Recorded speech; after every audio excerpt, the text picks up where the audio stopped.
जैसे जीपीएस होता है, जीपीएस हमें रास्ता सुझाता है, लेकिन हमें किस डायरेक्शन में जाना है इसकी फाइनल कॉल हमारी ही होती है। आज हम एआई को जिस दिशा में लेकर जाएंगे वैसा ही हमारा भविष्य तय होगा।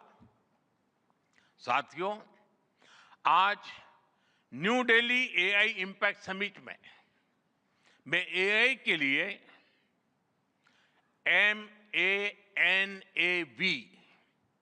MANAV मानव विजन प्रस्तुत करता हूं। मानव का अर्थ होता है ह्यूमन, और मानव विजन कहता है M moral and ethical systems, यानी एआई एथिकल गाइडेंस पर आधारित हो। A अकाउंटेबल गवर्नेंस, यानी transparent rules, robust oversight. N national sovereignty, यानी जिसका डेटा उसका अधिकार। A एक्सेसिबल एंड इंक्लूसिव, यानी एआई मोनोपोली नहीं, मल्टीप्लायर बने। V वैलिड एंड लेजिटिमेट, यानी एआई लॉफुल और वेरीफाइबल हो। भारत का ये मानव विजन 21वीं सदी की एआई आधारित दुनिया में मानवता के कल्याण की अहम कड़ी बनेगा। साथियों, दशकों पहले जब इंटरनेट की शुरुआत हुई तो कोई सोच भी नहीं पाता था कि इससे कितनी जॉब्स बनेगी। यही बात एआई में है। आज कल्पना करना मुश्किल है कि आने वाले समय इस फील्ड में किस तरह की जॉब पैदा होगी। एआई का future of work pre defined नहीं है। ये हमारे निर्णय पर, हमारे कोर्स ऑफ एक्शन पर निर्भर होगा। मैं समझता हूं हमारे लिए फ्यूचर ऑफ वर्क एक नई अपॉर्चुनिटी है। ये ह्यूमंस और इंटेलिजेंट सिस्टम्स के साथ मिलकर काम करने का युग है। We are entering an era where humans and intelligent systems co-create, co-work and co-evolve. AI हमारे काम को और अधिक स्मार्ट, एफिशिएंट और इंपैक्टफुल बनाएगा। हम बेहतर डिजाइन करेंगे, तेज बिल्ड करेंगे और बेहतर डिसीजन ले सकेंगे। इससे और ज्यादा लोगों को हायर वैल्यू, क्रिएटिव और मीनिंगफुल रोल्स भी मिलेंगे। ये इनोवेशन, एंटरप्रेन्योरशिप और न्यू इंडस्ट्रीज के लिए बड़ा मौका है। इसलिए हमें स्किलिंग, रीस्किलिंग और लाइफ लॉन्ग लर्निंग को मास मूवमेंट बनाना होगा। साथियों, future of work inclusive, trusted और ह्यूमन सेंट्रिक होगा। अगर हम मिलकर आगे बढ़ें तो आर्टिफिशियल इंटेलिजेंस पूरी मानवता की क्षमता को नई ऊंचाइयों तक ले जाएगी। साथियों, कहा जाता है sunlight is the best disinfectant, यानी पारदर्शिता ही सबसे बड़ी सुरक्षा है। कुछ देश और कंपनियां मानती है कि एआई एक स्ट्रैटेजिक एसेट है, इसलिए इसे कॉन्फिडेंशियल तरीके से डेवलप किया जाना चाहिए। लेकिन भारत की सोच अलग है। हम मानते हैं कि एआई जैसी तकनीक तभी दुनिया के लिए लाभकारी होगी जब उसे शेयर किया जाएगा, जब कोड ओपन होंगे और शेयर किए जाएंगे, तभी हमारे मिलियंस ऑफ यंग माइंड्स उन्हें बेहतर और सुरक्षित बना पाएंगे। इसलिए आइए हम ये संकल्प लें कि एआई को ग्लोबल कॉमन गुड के रूप में विकसित किया जाएगा। साथियों, आज की एक बहुत बड़ी आवश्यकता ग्लोबल स्टैंडर्ड्स बनाने की भी है। डीप फेक्स और फैब्रिकेटेड कंटेंट ओपन सोसाइटीज में अस्थिरता ला रहे हैं। फिजिकल वर्ल्ड में हम फूड पर न्यूट्रिशन लेबल्स देखते हैं ताकि हमें पता हो कि हम क्या खा रहे हैं। ठीक उसी तरह डिजिटल वर्ल्ड में कंटेंट पर भी ऑथेंटिसिटी लेबल्स होने चाहिए ताकि लोगों को पता हो कि क्या असली है और क्या एआई से बनाया गया है। जैसे जैसे एआई ज्यादा टेक्स्ट, इमेजेस और वीडियोज बना रहा है, वैसे वैसे इंडस्ट्री में वाटरमार्किंग और क्लियर सोर्स स्टैंडर्ड्स की जरूरत बढ़ती जा रही है। इसलिए ये जरूरी है कि ये विश्वास टेक्नोलॉजी में शुरू से बिल्ट इन हो। साथियों, हमें चिल्ड्रन सेफ्टी के प्रति और अधिक सजग होना होगा। जैसे स्कूल का सिलेबस क्यूरेटेड होता है, वैसे ही एआई स्पेस भी चाइल्ड सेफ और फैमिली गाइडेड होना चाहिए। फ्रेंड्स, आज दुनिया में दो तरह के लोग हैं। एक, जिन्हें एआई में भय दिखता है, वो हमेशा वैसी बात करते हैं। ऐसे लोग जिन्हें एआई में भय दिखता है, और दूसरे वो जिन्हें एआई में भाग्य दिखता है। और साथियों, मैं जिम्मेवारी के साथ कहता हूं, गर्व के साथ कहता हूं, हमें भय नहीं, भारत को एआई में भाग्य दिखता है, भारत को एआई में भविष्य दिखता है। हमारे पास टैलेंट भी है, एनर्जी कैपेसिटी भी है और पॉलिसी क्लैरिटी भी है।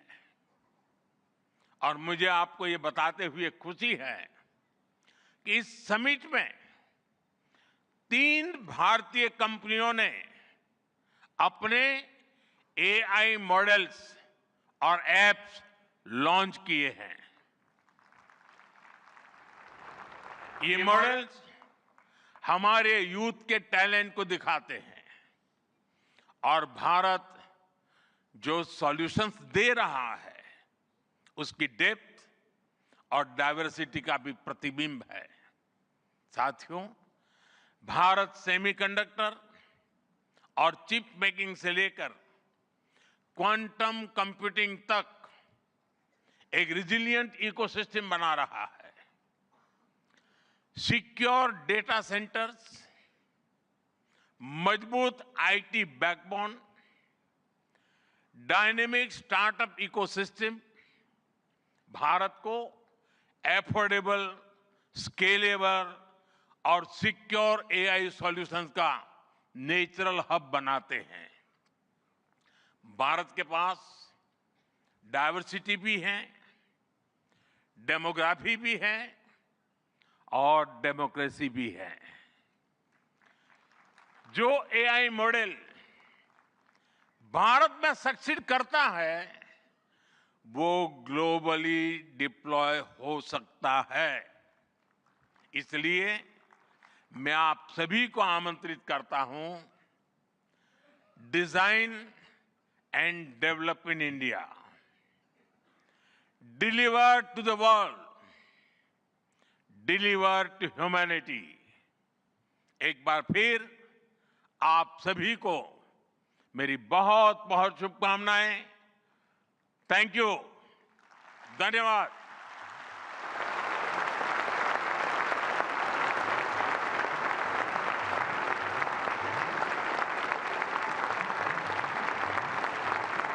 Thank you, Honorable Prime Minister, for your guiding words. Ladies and gentlemen, Honorable Prime Minister of India, Shri Narendra Modi, is a visionary leader who envisions that progress should uplift every citizen and leave no one behind. And reflecting his vision, the address of the Honorable Prime Minister was presented in sign language live through artificial intelligence, marking a significant step towards accessibility and inclusivity.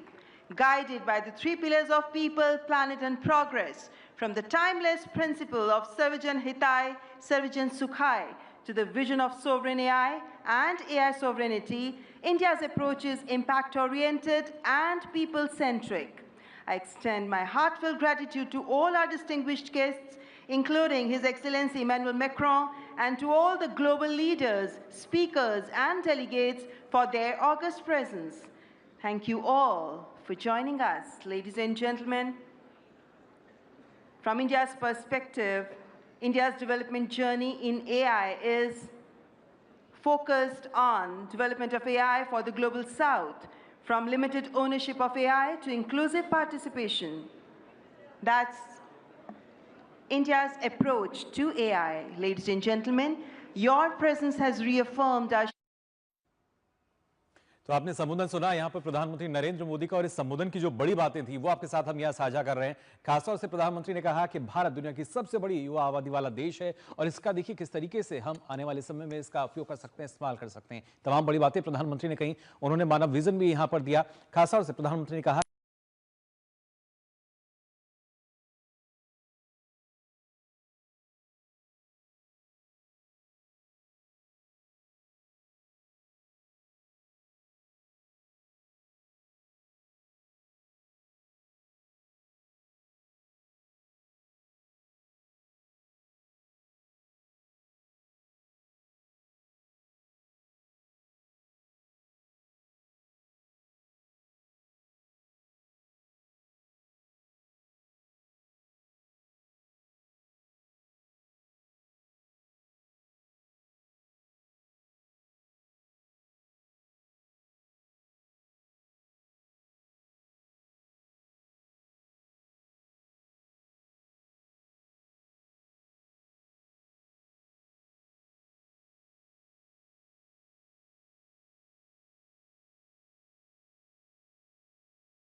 Impact, जहां अलग अलग देशों के राष्ट्रीय अध्यक्ष मौजूद हैं, दिग्गज टेक कंपनियों के जो हम कह सकते हैं अधिकारी हैं वो यहाँ मौजूद हैं।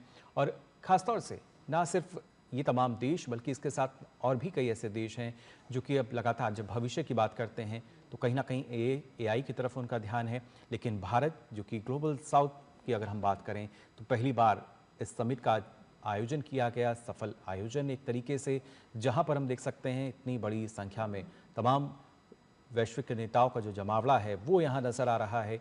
और ये तस्वीर इस बात को सार्थक करती हुई कि कैसे भारत न सिर्फ वसुधैव कुटुंबकम की जब बात करता है, वैश्विक कल्याण की बात करता है, मानवता कल्याण की बात करता है, तो पूरे विश्व का साथ उसको यहाँ मिलता हुआ नजर आता है। बिल्कुल विश्व का सार भी मिलता है। और इसके साथ ही अगर हम देखें तो राष्ट्रपति मैक्रो की तरफ से भी ये बात कहेगी कि जो भारत की जो डिजिटल यात्रा है वो काफ़ी शानदार रही, क्योंकि हमने देखा है कि पिछले 10 सालों में मोबाइल का इस्तेमाल किस तरीके से बढ़ा है। यूपीआई आज की तारीख में अगर हम देखें तो ग्राउंड जीरो पर यूपीआई का इस्तेमाल बहुत ज़्यादा लोग करते हुए नजर आते हैं। और ख़ासतौर पर हर एक व्यक्ति के हाथ में हमें मोबाइल मिलता है, और जो व्यक्ति रोजगार कर रहा है या अगर कोई व्यक्ति रिक्शा भी चला रहा है तो वो भी पेमेंट यूपीआई के जरिए कर रहा है। तो ये डिजिटल यात्रा को दर्शाता है भारत की कि पिछले 10 सालों के अंदर हम कितने सशक्त हुए हैं। और साथ ही अब AI को लेकर के भी बड़ी क्रांति की दिशा में भारत इस समय अग्रसर है, और उसकी जीती जागती ये मिसाल इन तस्वीरों के जरिए हम देख पा रहे हैं। जी बिल्कुल, और अपने आप में ये तस्वीर जिस तरीके से हमारे जो दर्शक हैं वो भी देख रहे हैं। जगदीश जी, आपसे भी समझना चाहूँगा, क्योंकि अपने आप में जो तस्वीर है बहुत कुछ बयां करती हुई कि किस तरीके से जब वैश्विक स्तर पर हम देखते हैं तो भारत आज बाकी देशों से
12 billion transactions monthly.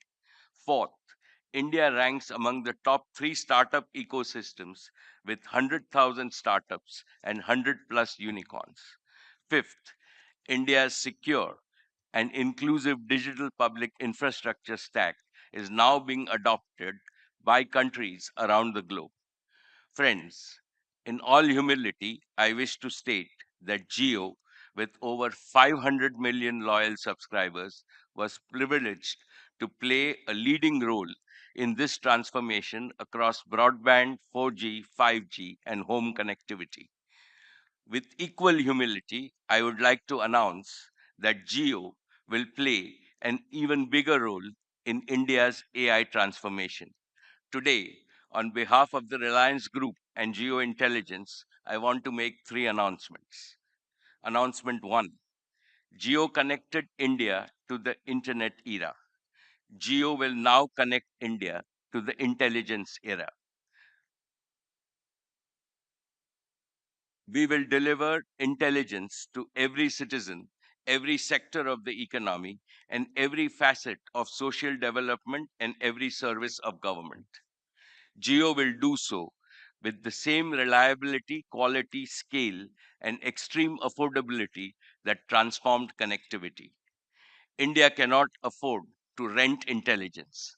Therefore, we will reduce the cost of intelligence as dramatically as we did the cost of data.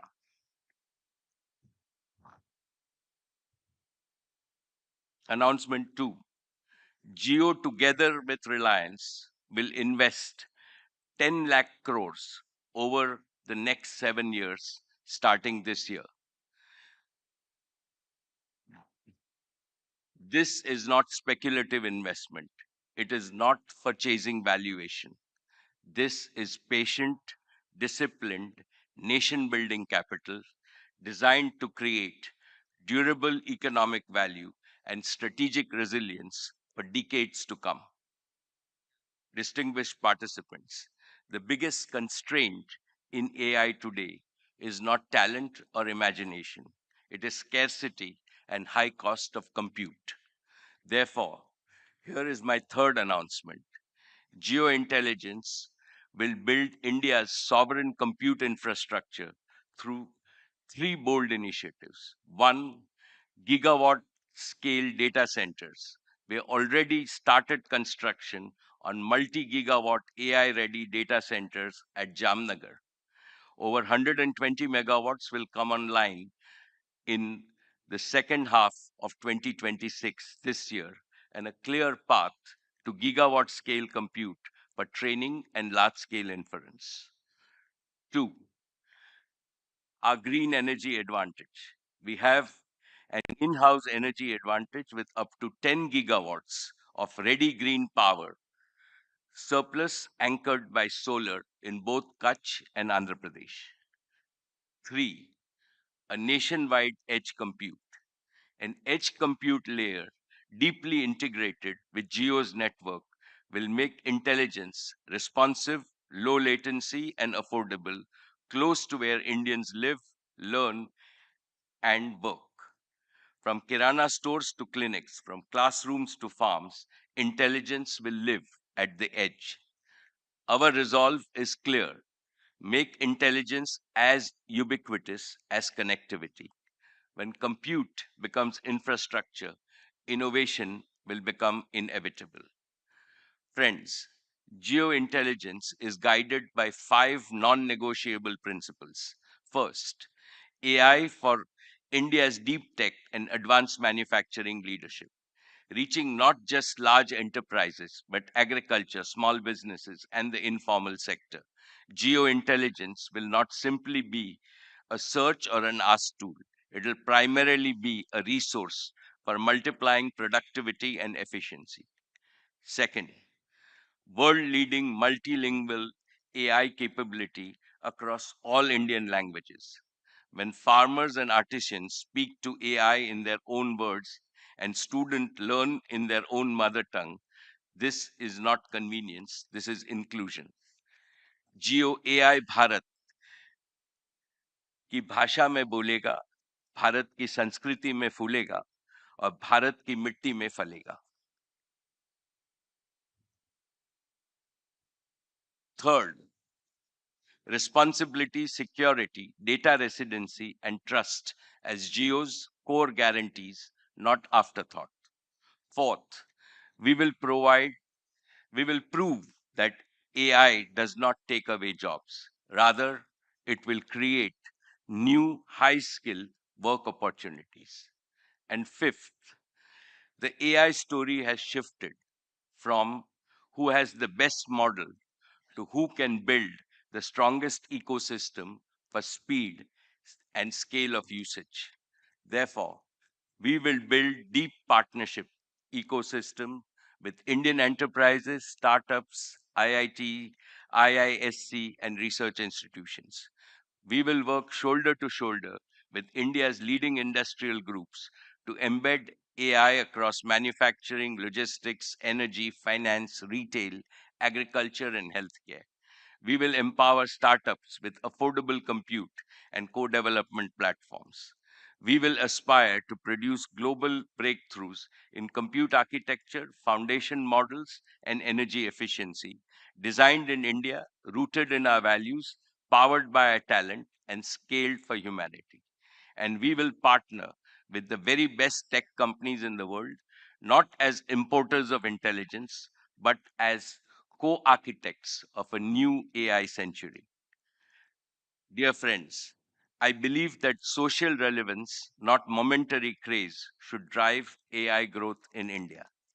Geo has already started AI applications for the most pressing challenges in inclusive development.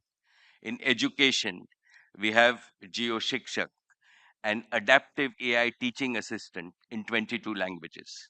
When 250 million school children and 50 million students in higher education are empowered by AI, teachers, no power on earth can match India's talent wealth.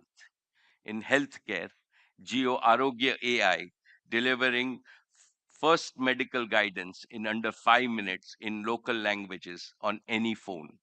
In agriculture, geokrishi, converting satellite imagery and precision weather into simple voice-first advice to 140 million farmers to help improve their income. In everyday life, Geo Bharat IQ, a voice-first AI companion helping Indians learn, earn, and access government services at Bharat scale. From wearables to fully connected homes, geoframes, an AI glass device, and next generation AI devices will make intelligence truly ambient, as effortless, and as natural as human conversations. Through Geo Hotstar, AI will multiply Indian creativity with multilingual storytelling. We will popularize India's rich cultural heritage with futuristic technology, enhancing India's soft power globally.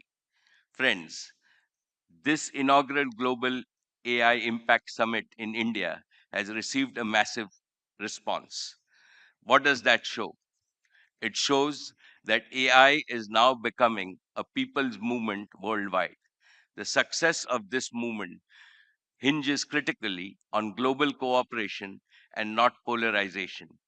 Be it chips or rare earths, AI works its magic through sharing, not hoarding, through collaborations, not conflicts.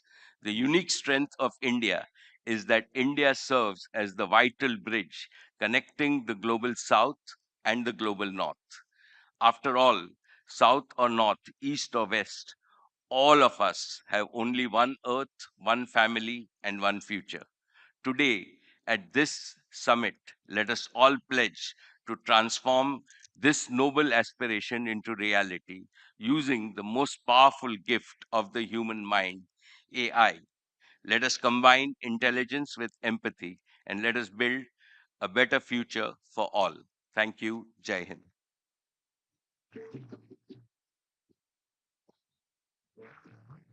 Thank you so much, Mr. Mukesh Dhirubhai Ambani, for your strong belief in India's capabilities and also for being at the forefront of India's AI revolution. Ladies and gentlemen, let's have a big round of applause for Mr. Ambani.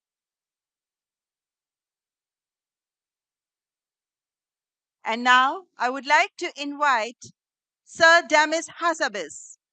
He is the founder and CEO of Google DeepMind, the co-founder of Google DeepMind, and well, he is also the Nobel laureate, a chess prodigy, neuroscientist, and game designer before he became one of the world's leading artificial intelligence researchers. Sir Demis Hassabis brings an almost uniquely cross-disciplinary mind to the challenge of building artificial general intelligence.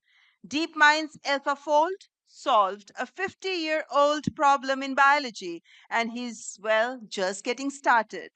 Please welcome the co-founder and CEO of Google DeepMind, Sir Hassabis.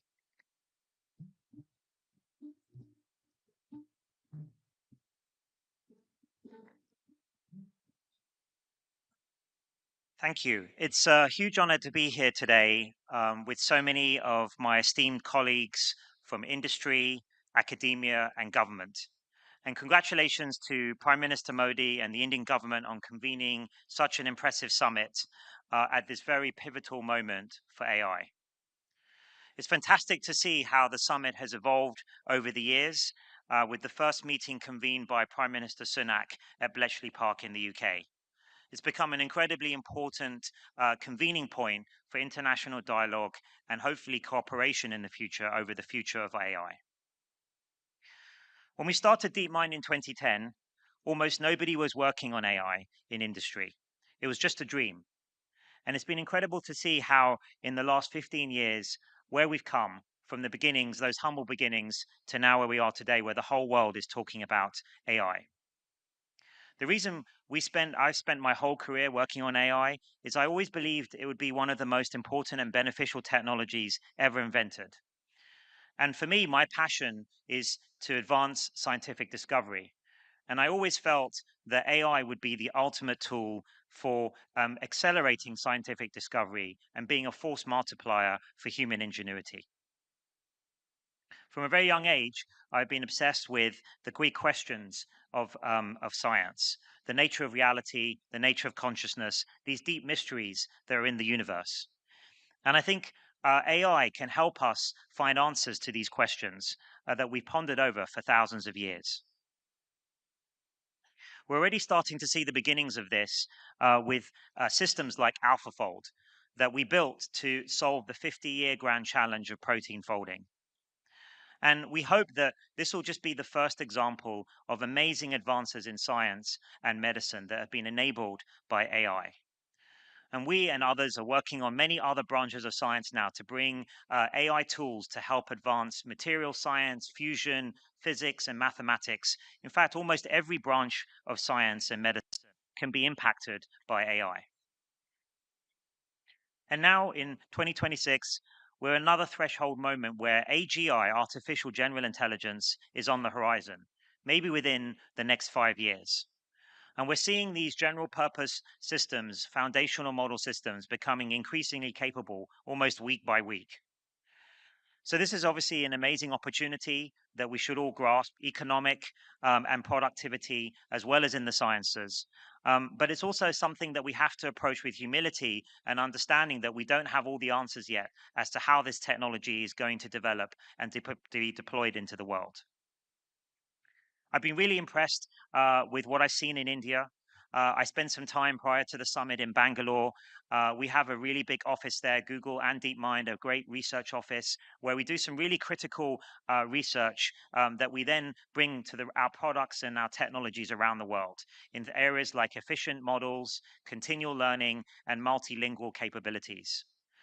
I also had time to give a talk at the Indian Institute of Science at Bangalore, and I was incredibly impressed by the students and the faculty there, their enthusiasm and their energy for AI, and their ideas for how to use AI to improve India standing in the world, and to also seize all the new economic opportunities and scientific opportunities that AI opens up. It was incredibly impressive to see the energy around the country. And I think that India will indeed be a powerhouse for AI across the globe. We have many partnerships. Sundar, you heard Sundar announce many Google partnerships that we have with India. I'm especially proud of our deep partnership with Mr. Ambani and the Reliance Jio group to bring intelligence to everyone in India with our Gemini foundation models in partnership with Reliance. So we hope to build on that in the next few years.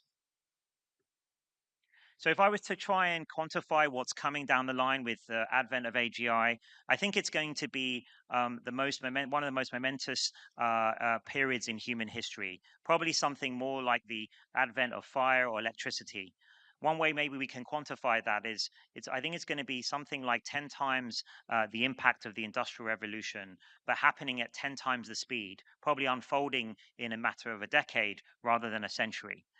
So really, this is an enormous amount of change is going to come, and it's still to be written how we can make that beneficial for the whole world.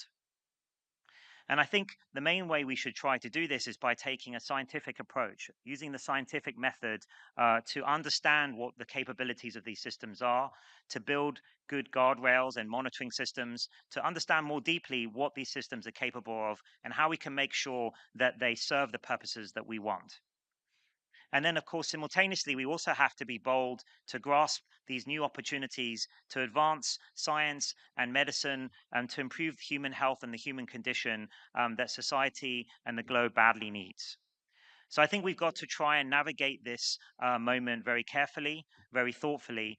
And if we do so, I'm very optimistic that we'll usher in a great new era.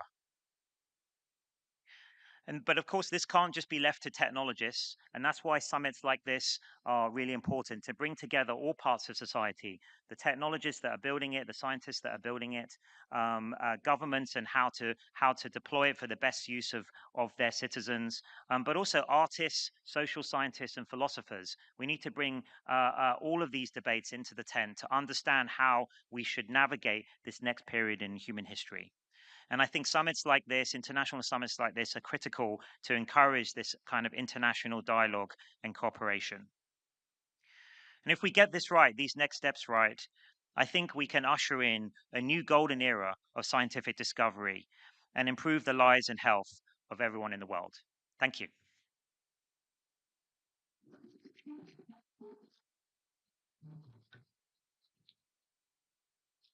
Thank you so much, Sir Hassabis, for your very profound and illuminating address. We really thank you. Sincere gratitude to your address. Ladies and gentlemen, and now I would like to invite Mr. Vishal Sikka. He's the founder and CEO of VNI. As CEO of Infosys, Vishal Sikka had led one of the most ambitious transformations in Indian IT history before leaving to build VNI, a company focused on human-centered artificial intelligence. He is a computer scientist by training, a philosopher by temperament. He is one of the most original thinkers of the intersection of AI and enterprise. Please welcome the founder and CEO of VNI, Mr. Vishal Sikka. Thank you so much. Thank you so much for that. Wow, wonderful introduction, and what an amazing event. I want to share 3 points from a long time that I have spent in AI. My first point is that what we see today in the world of AI, people who know what they are doing with AI are astonishingly effective with AI. Recently, a friend of mine, he and I were students together at Stanford. He has a large service that he runs, open public service.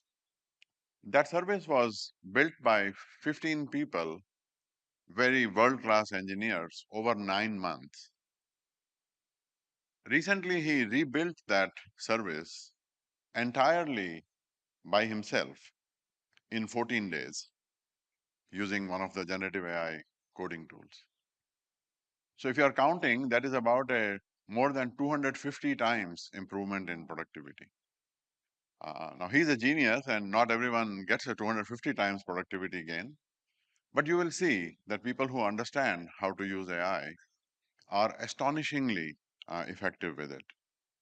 And I had a similar experience recently with a customer of mine who is a distributor of home goods, and one of their main suppliers shut down their factories in one of their countries.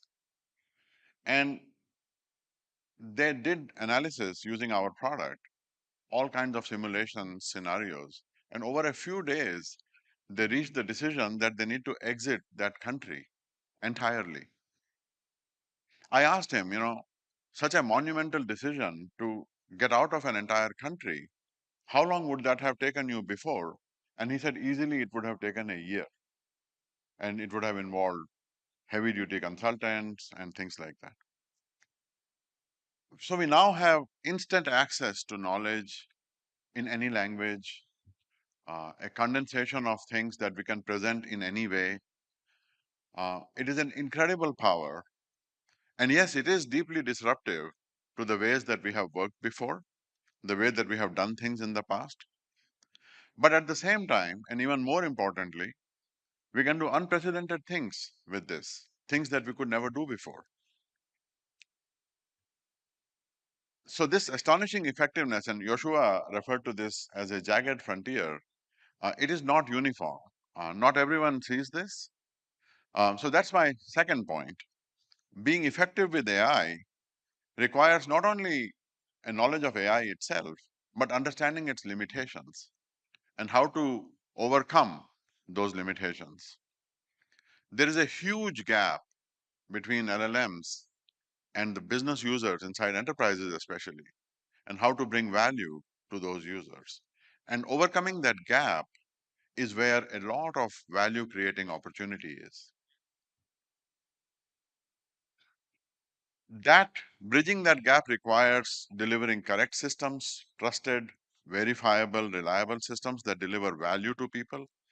My own company works in this area, a layer that sits above the language models and delivers value to business users while ensuring correctness and things like that. When we overcome that gap, we can deliver massive value. Mukesh Bhai talked about it just now. We can transform every existing system, legacy systems, enormous complexities inside enterprises can be removed, industries can be transformed. We can give end users wings, we can amplify them to deliver things that were not possible to do before, that, or in the best case, it required professionals to do this. Doing that also requires not just overcoming the limitations of AI, but also imagination to see what is not there, to see what is possible. India has all of this in great abundance. The Honorable Prime Minister has called for 1 billion entrepreneurs, people who can overcome these and deliver value using AI. And I think this is exactly what the world needs and what India has the potential for. My third point is that we not only have to master today's AI, but we have to leapfrog it. AI today has enormous limitations. I have worked in AI for the last 38 years. One of our scriptures is Bhaj Govindam. It was written by the Shankaracharya, and it has a beautiful line. Samprapte sannihite kale, nahi rakshati dukrin karane. What it means is that when you are faced with a life or death situation, the knowledge of a book does not help you. Knowledge without wisdom does not save us. That wisdom comes from living, from doing, from being in the world. AI today has plenty of limitations. Joshua mentioned hallucinations. That's one of the main issues blocking the use of AI in enterprises. But beyond hallucinations, understanding the world, understanding physical activities, the physical movement, this is one of the next frontiers. Safety of AI, and the Honorable Prime Minister talked about this today, is an existential issue. Swarms of agents can be made to do completely reckless things, and we don't yet have ways to understand or deal with this. And Joshua Demis also talked about this. We have to solve this issue. We have to deliver AI that is safe. We have done this with nuclear power for the last 80 plus years. We can and we must do this with AI. Energy is another one of these issues. Where I live in California on Highway 101, just north of San Tomas, I drive by there every time I go to see my dad. There is a massive data center that is coming up. It's 720 megawatts. And this idea that I write a prompt and these gazillion GPUs blast into existence to produce a response, and then I make a tiny change to that prompt and then I do that again, it just seems like a completely absurd idea, especially to someone who has been around AI for such a long time. I have, thanks to the Ministry of IT, Honorable Ashwini Vaishnavji, I have a colleague who has been accompanying me throughout this conference. And he told me that yesterday he walked 32,000 steps. And I asked him, what did you eat? And he said, I ate 2 burgers. Shubham, if you're here, 2 burgers. You know, we normally eat 2,000 calories in a day. That's about a 100-watt light bulb, like less than one of these light bulbs. And out of that, our brain, our nervous system is maybe 15, 20 watts. That's like when your laptop is in sleep mode, it takes more power than that. So there are many zeros still to be removed from these models, and the models themselves have to be removed. So I think that there is a tremendous opportunity here. India is a country of the human potential. We have plenty of times before delivered the ability to billion plus Indians. Mukesh bhai talked about Jio, and Sunil talked about Airtel, and how now we have billion plus Indians who have data and connectivity. And when I was young, one of my earliest childhood memories is of worry in my parents' faces around food. They used to tell stories of how there was a shortage of food. And then the Green Revolution happened, and India is now one of the largest exporters of food in one generation. So I think that when you look at the time of intelligence, it is not only an opportunity to learn about this technology, to learn to master this technology, to understand its limitations, but to leapfrog that and to build the next generation of it. And as this summit so vividly demonstrates, we can be on our way to a human revolution powered by AI, by good AI, by purposeful AI, where every one of us, a billion entrepreneurs, is not just making a living, but is making a life. Not some artificial life or some artificial general life, but our own life and the life of others. And that would be so much fun to do. Thank you so much.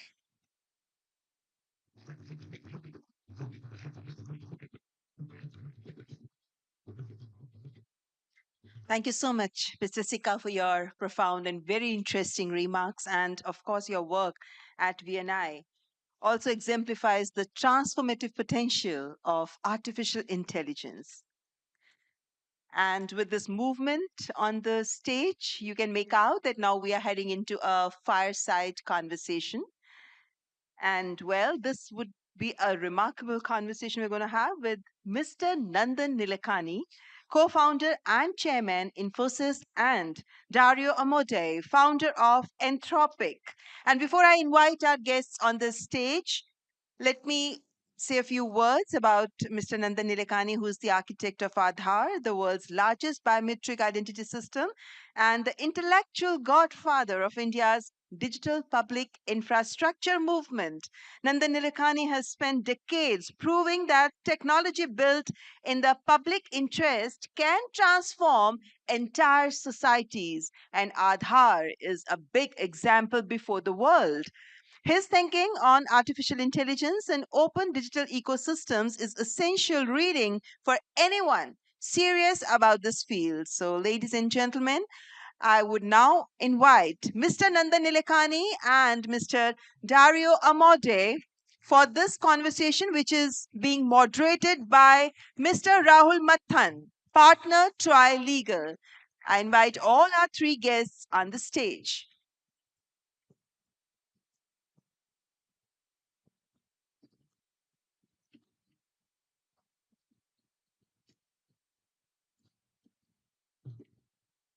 Please welcome our guests on the stage.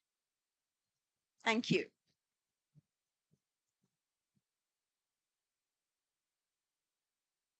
Nandan, Dario, welcome, Dario. Great speech in the morning. You mentioned that we are in the end of or towards the end of the exponential. This is something that you spoke about in Machines of Loving Grace, that we would have a country of geniuses in a data center. And the models over the last, I guess, 2 months have been sort of giving us a sense that we're getting there. But in your podcast with Dwarkesh, you sort of walked that back a bit by saying, we may reach a country of geniuses in a data center, but the impact on society will take a long time. Can you explain what that means? Because we thought we'd do AGI and we would be finished and done with it. Yeah, thank you for having us, Rahul. I would say there is this duality between the fundamental capabilities of the technology and the time that it takes for those capabilities to diffuse into the world, right? We're getting models that are very good at software engineering, that are increasingly good at, biomedical innovation. We're not there yet, but we're on this very fast exponential. But when I look across the world and I look across the enterprises of the world, we have many enterprises as customers. Even if we freezed in place what the technology was capable of today, I think the economic impact could be much greater than it is, because it just takes time. There are just frictions to adopt things through enterprises, and I think even more so in the developing world. And when I visited Infosys, one of the things I talked about with Nandan was the we're both obviously very interested in making sure that this technology gets to everyone, and Nandan has devoted a big part of his life to many things many things in that direction, and has built out India's digital public infrastructure. And so I think this question of diffusion is very tied to the question of how do we make sure that everyone benefits. So when the foundation models came, Nandan, you said that we should do use cases. And it sounds like Dario is saying the same thing, that even if we do the foundation model, we will still need to do use cases. No, I think it's great what the foundations models are doing and the speed of evolution. But what we have learned is that diffusion of technology is a different ballgame. And how do you get technology to 1 billion people? And I think India, we have a little bit of experience with that. 1.4 billion people on Aadhaar, 500 million people on UPI, 20 billion transactions a month, the world's largest cash transfer system, the largest financial inclusion system, you name it, all that stuff. And we learned that diffusion is a technique. It's both an art and a science. It involves institutions, it involves policy making, negotiations, dealing with incumbents, dealing with newcomers, strategies for execution. So the whole, trust building, so a whole host of things. And I think if all the investments in AI are going to deliver the value to society, not to just to individuals, we'll have to look at diffusion pathways to take this to everyone. And I think India will lead on that. That's why I've always been saying that India should focus on becoming the use case capital of the world. Dario, you had a more recent essay, which you call The Adolescence of Technology, which is a little more somber. Spoke a little bit about sort of dimming the enthusiasm of the first essay. And I want you to perhaps unpack that a little bit. We all have spoken about the risks of the technology, but particularly in the global south, where we think that AI is going to be hugely beneficial for us, we perhaps will have a different calculus on the risk reward ratio. What do you think about that, and how would your essay address that? I think that's an insightful comment, which is that I think in the global south there's an opportunity for AI to accelerate catch-up growth, to solve a bunch of problems that are in the way of catch-up growth. And so I think AI is a technology that has big risks and big benefits, but in the global south, the benefits may be even bigger than they are anywhere else. But at the same time, that doesn't mean, of course, that the risks aren't real.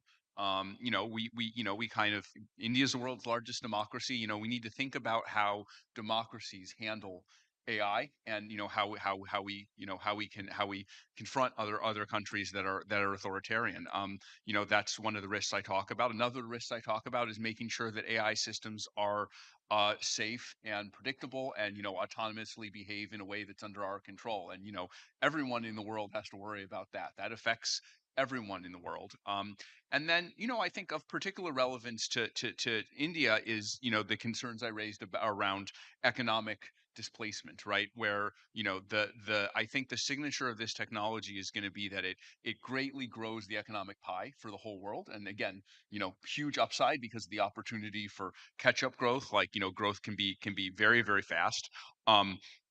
But there things are going to change, and there's some potential for disruption. And I think what I've been thinking about as I visited India these last few days, and the last time I visited, is how can we work together with the companies in India to kind of drive this growth for everyone, to make sure that the existing companies, large and small, continue to prosper along with us and the other makers of AI. And also on a philanthropic basis, how we make sure that the benefits reach everyone, both in an economic sense, in a health sense, in kind of other senses. So, I think India is, it kind of offers a particularly keen distillation of especially the benefits, but also the risks. Nandan, you've had experience with an adolescent technology with the whole DPI. In the early days of DPI, it was challenging. There were challenges with getting the big vision, which of course now we're looking at, and in hindsight it looks like it was easy, but the early days was difficult. So, as the father of a mature technology, would you want to give the father of an adolescent some advice? I know that makes me a grandfather. So I think it diffuse when you talk about diffusion, and you have to think of AI. Everybody agrees is like a general purpose technology. Like people give the simile to fire or electricity or whatever. It's about starting from the user and how can we improve their lives. How can we take 1 billion people and help them to learn better? How can we take 1 billion people and give them better healthcare? How can we take 500 million farmers and improve their earnings? You have to start from there and then figure out how to make it happen. And it's not just technology. Technology is just one piece of the puzzle. It's about institutions. It's about trust building. It's about negotiations. It's about guardrails, which Dario mentioned. It's about working with different stakeholders and making them go towards a common vision. So it's diffusion is difficult. It's not a simple task.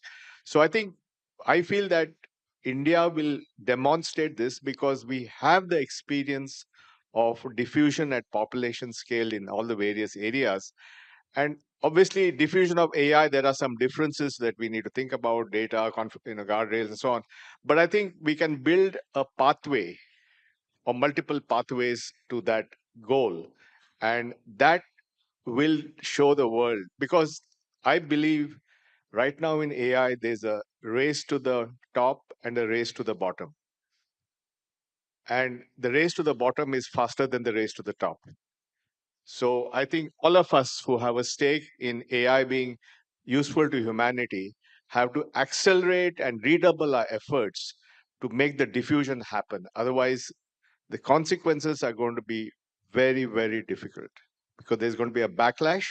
If the only thing that AI does is, create deep fakes or raise the price of your power bill, or, all the other things that are happening, people are going to respond. I mean, the resentment of the blue collar worker led to the train wreck of globalization.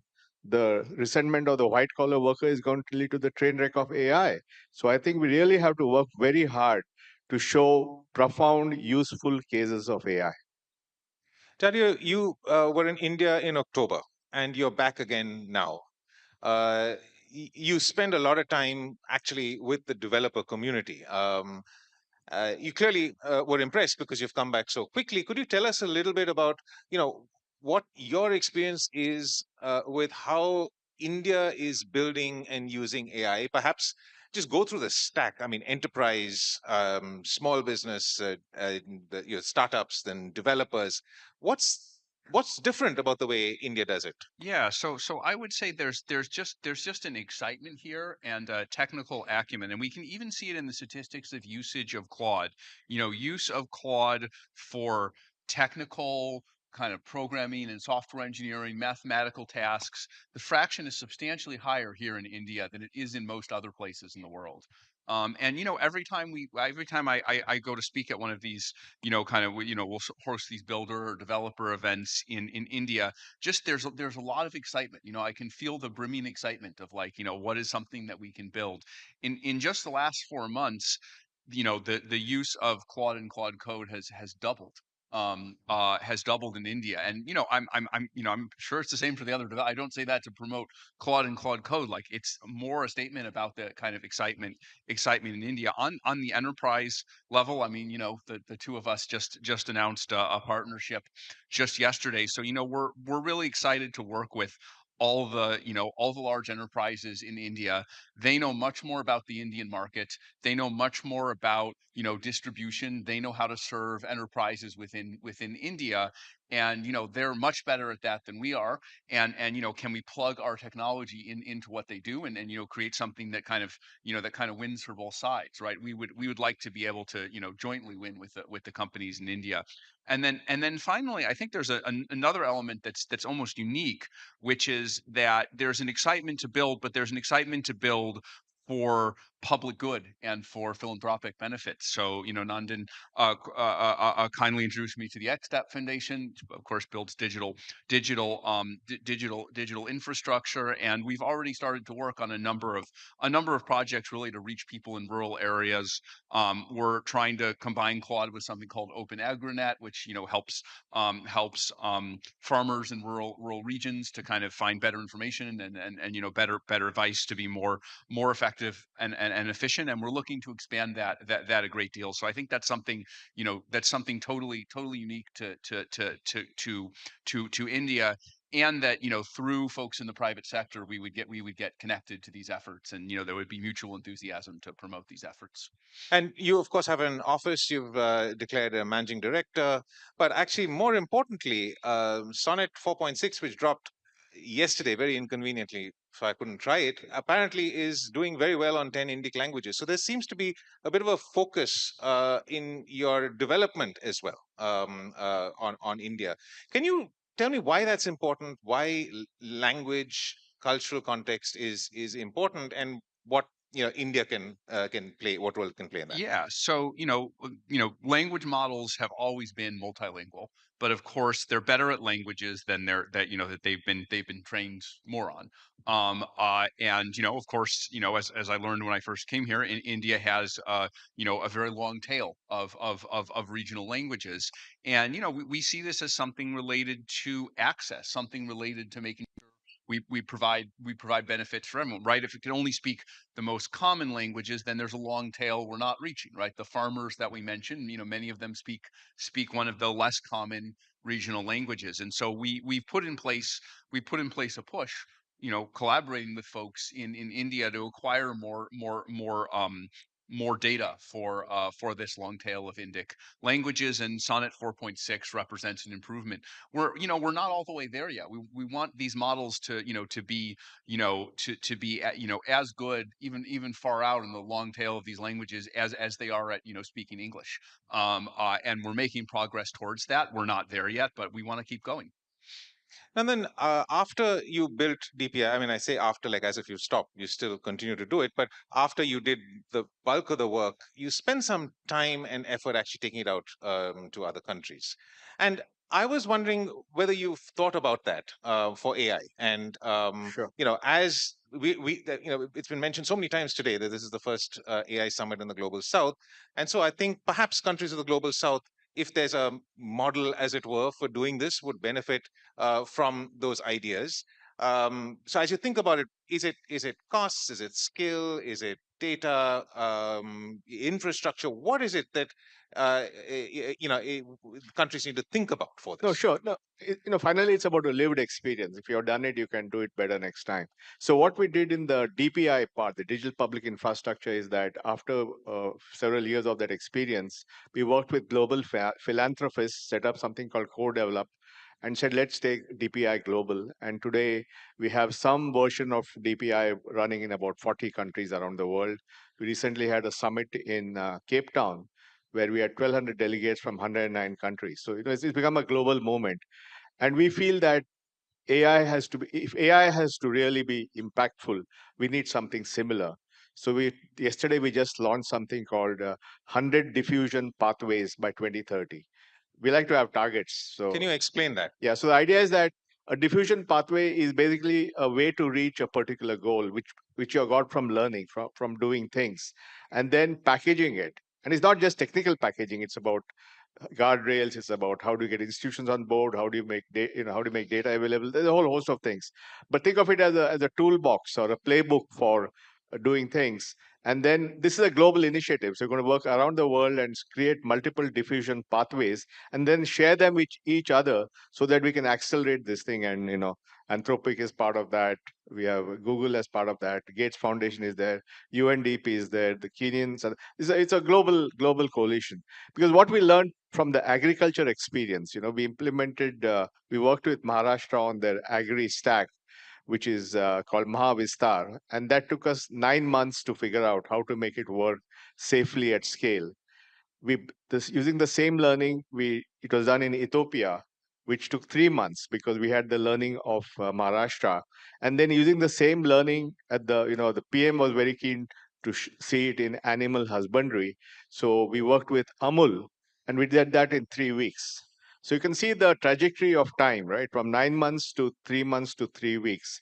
So what that shows is that if we can do this lived experience and keep improving and package that and take it to the world, we'll move the implementation of AI to the real world. And that I think is strategically important for the world of AI.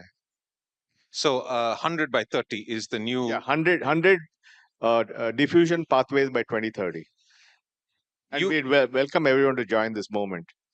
You have many such catchphrases, but the one that really stood out to me at some time ago was India needs AI and AI needs India. We've spoken a bit about the India needs AI, but why does AI need India? Because this is where we're going to show it working. I think because of the history of India's digital journey, and thanks to the leadership of Prime Minister Modi, who is the biggest champion of all the work that's going on, we have a political leadership that's committed. We have technologists. We have enough people with the right value system to make this happen. And we have done this before. And therefore, India will be where you'll see most of the deployment of AI in a tangible way, where farmers are able to make more money, where children learn better, where healthcare is better, where people talk in their own language, so you have universal access. So this is where you're going to show this. And the world needs this to be shown, and the AI companies need this to be shown because they have to show real stuff where this is working at scale for people. So I think, yeah, it's very important. Dario, if I can ask you, if you were to rewrite Machines of Loving Grace, which is a beautiful 20,000 word or something essay for India, if you were to think about, what is that utopic vision of what AI could be for India, what would it be? I mean, obviously not 20,000 words, but whatever few ideas you could have now. Yeah, I mean, I think a lot of what was there was universal, but there are some things that I would accentuate that are possible when you have such a large population for running, running this kind of large possibility of experiments, right? You have here a very large population for kind of studying and improving human health. There's world-class medical research. So I think I would double down, especially on some of the sections about accelerating the cures for diseases. We just had Demis Hassabis, who has basically solved the protein folding problem with AI and kind of shown us all the way. And what we need are like 50 improvements like that. And the hope is working together between the AI developers and the folks who diffuse AI and do the actual medical research. Can all of us working together between the AI companies and folks in India really accelerate progress. I would also say accelerating the rate of economic development. There is so much technical potential and technical adeptness in India. And it actually almost seems like a perfect case study for the idea that AI could really accelerate economic growth, because it seems like the base ingredients are kind of all there, and AI could help to tie them together. So, in the developed world, I've wondered, well, could AI lead us to, 10% growth rates, which sounds absurd, but, that the thing I imagined in the positive scenario of machines of loving grace. But I think here in India, there's a lot of catch-up growth to be done. There's an enormous amount of technical potential and ability, and as I'm seeing, there's this eagerness to adopt AI. So India is one of the few places in the world where I wonder, could there be 20 or 25% growth, which is, sounds absurd, is unknown anywhere in the world. But as I think about this, it kind of stacks all the factors for a very bullish picture of how that growth could happen. So, I think I could imagine being in India being one of the countries in the world that most embodies this. Certainly, the large country that most embodies this. And Nandan, with all of these things, there needs to be some unlock. So if you were to advise governments of the world, governments of India, governments of the global south, what should they do to unlock this 20-25% growth that Dario dreams of? I don't know about 25 and all that. If I get 10, I'll be happy. But I think there are a number of things. Obviously, I think people before have talked about the need to create massive compute. We need to bring in the models. I think the focus has to be on inclusion. I think this AI has to carry everybody. Everybody must feel it. Everybody must benefit from it. And that's why I think the language is very important. We want people to be able to speak to the computer in their language, in their dialect, mixing English, Hindi, Tamil, whatever. That needs to be done. I think that's a big thing. And then I think making agents work for people. I think if we can make agents work for people, then it means more inclusion, because they can get complex things done because you're hiding all the sophistication behind the agent. So I think there are a lot of things we can do, which you'll see now in the coming years. We already have 3 or 4 examples in agriculture, in healthcare, in language, in education, in electricity. We have a very good example of P2P trading. So I think all these are examples of how AI will actually benefit people. And then I think, as to Dario's point, India is a country which is very positive about technology in general and AI in particular. And we need to take advantage of that and not let them down by giving them truly transformative applications using AI, which you will see in the next 2 to 3 years. Nandan, Dario, thank you so much. What a lovely conversation. Thank you. That's great.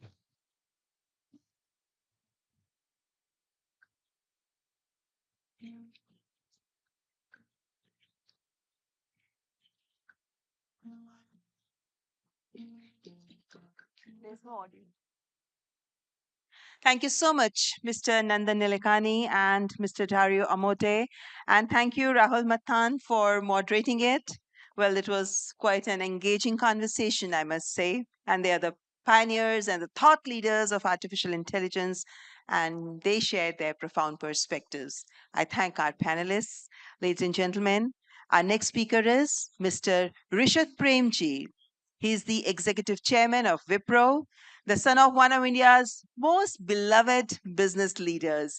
Rishad Premji has carved out his own identity as a thoughtful steward of Wipro's transformation into an artificial intelligence native technology services company. He's also an unusually candid voice on the responsibilities that business leaders carry in times of technological disruption. Ladies and gentlemen, please welcome the Executive Chairman of Wipro, Mr. Rishad Premji.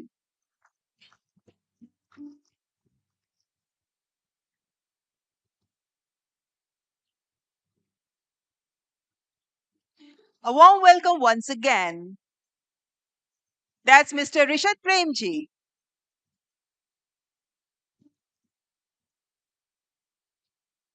thank you for those of you who are here for being here. Um, Once in a generation, a technology emerges that doesn't just change what we can do, it truly changes what we must do. AI for me is certainly that technology. And how we as a country, how India responds in the next few years, will shape not just our own economic trajectory, but our ability to solve problems that matter to over 1 billion people.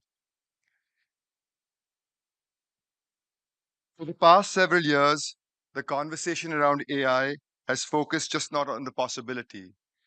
What can it do? How powerful could it become? How quickly could it evolve? But we are now at an inflection point.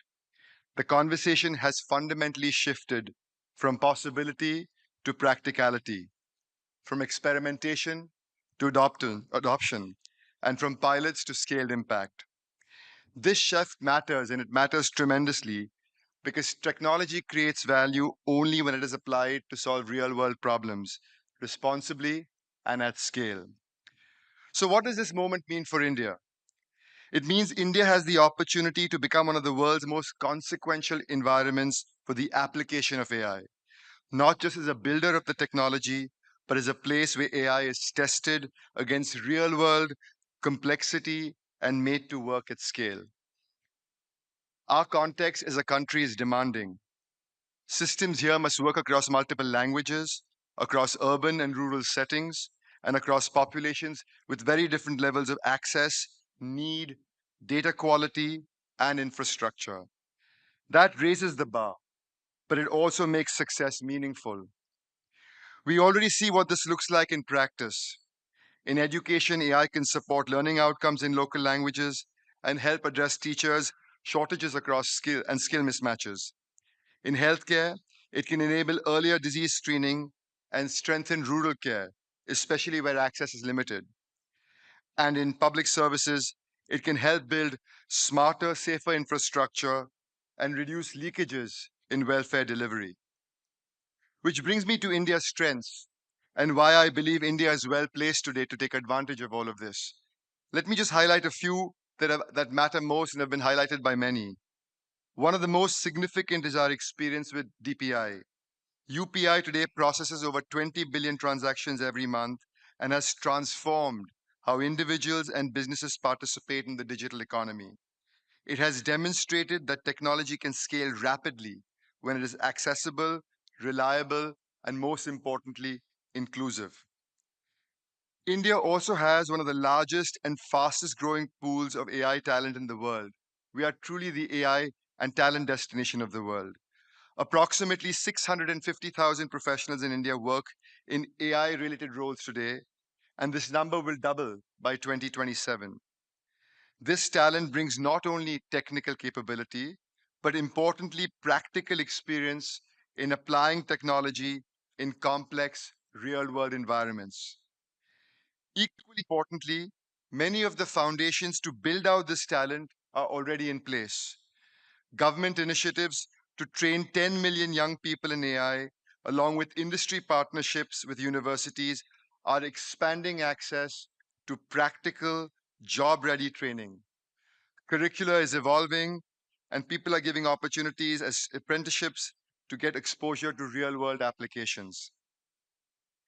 This capability is reinforced by a vibrant innovation ecosystem.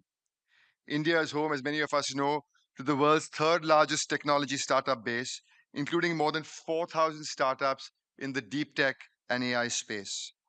Together, these companies are helping translate technological capability into practical, real world applications. We are already seeing what this looks like on the ground. In agriculture, for example, farmers across Karnataka, Maharashtra, Telangana, AP, and Punjab are using AI systems trained on satellite imagery and local crop data. These systems provide early pest alerts and in some regions have reduced crop losses by nearly 25%. In small commerce, artisans in Gujarat, Tamil Nadu, and UP are using AI-related platforms connected to open networks. Products are automatically cataloged, descriptions translated across languages, prices optimized, and logistics coordinated. allowing small sellers to reach markets that were once out of reach. And we are also seeing deliberate investments in the future. National initiatives are expanding access to compute infrastructure and building capacity across the AI stack in our country. At the same time, and equally importantly, we as a country are taking a very pragmatic approach to governance, putting early guardrails in place, but balancing accountability with innovation, so AI can scale safely and with confidence. All of this lays a strong foundation for India to lead in the AI era. But there is one more factor that I believe positions us as a country uniquely: our long engagement with global enterprises. Today, the constraint, as many have said, is not access to technology. The real world begins when AI is introduced into large, real world organizations. In those environments, technology has evolved over many years. Application landscapes are complex, data is fragmented, workflows are siloed, processes vary across geography, business units, and regulatory regimes. Decision making is rarely uniform. Making AI work in this environment means modernizing legacy architectures. It means curating and labeling data to create highly specialized context-aware models. It means orchestrating across agents in ways that are reliable and secure. And it means earning confidence of security teams, risk leaders, regulators, and critically, the people who are expected to use these systems every day. This is where a more practical pattern has emerged in enterprises. Models designed for specific processes or decisions tend to deliver the most reliable results.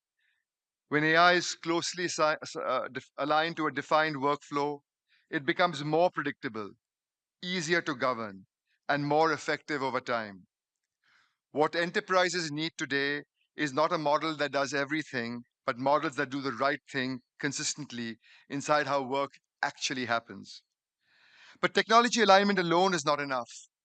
For these systems to deliver value in organizations, organizations themselves will have to invest in change, taking people truly along, helping them adapt to new ways of working, redesigning roles and decision making, and building confidence in how AI is used.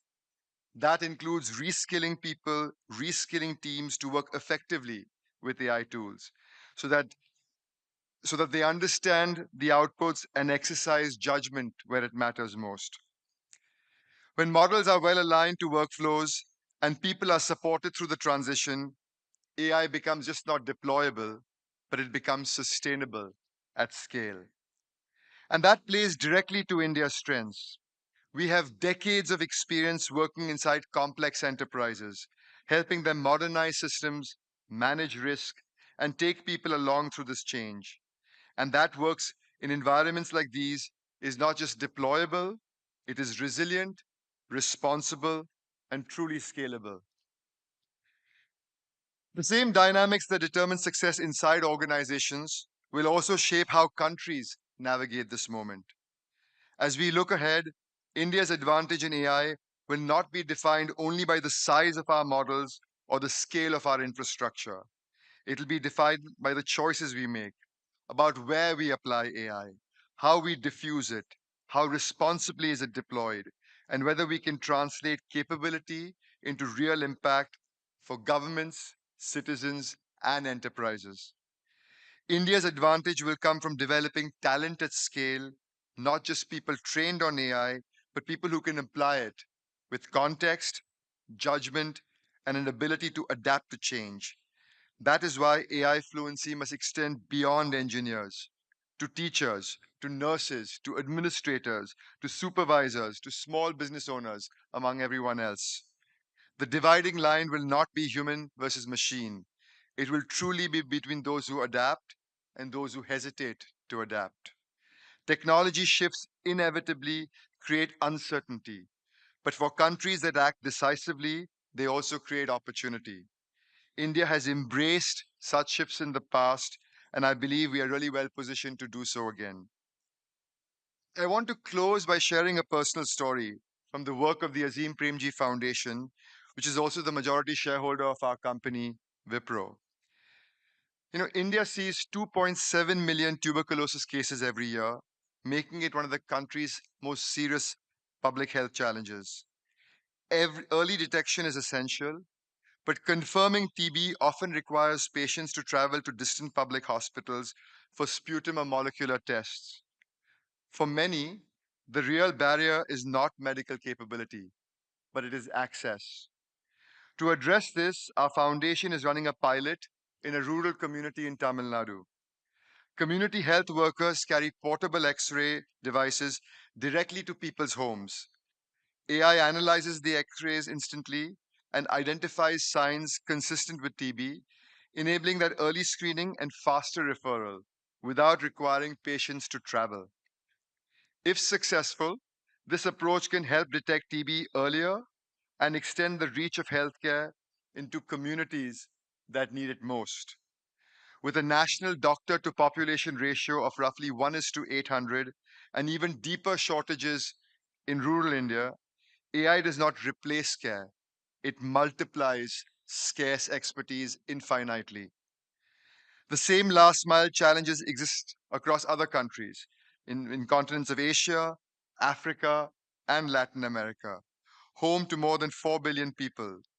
Solutions that work here in India at scale, low cost, multilingual, and resilient, can travel far beyond our own borders.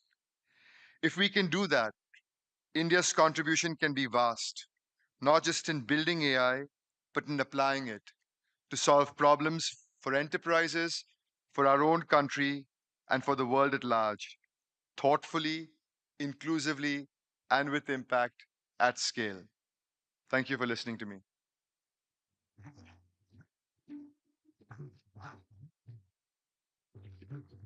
Thank you so much, Mr. Premji, for your visionary insights, which I'm sure will undoubtedly guide the path forward. And we also thank Mr. Premji for highlighting how AI is being used by Wipro for human centric projects and for the welfare. That is what India is aiming at, to have an impact at ground level to change the lives of human beings.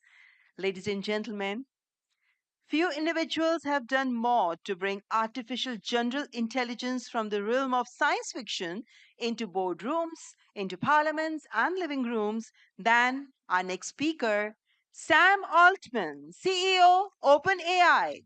Under his leadership, OpenAI launched ChatGPT and forced the world to reevaluate his relationship with artificial intelligence. So, ladies and gentlemen, please welcome CEO of OpenAI, Mr. Sam Altman.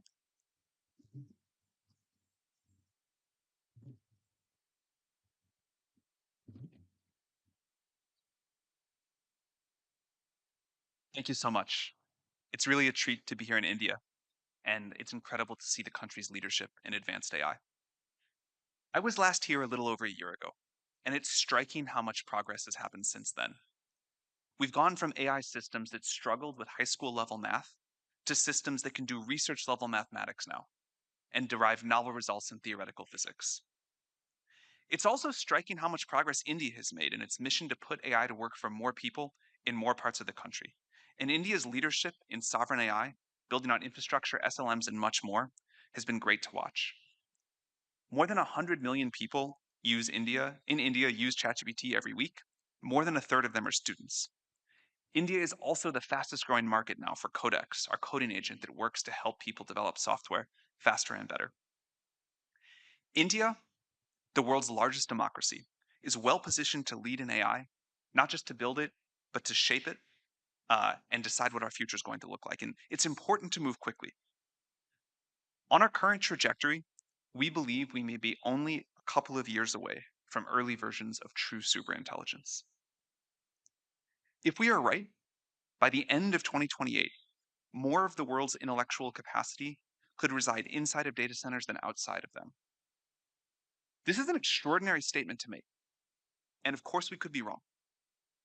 But I think it really bears serious consideration. A superintelligence, at some point on its development curve, would be capable of doing a better job being the CEO of a major company than any executive, certainly me, or doing better research than our best scientists. As we prepare for this possibility, we are guided by three core beliefs.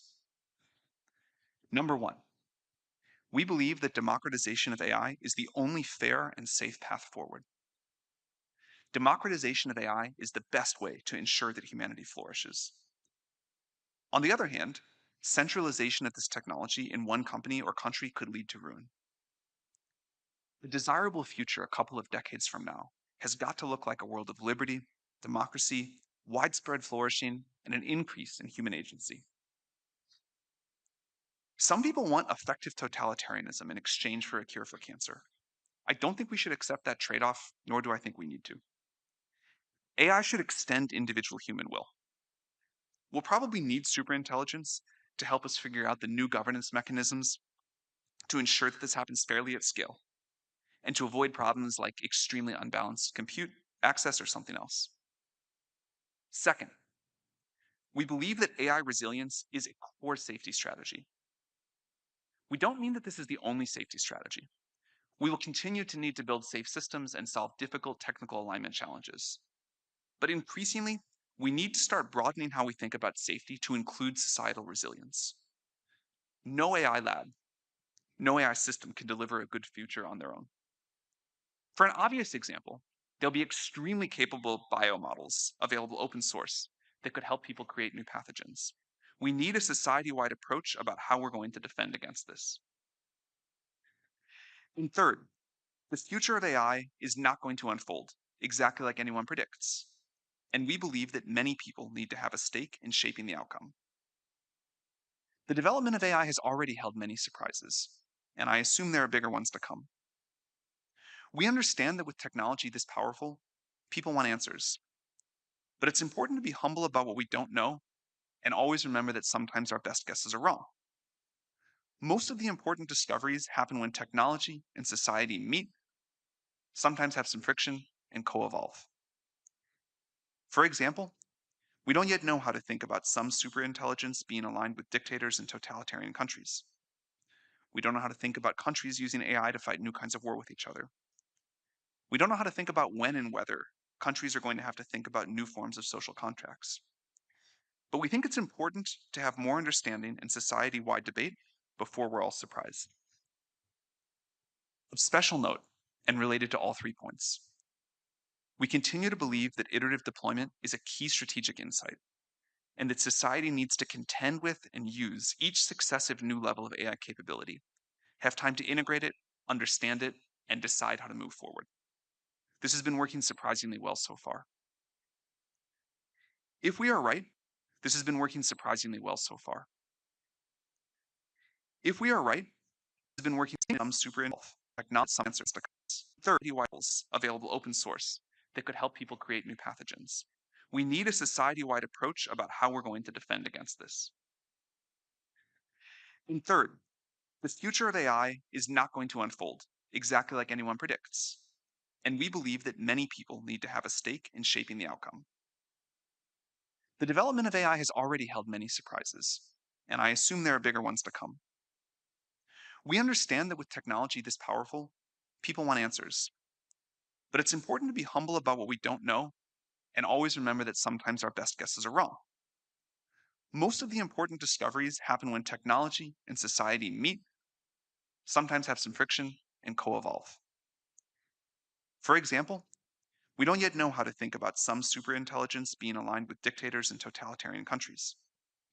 We don't know how to think about countries using AI to fight new kinds of war with each other. We don't know how to think about when and whether countries are going to have to think about new forms of social contracts. But we think it's important to have more understanding and society-wide debate before we're all surprised. Of special note, and related to all 3 points, we continue to believe that iterative deployment is a key strategic insight, and that society needs to contend with and use each successive new level of AI capability, have time to integrate it, understand it, and decide how to move forward. This has been working surprisingly well so far. If we are right, and systems continue to improve at this pace, it's going to change the economics of a lot of things. A really great thing about AI progress is that it looks like many things are going to get much cheaper. We can have much faster economic growth. We're already seeing what AI is doing for access to high quality healthcare, education, and more. In the coming years, we expect to see robots make many products and physical goods cheaper as supply chains get automated. The limit to how far this cost reduction can go may only be government policy. But the other side of this coin is that current jobs are going to get disrupted as AI can do more and more of the things that drive our economy today. It'll be very hard to outwork a GPU in many ways. It'll be easy in some other ways. For example, we really seem hardwired to care about other people much more than we care about machines. We're somewhat less concerned about the long-term future. Technology always disrupts jobs. We always find new and better things to do. The people of 500 years ago would have thought that our current jobs often look silly, like ways to entertain ourselves, create stress. And the people 500 years from now hopefully will look at us, hopefully look to us, like impossibly rich people playing games, trying to find ways to pass their times. But we should all hope that they feel much more fulfilled than we do today. I'm confident we will keep being driven to be useful to each other, to express our creativity, to gain status, to compete, and much more. But the specifics of what we do day to day will probably look very different. Each generation has built on the work of the generations before, and with new tools, the scaffolding gets a little taller. This collective external lattice, the set of tools that we have built up around ourselves, is remarkable, and we are capable of doing things that our great-great-grandparents couldn't have dreamed possible. It is a moral imperative to make sure that our great-great-grandchildren can say the same, and technology, and especially AI, is how we're going to get there. For a democratic AI future, it is not enough to just give people tools and wealth. We also need to give them agency and power. The vision that AI companies lay out fundamentally reduced to either unilateral control or decentralized power. Sharing control means accepting that some things are going to go wrong in exchange for not having one thing go mega wrong, cemented totalitarian control. This is a fundamental trade-off of democracy, and it is one that we believe in very strongly as the way to give everyone collective agency over the future. Of course, this is not to suggest that we won't need any regulation or safeguards. We obviously do urgently, like we have for other powerful technologies. In particular, we expect the world may need something like the IAEA for international coordination of AI, and especially for it to have the ability to rapidly respond to changing circumstances. The next few years will test global society as this technology continues to improve at a rapid pace. We can choose to either empower people or concentrate power. Thank you very much.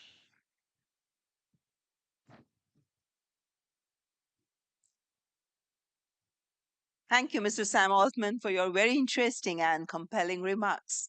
Ladies and gentlemen, I would like to now welcome Mr. Brad Smith, Vice Chair and President, Microsoft.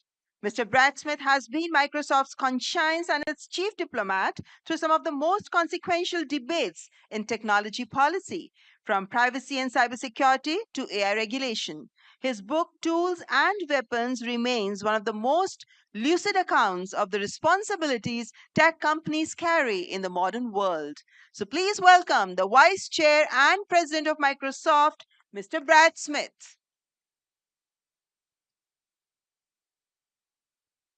Good afternoon. It's always an important day when the world comes together under one roof, as we have today.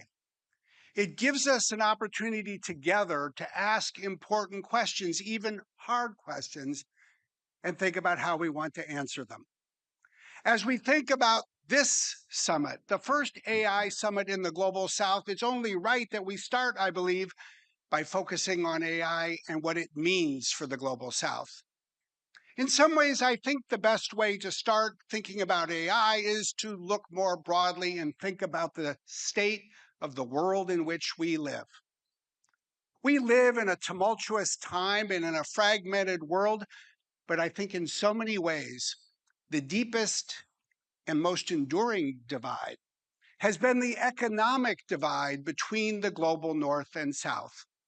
And what I believe we need to recognize is that this economic divide is a result, more than anything else, of a technology divide. the technology divide created by unequal access to electricity. Electricity became one of humanity's most important general purpose technologies, meaning it spread across economies. It was applied in every industry. It boosted productivity. Where electricity went, economic development and prosperity followed. But as we all know, electricity did not spread everywhere at the same pace. It was literally 144 years ago that the first electrical power plant started operating in lower Manhattan, and yet we come together today and we still live in a world where 700 million people lack access to electricity. Now comes AI. AI, perhaps more than any other technology this century, will play a bigger role either in closing this economic divide or in exacerbating it and making it even wider. That is perhaps the single most important question for us, I would suggest today, as we think about the role of AI in the global South. How can we do better? Because we need to do better. What will it take? I think it's going to take a few things that will require that we all come together and work together. First, the obvious. We need to bring infrastructure to the global South. That means data centers and compute. It also means more connectivity. It means more electricity. That is going to take not only the world's best technology, it's going to require an enormous amount of investment. That's why we at Microsoft announced yesterday morning that we're on pace to spend $50 billion by the end of this decade to bring AI to the global South. And of all the countries in which we are investing, India, not surprisingly, is one of the largest. But we'll need to harness private capital, investments from tech companies, other sources of private capital, government funding. We'll need governments and others to generate demand for the use of AI in the global South, because that is the only way to get the wheels of the market spinning and to do what we need to do together. That's the first thing we need to do together. There's a second thing we need to do. We've talked about it here already today, and it is so clear when you study the history of technology. Infrastructure is not only hardware, it's not only wires and grids, it's skilling for people. Because the key to enabling a country and a population to use a general purpose technology at scale is to give people across the country access to the skills they need to put it to work. And that's why it's such good news that we see so many governments supported by the United Nations and supported by private companies investing in more skilling. It's actually something that should speak to all of us. Certainly as a tech company, we're committed. We've launched through Microsoft Elevate new initiatives, including one we're announcing this week, Microsoft Elevate for Educators, to equip teachers with access to help their students learn how to use AI. But in the truth, it doesn't matter where you work. You have a role to play. Because the lesson of digital technology, I was an example of this, was that it took employers to open their doors to computing. It takes employers today to open their doors to new AI tools. It will take employers to invest in the skilling of their employees. It's not just for the next generation, it's for every generation that this fully matters. Then there's a third challenge for the global South. We need to make AI work effectively for the global South, and that requires some special initiatives, at least two. First, we need to make AI as effective in every language as it is in English, and today it is not. Performance tests show that's the case.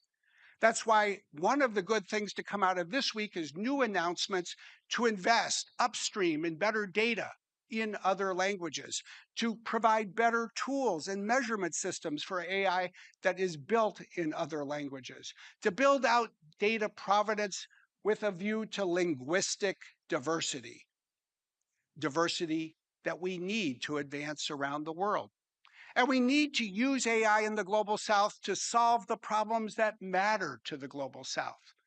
Oftentimes, as we're doing here in India, that's about improvements in agriculture, or as a number of partners, including Microsoft, are doing this week, launching a new initiative to address food security across Africa. These are just two of the myriad of opportunities we have to put AI to work in ways that will bring faster benefits to countries in most of the world. If we do those three things well, build infrastructure, invest in skilling, address real world problems, then I think it may create the foundation to think more and do more about the question I am willing to bet will be a bigger part of the conversation in the next few AI summits. What will AI mean for the future of work and jobs? Within these walls, I think we're mostly enthusiastic about the future of AI. But outside these walls, I think we need to recognize that increasingly around the world, and especially in some countries, many parents are asking a common question. What will AI mean for my kids? What will AI mean for my family? What will AI mean for our future? I get it that some people are excited and they'll do well, but what about us? Us, meaning most of the people who live on this planet. I think we have something to prove. I think we have something to prove not only to communities and countries and our customers, but to ourselves, that we can not only embrace but pursue a brighter future for people. It's great to come to conferences like this and hear people talk about all of the advances in technology, but let's remember one other thing as well. Human capability is neither fixed nor finite. It's great to think about what it would mean to have computers in a data center that would be like a country of geniuses, but let's also recognize this. Compared to the people who lived in the Bronze Age, all of you, all of us, are already geniuses. Whenever technology advances, it creates a new platform, a new foundation that enables people to stand taller and reach higher if and only if we're committed to using that technology well. As AI makes it possible to cure more diseases, then it is right that we expect that it will improve human health. As we use AI already every day to find faster answers, it gives us the opportunity to ask more questions. The fundamental fuel of human capability has always been the same: curiosity. We need to look at AI as the next great generator for human curiosity. And we need to take some inspiration because we all know the world could use a little more inspiration. I often think about the following. Before the invention of the washing machine, it took someone, almost always a woman, between 6 and 8 hours to wash a load of laundry. But as the washing machine improved, that was compressed to 30 minutes. But do you know what happened? One thing happened more than anything else. Everyone wanted to wear cleaner clothes. Everyone expected to wear cleaner clothes. People did their laundry a lot more often. They had better clothes and they had more time, and they put that time to work to do more with their lives. Ultimately, that is the question for us. And this, too, is not just a question for tech companies. This is about what tech will do to people. It is people will use technology to do for people. And it's not people who create products. It's every government, it's every company, it's every nonprofit, it's every employer. Because we all have the opportunity to work with our people, to manage through the change that is coming, to show people how with the right AI skills, they can create jobs and careers that will be brighter for their future.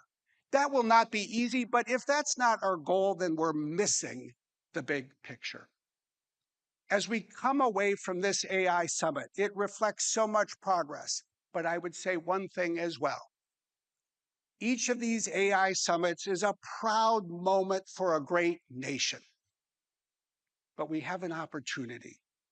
Rather than have summits that are islands that are disconnected from the summits before or that follow, we need to build bridges. We need to build bridges between these summits. We need to define clear goals. We need to have common measurement systems. And every year, we need to ask the same question. Did we make 12 months of progress in the year that just preceded our meeting? How can we build on that progress to do more and move faster in the year ahead? For those of us who come to these meetings in different countries every year, I hope we will take that away. Let's aim higher, not just for technology, but for what technology can do for people.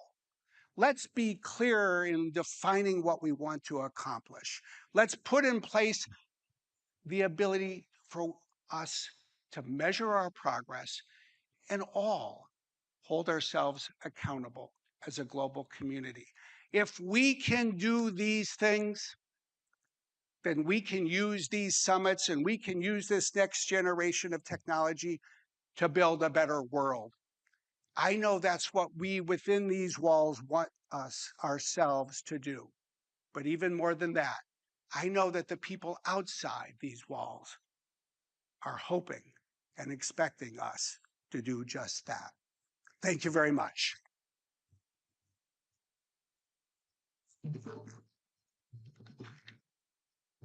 Thank you so much, Mr. Brad Smith, for that very energizing address. Ladies and gentlemen, I think he really deserves an energetic applause from you all. His address has actually given a very constructive direction to the discourse on artificial intelligence. And well, now we are moving to the next conversation, for which our guest is the person who's often called the godfather of deep learning.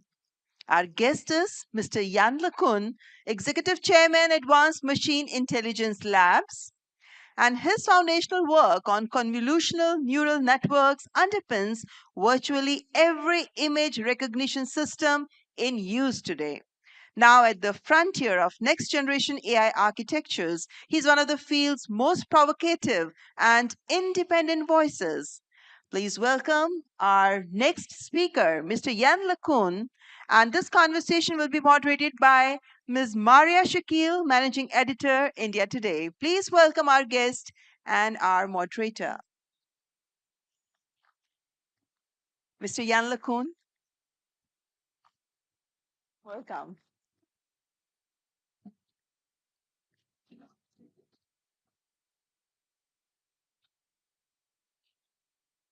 Good afternoon, everyone. So let's begin with the big idea here, Professor LeCun. Are we on a path to creating the smartest mind that humanity has ever known? And will that happen in our lifetime? Maybe in the lifetime of some people here, possibly not in mine. We'll see. It will take a while. But I think the more interesting thing that we're going to build is an amplifier for human intelligence. So maybe not an entity that surpasses human intelligence in all domain, although that will happen at some point, but at least something that will amplify human intelligence in ways that will accelerate progress. So then, will we end up defining and redefining genius? What will a genius be? Well, you know, I think several thousand years ago, or even a few centuries ago, what people identified as genius is very different from what we currently identify as genius. And I think there will be more evolution of that concept of genius. You know, in the past, perhaps, you know, genius was, you know, some act of creation or invention, but maybe not at the theoretical level like we tend to think of it today. It was, you know, more practical. Certainly, in the very ancient past, people who figured out how to cultivate crops or domesticate animals probably were seen as genius. So we have often seen, and this is a thought that you have all, pretty openly shared, that AI is powerful but not intelligent. When we make that distinction, and there are conversations around LLM, where do you see intelligence and AI-driven power? Yeah, I think there's a lot of confusion, really, because we tend to anthropomorphize systems that can reproduce certain human functions. LLMs are incredibly useful. There's no question about that. And they do amplify human intelligence, like computer technology going back to the 1940s. But LLMs, to some extent, except for a few domains, are mostly information retrieval systems. They can compress a lot of factual knowledge that has been previously produced by humans and can give easy access to it. In a way, it's kind of a natural evolution of, the printing press, the libraries, the internet, and search engines, right? It's just a more efficient way to access information. And there are a few domains where the intelligent capabilities of those systems actually is more than that. It's more than just retrieval. So for generating code, maybe doing some type of mathematics, we're getting the impression that it's beyond this. But it's still, to a large extent, domains where reasoning has to do with manipulating symbols. The problem is that why do we have systems that can pass the bar exam and win mathematics Olympiads, but we don't have domestic robots? We don't even have self-driving cars. And we certainly do not have self-driving cars that can teach themselves to drive in 20 hours of practice, like any 17-year-old. So we're missing something big still. So what are we teaching a 17-year-old then? Well, so the question is, how does a baby learn? Or even an animal, right? Animals have a much better understanding of the physical world than any AI systems that we have today, which is why we don't have smart robots, and so we learn about the world, how the world works, mostly by observation when we are babies, a few months old, and then we learn by interaction, and we learn mental models of the world that allows us to apprehend any new situation. Even if we haven't been, exposed to it beforehand, we can still handle it. So a big buzzword in AI today is world models, and this is really this idea that we develop mental models of the world that allow us to think ahead, to apprehend new situations, plan sequence of actions, reason, and predict the consequences of our actions, which is absolutely critical. And LLMs don't do this, really. There is the sense, Professor, that perhaps AI will unlock an era of radical abundance. Will this abundance benefit us? Well, so there, if you talk to economists, they tell you, if we can measure the improvement that AI will bring to productivity, which is, amount of wealth produced per hour worked, is going to add up to maybe 0.6% per year. Okay, this is from economists that actually have studied the effect of technological revolutions on the labor market and the economy. People like Philippe Aghion or Eric Brynjolfsson. So that seems small. It's actually quite big. And, it's certainly going to accelerate scientific progress in medicine. I do not believe there's going to be like a singular identifiable point where the economy is going to take off and there's going to be abundance. And there's also the question of the policies surrounding this. Are those benefits going to be shared across humanity or different categories of people in various countries? And that's a political question. It has nothing to do with technology. So if economists see this as boom, will then openness survive? It's not going to be an event. It's going to be progressive. There is this false idea that somehow at some point we're going to discover the secret of human level intelligence. I don't like the phrase AGI because human intelligence is specialized, so I don't like the artificial general intelligence phrase. But it's not going to be an event. We're not going to discover one secret. We're going to make continuous progress. And we're not going to be able to measure that progress by just having a series of tests that are going to test, whether a machine is more intelligent than humans, because machines are already more intelligent than humans on a growing number of narrow tasks. And so, it's not like a uniform, scalar measurement of quality. It's a collection of quality. But what's more important is that um, intelligence is not just a collection of skills, it's an ability to learn new skills extremely quickly and even to accomplish new tasks without being trained to do it the first time we apprehend it. That's really what intelligence should be measured at. So we're not going to be able to just design a test that is going to figure out, are machines more intelligent than humans? So if it's about upskilling and ensuring that you're relevant, then only perhaps you're intelligent. Uh, will that then mean that the countries that adopt AI and the pace at which India and the scale at which India has adopted AI, the challenge would be to create talent which is upskilled and reskilled and have the required skills for this? Absolutely. So the relationship that we're going to have with intelligent AI systems is going to be similar to the relationship that a leader in business, politics, or academia, or some other domain has with their staff. Okay, AI is going to be our staff. Every one of us is going to be a manager of a staff of intelligent machines. They'll do our bidding. They might be smarter than us, but certainly if you are an academic or a politician, you work with staff that are smarter than you. In fact, that's the whole point. You need to attract people who are smarter than you, because that's what makes you more productive. For an academic, it's students who are smarter than their professor and teach. It's not the professor that teaches graduate students, it's the other way around, actually.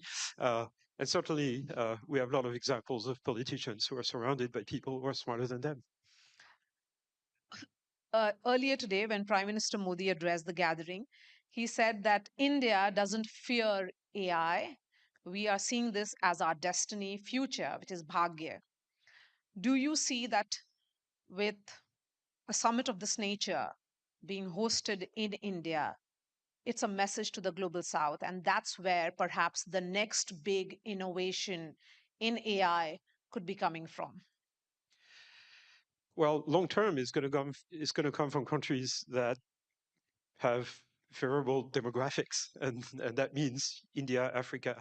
The youth is the most creative part of humanity, and there's sort of a deficit of that in the north, largely. So the scientists of the top scientists of the future, and in fact many of the present, are from India, and in the future will be from mostly Africa. So what does that mean, though, right? It means having incentives for young people to kind of study, first of all. So the idea that somehow we don't need to study anymore because AI is going to do it for us, and that's completely false, absolutely completely false. And it's not because I'm a professor, okay, that I'm saying this. On the contrary, we're going to have to study more. We see, for example, a trend where in industry, in the past, in certain countries, it's certainly true for India, but it's also true in European countries, and certainly in the US, we see more demand for people with more education at the PhD level, for example. The demand for PhD level scientists in industry has grown in the last 15 years, in part because of AI, but because of everything, because technological progress and hinges on scientific progress, and scientific progress is brought about by scientists, and scientists mostly have done PhDs, and so there is more demand for education, not less.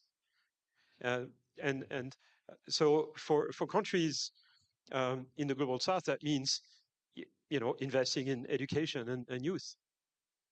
And making AI more accessible, something that India believes in. Democratizing AI for all is the theme of this summit as well. Do you think AI can become that accessible, particularly for a country as large as ours with 1.4 billion people? Yeah, in all kinds of ways. Unfortunately, the cost of inference for AI system has to come down to kind of become practical for the vast majority of population in a country like India. Right now, the inference is just too expensive, and energy costs and things like that. It's mostly energy costs actually. So this has to come down, but then it will play a role in education. AI will improve the quality of education, not degrade it. Once we figure out how to use it best, it will improve, uh, you know, agriculture and In everything else. healthcare, in particular. Healthcare, of course, right? So I don't work at Meta anymore, but there was an experiment a couple of years ago or a year ago that was run by my former colleagues, where they gave smart glasses to Yes. agriculture, to farmers in India, and they could talk to the AI assistant to figure out, like, what is this disease on my plant, or should I harvest now, or what's going to be the weather, and Yes, I it think is those being things. used a lot in agriculture as well. That's right. It is assisting farmers to ensure that their produce gets better, they make right choices. But when you say about education, will AI assist education in terms of making students or youth of the country more literate, or will they become more AI dependent? Well, I mean, we're dependent on technology, right? I'm dependent on this pair of glasses, otherwise I don't see you. So that's been that's been with us for centuries. Yeah, we'd be dependent on AI, of course, but AI will facilitate access to knowledge, and thereby kind of be a tool for education. I think the effect on society, might be extrapolated from what was observed in the 15th century, when the printing press started enabling the production of printed matters and the dissemination of knowledge, right? It had a huge effect on society worldwide, at least in countries that allowed it to flourish. And I think it's going to be a similar transformation with AI, of course, in the modern world. Just more access to knowledge. The internet played also a similar role, and I think this is just going to make people more informed, smarter, able to make more rational decision if it's deployed in the proper way. So, if you were to define this moment which we are witnessing in history, we are living it. How will you say it? Is it like the advent of electricity? Yeah, people have made that claim, They have made that claim, including yes. economists. It's the new electricity. I think it's more like the new printing press, really. But again, in the sort of this vision of kind of more dissemination and sharing of knowledge and amplification of human intelligence. But the impact on society and the way countries need to be run is very difficult to predict at this point. I'm sort of an optimist in the sense that I think societies will figure out how best to use that technology for the benefits of their population. While I am an optimist, nevertheless, I'm going to ask this question to you, Professor. Are we overestimating the change or underestimating what has struck us?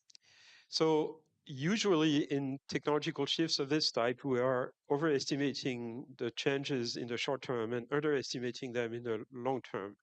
I think for AI, it's a little bit different because there's been a huge amount of hype and expectations that, the transition to human level AI, superhuman level AI, is going to be an event and is going to happen within the next few years. And people have been making that claim for the last 15 years, and it's been false. In fact, they've been making it for the last 60 years or 70 years, and it's been false. Every time in the history of AI that scientists have discovered kind of a new paradigm on AI, how you build intelligent machines, people have claimed, within 10 years, the smartest entity on the planet will be a computer. And that just proved to be wrong, 4 or 5 times in the last 70 years.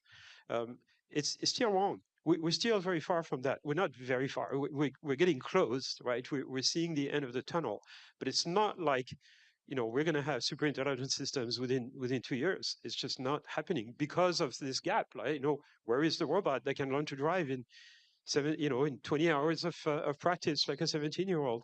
Even though we have millions of hours of training data of people driving cars around, we should be able to train an AI system to just imitate that. That doesn't actually quite work. It's not reliable enough. Okay, so let's try and wrap up this conversation with who gets to define intelligence now onwards. Will it be actually humans, machines, or both together? Probably both together, but mostly humans. Like we set the agenda, and the biggest difficulty is not to get fooled into thinking that a computer system is intelligent simply because it can manipulate language. We tend to think of language as the epitome of human intelligence, right? But in fact, it turns out language is easy to deal with because language is really a sequence of discrete symbols of which there is only a finite number, and that turns out to make things easy when you train a system to predict what the next word is in a text, which is what LLMs are based on. It turns out the real world is much, much more complicated. And it's been known in computer science for many years. It's called the Moravec paradox, after a roboticist, Hans Moravec. And so the company I'm building and the research program I've been working on for the last 15 years or so is intelligence for the real world. How to deal with high-dimensional, continuous, noisy signal that the real world is, which your house cat is perfectly able to deal with, or a squirrel or whatever, but not computers yet. That's the big challenge for the next few years in AI, dealing with the real world. And that's the point of the company I'm building. So AI has to deal with the real world, or real world has to deal with AI? AI has to deal with the real world, the messiness of the real world, the unpredictability of the real world. All right. Thank you so much for this conversation, Thank you. Professor.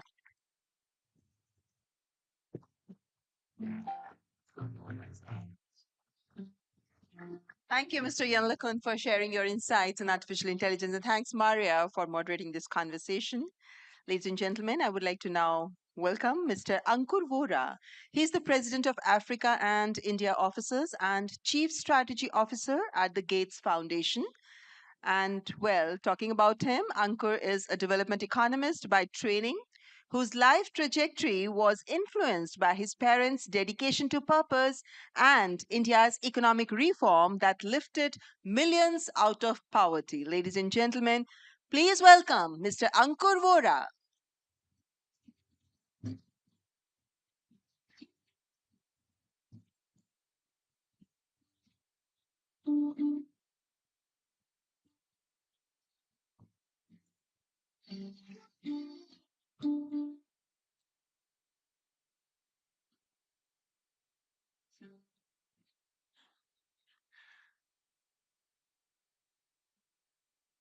Thank you, Honorable Prime Minister Modi, for hosting this summit.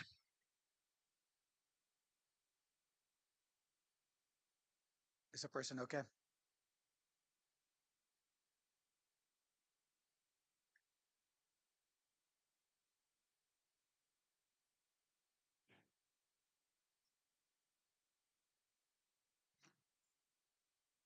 Thank you, Honorable Prime Minister Modi, for hosting this summit. India's leadership on AI is remarkable. It is fitting that India is hosting the first major international AI summit in the Global South. I grew up in Gujarat, watching my parents serve patients at a community health hospital. I joined the Gates Foundation in 2013, inspired by the mission that every person deserves the chance to live a healthy and productive life. Earlier this year, I stepped into a new role, overseeing the foundation's work across our Africa and India offices. I never imagined that I would stand on a stage like this, at a moment like this, speaking about technology that may shape the future of billions. I feel humbled by this opportunity. Many people predict that AI will help the world be better for everyone. Others predict it will only benefit the privileged few. But the fact is, it's not a matter of prediction, it's a choice. Technologists can choose whether we use AI to take on the world's greatest challenges or just the most profitable ones. Policymakers can choose to build rules that ensure everyone benefits and not just a few. That means governance, safeguards, infrastructure built for inclusion. Here in India, leaders have already made that choice. India has built world-class digital public infrastructure like Aadhaar and UPI. This has improved the ease of living for billions. India is investing in Bhashini and AI Kosh to ensure languages and high-quality data sets are no longer a barrier, and innovators do not have to start from scratch. During its G20 presidency, India strengthened global consensus around using AI responsibly and for good. Because of these choices, low-cost, open-source AI tools are ready and improving lives already. AI is not a leap into the unknown for India. It is the next chapter in a journey of building solutions that serve everyone. If the world follows this approach, AI could possibly compress progress of the next 20 years into 5. That progress means fewer children dying from preventable causes, fewer women dying in childbirth, more infectious diseases eliminated, millions rising out of poverty. If we step back, the real test of AI is simple. Will it help make people's lives better? That fundamental question guides how we think about our work in health, education, and agriculture.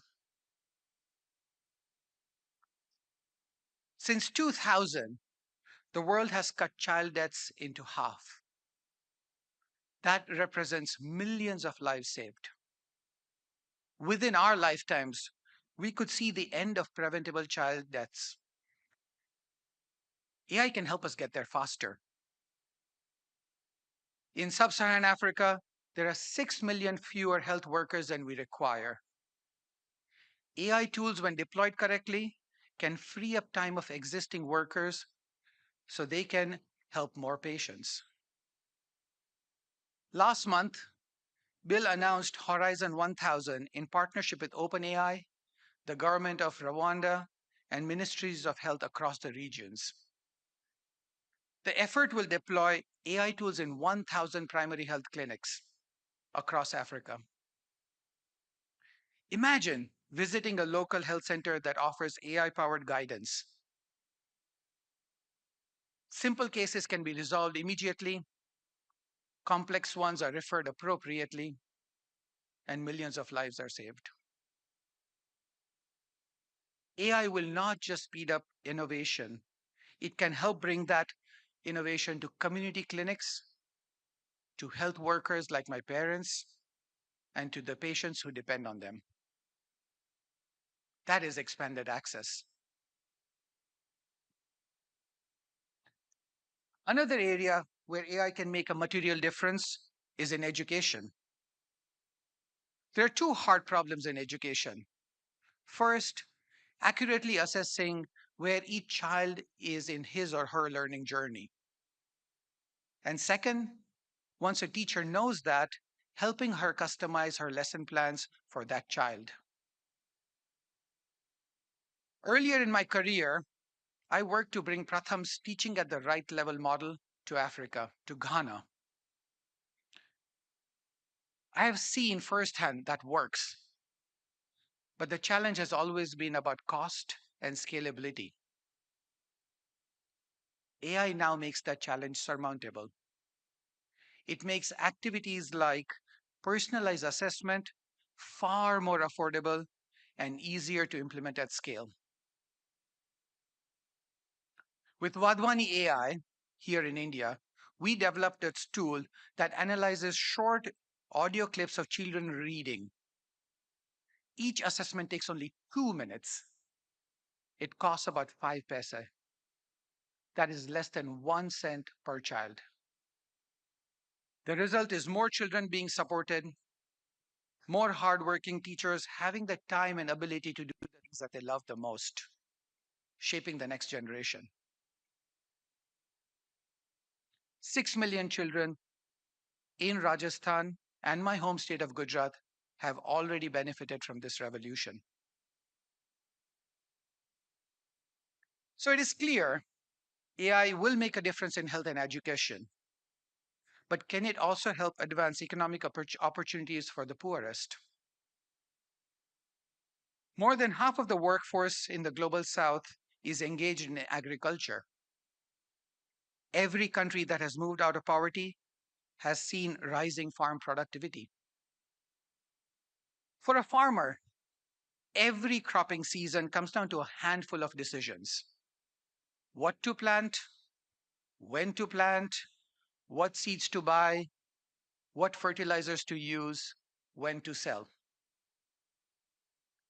If even one of these decisions goes wrong, it can wipe out an entire year of income.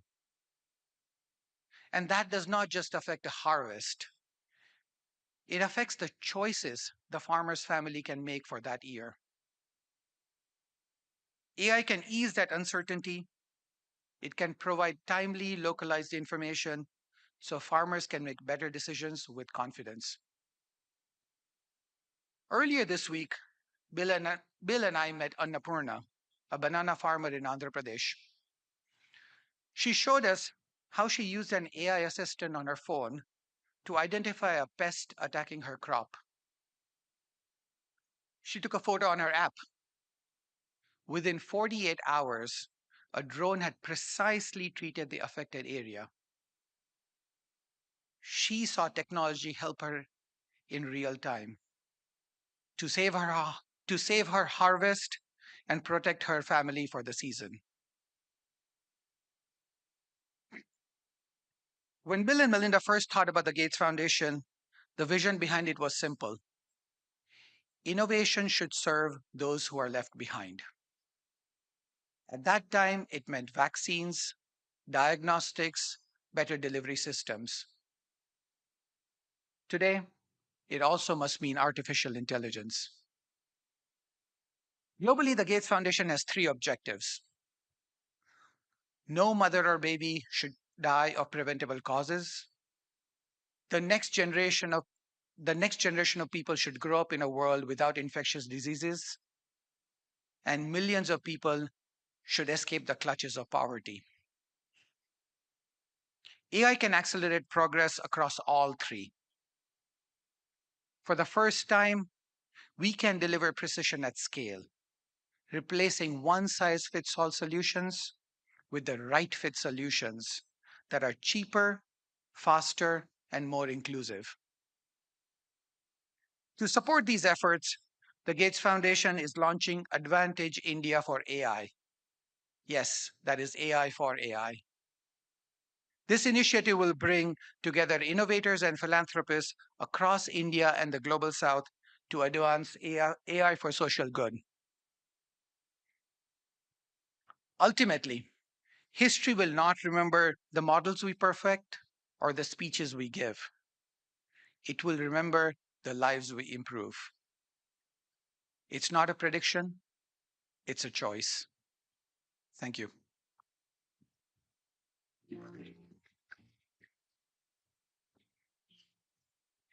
Thank you, Mr. Ankur. Your perspectives on leveraging AI for social impact have undoubtedly added depth to this summit.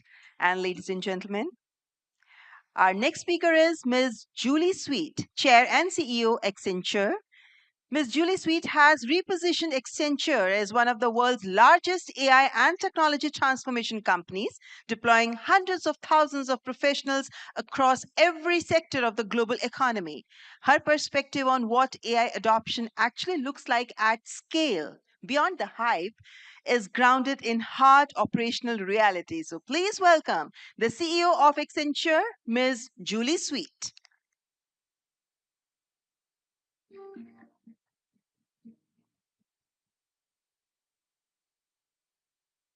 Guest, thank you, Prime Minister Modi, Minister Vaishnaw, and your outstanding teams for convening us for this critical summit around AI.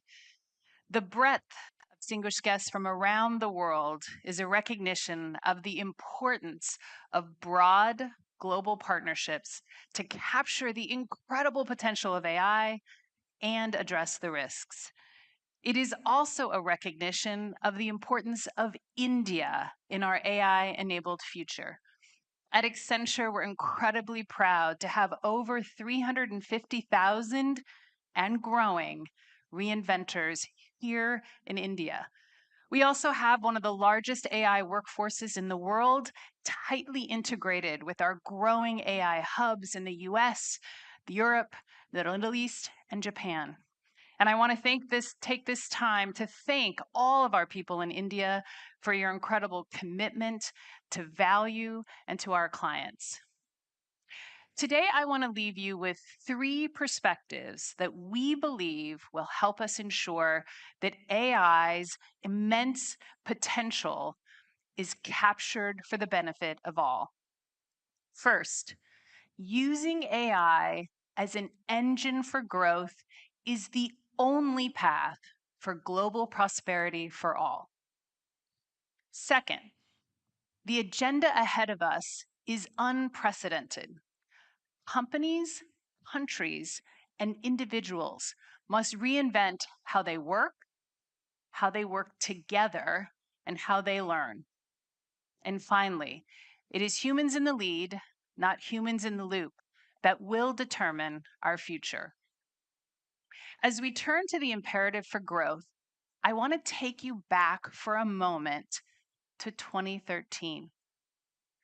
Oxford University had just published a widely read study that said, based on technology progress at that time, 47% of US jobs would be automatable. Dire headlines and predictions soon followed. One of those technologies was robotic process automation, or RPA. And there were predictions that IT services would be badly damaged because it would automate so many jobs. And in fact, we used RPA to automate thousands of jobs. And we also, as an industry, embraced the new technologies of digital and classical AI, and we created many, many more jobs. We helped our clients adopt RPA, and those who did created investment capacity to invest in new technologies and to grow. And in fact, the IT services industry has thrived over the last decade, including many of India's most successful companies that you've heard from today. At Accenture alone, in 2013, we were roughly 275,000 people and $29 billion in revenue. And today, we're over 750,000 and growing, and $70 billion in revenue. What the last decade has taught us is a critical lesson. When companies and countries embrace new technologies and then use them to drive growth and productivity, they prosper. Advanced AI should be the same. In fact, in our latest quarterly survey of C-suites across 20 countries, they agree. 78% say AI's greatest value is in growth. Now, as we think about what growth should look like, there's 2 important considerations. First, AI should make the impossible possible. AI should make the impossible possible. If in a few years as a CEO, you cannot point to new products and services, new levels of performance that were not possible before, then you have not captured potential of AI. Think about the consumer and retail industries. LLMs are about to become the new mall. This is an entirely new way to engage customers and to engage in commerce that did not exist in 2022. If you think about pharma, we see a path toward bringing drugs to market much faster than the average of 9 years. Not possible before, which means that life-saving drugs will get to people faster and pharma will have accelerated growth. And we are just beginning to understand how AI will create new drugs, new materials, new products across industries. A second consideration around growth is that we must commit to providing access to the technology and the talent for small and medium-sized enterprises. If we are to use AI as an engine for growth, we need to make sure that the engine for growth, these size enterprises, have access. 50% of the world's GDP are small and medium-sized enterprises, and in the global south, it's 70% of employment. To do so, there will be lots of business opportunities. So many industries will serve small and medium-sized enterprises, but that will not be enough. Private and public partnerships will be critical to making sure there's access. For example, we're working with the US college system where we're funding internships of college students at small and medium-sized enterprises. It's a win-win. Statistically, if you have an internship, you have a better chance of getting a job, and it's providing these enterprises access to some of the cutting-edge talent. And so we must make sure that we're continuing to focus on the small and medium-sized enterprises.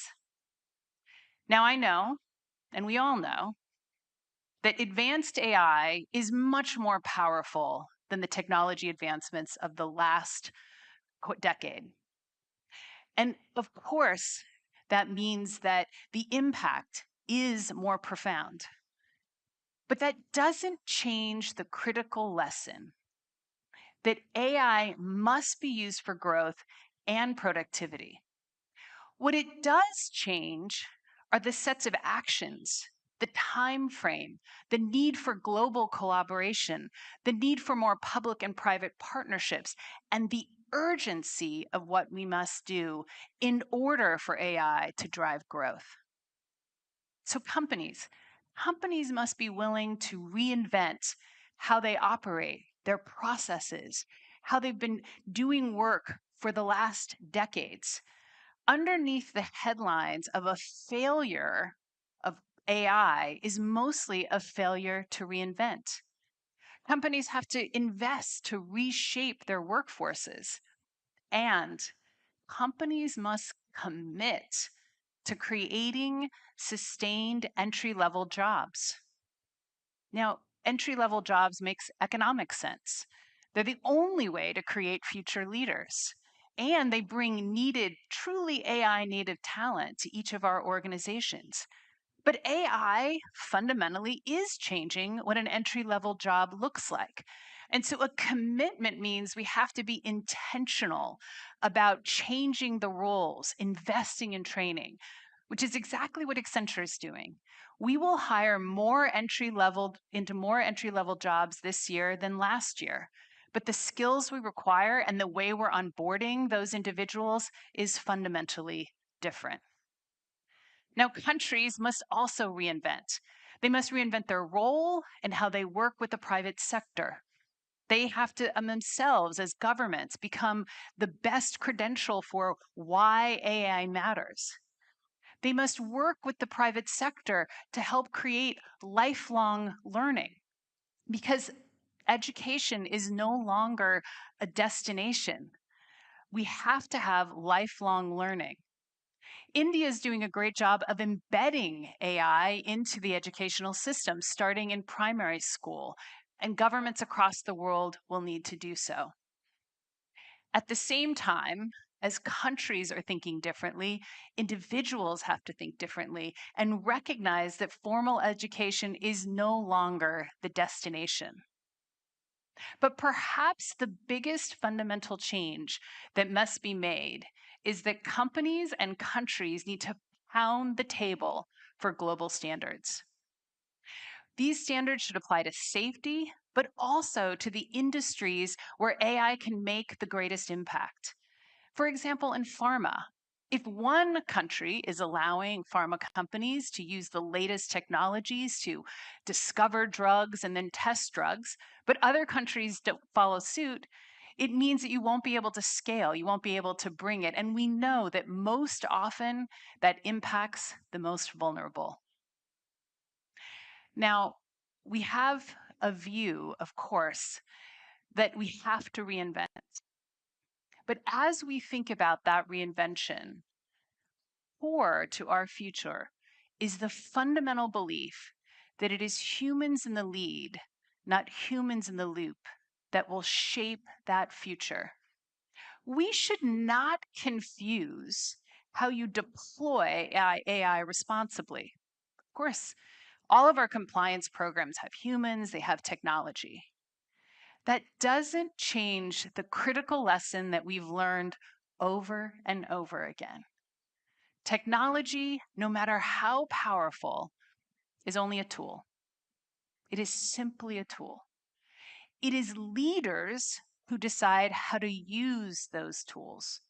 It is leaders who decide to commit to reinvent, who dedicate their time to making sure that people come along the journey.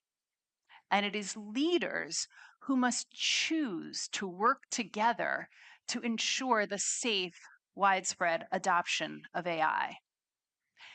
There are lots of headlines today that predict less jobs, less opportunity, less human relevance. We are here because we see a future of more. At Accenture, we live by 8 leadership essentials, the qualities we believe we need to run our company. And one of them is particularly important. We expect leaders to lead with excellence, confidence, and humility. As we look to our collective future, we should have the confidence to have the unwavering belief that together we can make a future that is better for all. We also must hold ourselves individually and collectively accountable for executing on that belief with a high bar of excellence, because our people around the world are counting on that excellence. And finally, we must all have the humility to know that we cannot do this alone. Thank you very much.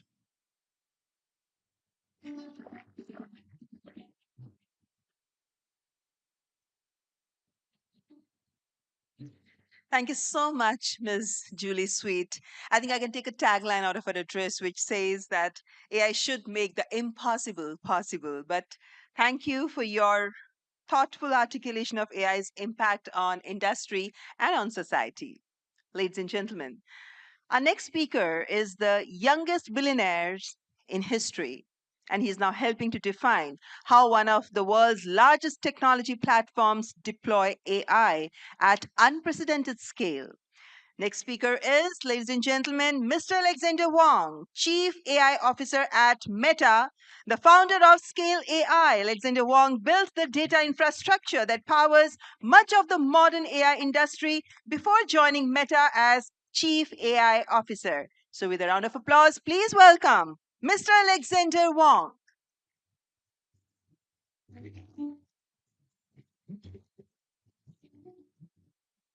Thank you so much for having me. Namaste. It's fair to say my upbringing wasn't typical. My parents were physicists in a town called Los Alamos in New Mexico. Los Alamos is a government lab town where, for decades, scientists have come to push the boundaries of what's possible in mathematics and supercomputing, in human genome studies, vaccine research, space explorations, and material science. My mother studies how plasma behaves inside stars. At the dinner table, we'd talk about physics problems, scientific trade-offs, the reasoning behind how systems work. One kid in my town made huge balls of plasma in their garage for a science fair project. You know, normal high school stuff. Growing up in a place like Los Alamos leaves two things deeply ingrained in you: a belief that anything is possible and that science should serve society. Those ideas are what led me to study AI while I was at college at MIT. They led me to start my own company, Scale AI, and last year they led me to Meta, where I am now the Chief AI Officer. If you believe that anything is possible, Meta is one of the few companies with the resources, talent, and ambition to push the science of AI forward at scale. If you want to make technology that serves society, Meta has an incredible opportunity to get this technology into people's lives. 3.5 billion people use at least one of our apps every day. That blows my mind. It's more than 500 million people in India alone. People are already using our AI to do amazing things. Across India, creators use our AI to automatically translate reels into the language of the person watching. Small businesses talk to customers through WhatsApp business agents that they create in 10 minutes on their phones, and they use our Gen AI tools to create ads and reach customers way more efficiently than they ever could before. And India has world-class developers building genius things to solve societal challenges. For example, there are more than 20 million people with disabilities in India who are locked out of education, jobs, and digital services because the digital world wasn't designed for them. So iSTEM built voice-first, AI-powered infrastructure that helps people with disabilities to learn, discover careers, and complete digital tasks independently, like converting textbooks into usable formats or giving personalized career guidance that takes into account their disability. In healthcare, researchers at Ashoka University used our SAM3 model, which is trained on billions of natural images, to speed up the identification and segmentation of cancer tumors and at-risk organs. Their model, OncoSeg, can help radiologists and radiology oncology teams do in seconds what it takes hours to do manually. The beauty of general purpose models is the same technology that can segment tumors in the brain can segment leaves to help farmers assess the health of their crops, as AgriPoint has done. We recently open sourced our omnilingual models, which recognize speech across more than 1,600 languages and can rapidly adapt to new languages with just a few audio samples. It's not a fantasy that in a few years we'll have real-time, voice-to-voice translation for every spoken language on Earth. Now build that into your glasses, real-time translation in any language just for you. That's transformative, perhaps most especially in countries like India, where so many languages are spoken. In fact, language is an area where we're collaborating with the Indian government on through its AI Coach platform. We're providing datasets in 10 major Indian languages so people can build AI models that deeply understand Indian languages and contexts. I'm sure you're used to people from big tech world making lots of grand but vague assertions about what AI will be able to do. But we don't have to be vague. People use our AI right here, right now. They're getting value from it, and they're building amazing things with it. And that gives us confidence about what we're building towards. We're releasing new models this year, with the first coming in the next couple of months. These will be deeply integrated with our products in a way we're really excited about. We're optimistic about the trajectory we're on. The first models will be good, and as the year goes on, I think we're going to be pushing the frontier. Our vision is personal superintelligence.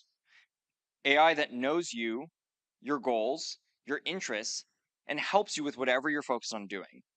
It serves you, whoever you are, wherever you are. We all lead busy lives. I'm sure you'd want to do more if only you had the time and headspace. That's how I think about personal superintelligence. Say you want to be healthier.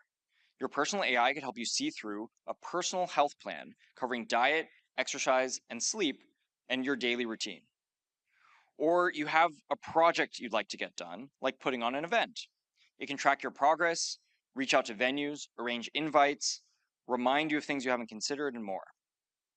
If you love to go fishing or paint or want to travel more, it can help free you up so you can do more of these things, and it can give you advice when you need it, or help you show up as a better friend or in your community. It won't just do your admin, it'll be an extension of you so you can be you more.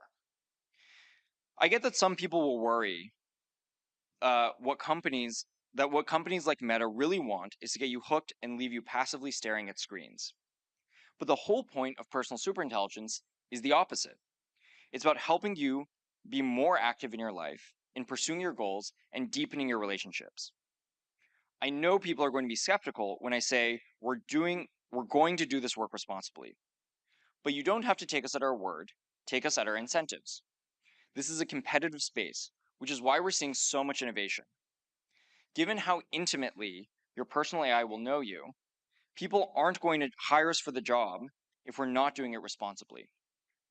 Our AI needs to work the way we say it does, as well as we say it does, and as safely and as securely as you need it to. It needs to help you in your life, and if it doesn't, people simply won't use it. We'll lose customers, we'll lose public trust, and we'll lose out to our competitors. That's why we're transparent about our models.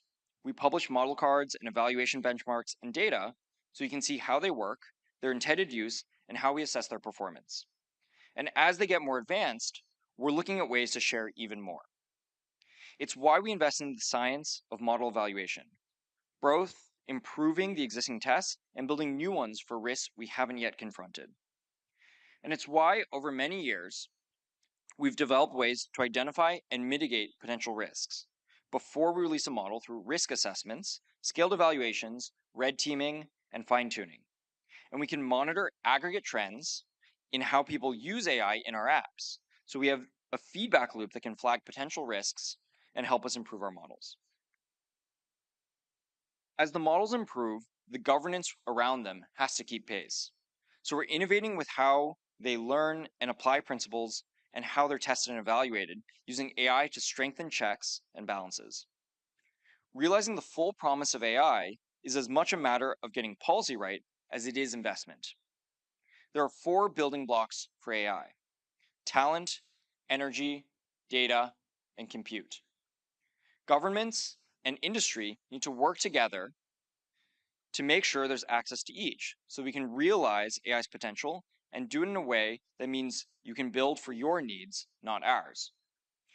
That's in part about having bold national AI strategies and policies that encourage innovation, not patchworks of inconsistent regulations that make it harder. But above all, it's about collaboration between public and private sectors to deliver these 4 building blocks and to design and deploy AI that works for your citizens and your economies. I don't want these amazing technologies to be one size fits all. I want them to serve your needs, designed for the challenges and opportunities that are unique to India, to societies across the global south, and all over the world. I want them to serve you as an individual, no matter who you are, where you live, what language you speak, or what culture you're a part of. That's only going to be possible if the public and private sector are on the same side. We need to be partners working together in a spirit of openness and collaboration, and with a sense of shared ambition. I truly believe we're on the cusp of a moment where really anything is possible. We want to work with you to build AI that serves your societies. I hope you'll work with us. Thank you.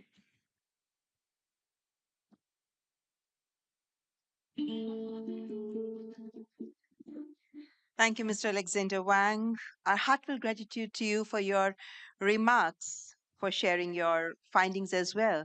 And well, your vision for AI and innovation, it does inspire many of us. Well, ladies and gentlemen, please join me now in welcoming Mr. Roy Jacobs, CEO of Philips. Mr. Jacobs leads one of the world's most storied healthcare technology companies through a pivotal transformation, putting AI diagnostics and patient monitoring at the center of Philips' mission. His work sits at the critical intersection of AI and human health, where the stakes could not be higher. Ladies and gentlemen, please welcome CEO of Philips, Mr. Roy Jacobs. Thank you so much. Good afternoon. It's a true honor to be here among so many brilliant minds and very bold ambitions. And building off the visionary path of the Prime Minister, I want to share how we are walking that path, designing and developing in India and delivering to the world. And since I have your attention, let me share something that I want to leave behind.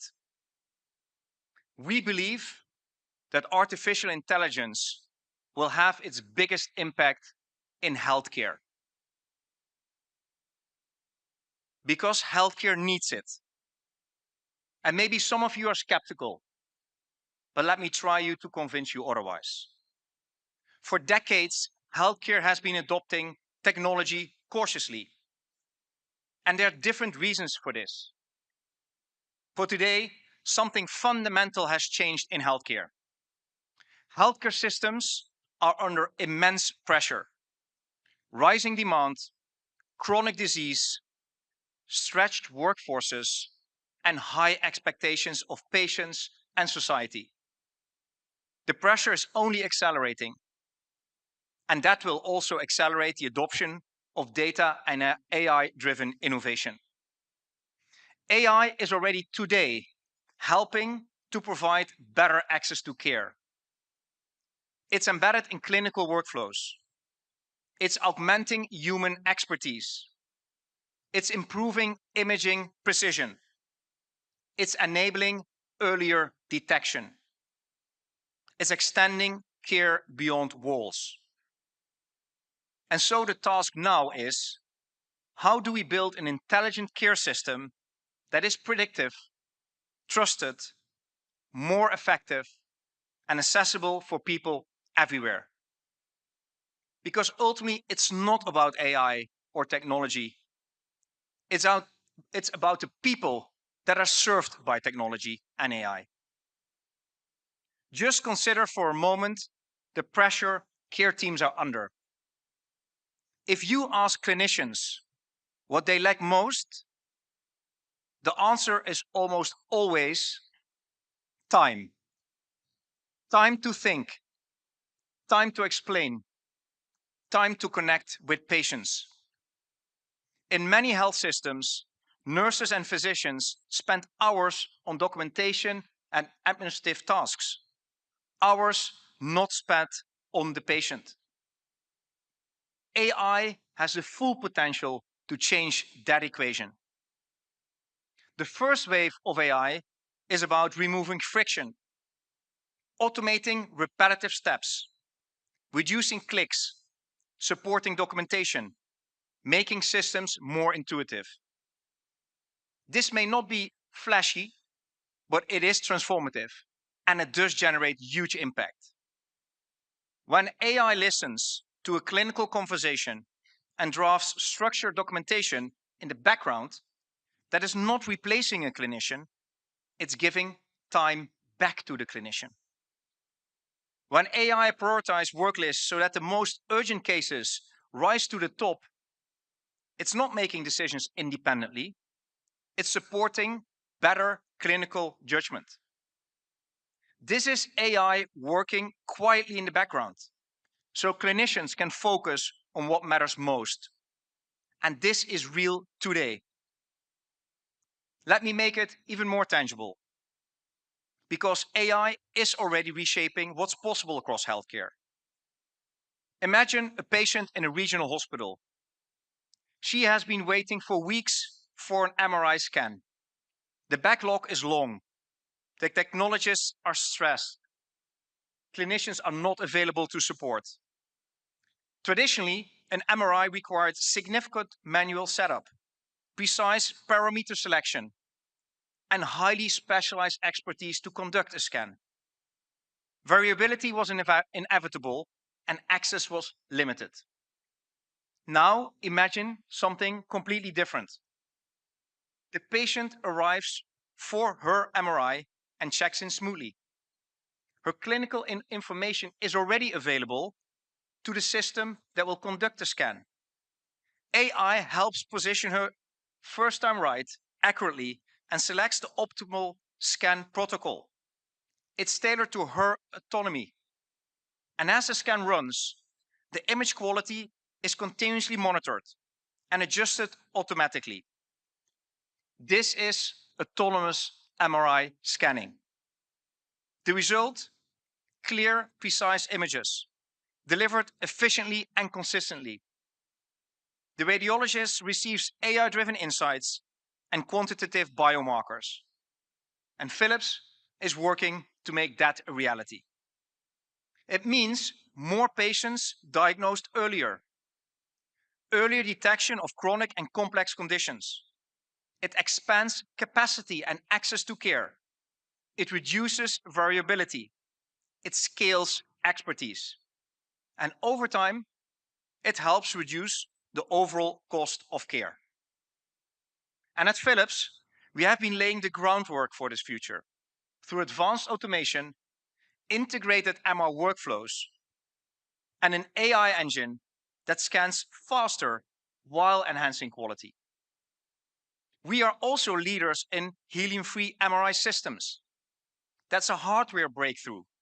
And together, that does not only make it more sustainable, but it allows us to install MRI systems outside of the hospital, closer to patients, where it was previously not feasible to go to. That means even more access, more resilience, and more patients served. But diagnosis is not the only part of the story. Let's enter a hospital room. There is no lack of data. Actually, there's an overload of data. Many devices, alarms going off, dashboards to be read. Now image a hospital room transformed into a smart healing environment. Data from devices flow into a unified platform where AI continuously analyzes vital signs and clinical trends. False alarms are reduced. True risks are elevated early. A subtle deterioration pattern in patient is detected by AI hours before it becomes visible. The nurse is alerted within context, not with noise, and the physician receives predictive insights. Preventative action can and will be taken. The true patient crisis never fully materializes. That is the power of agentic AI. Software that can perceive, reason, and act within defined guardrails, always under human oversight. It reduces burden, it anticipates risks, and it turns data into action. That's how we can give time back. With all of this excitement, we must be clear about one thing. Healthcare runs on trust. AI in healthcare needs to be transparent.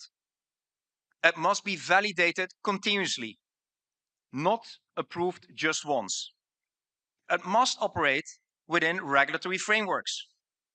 And those evolve as the technology evolves. Clinicians need to understand how systems arrive at their recommendations. Patients need to know how their data is protected.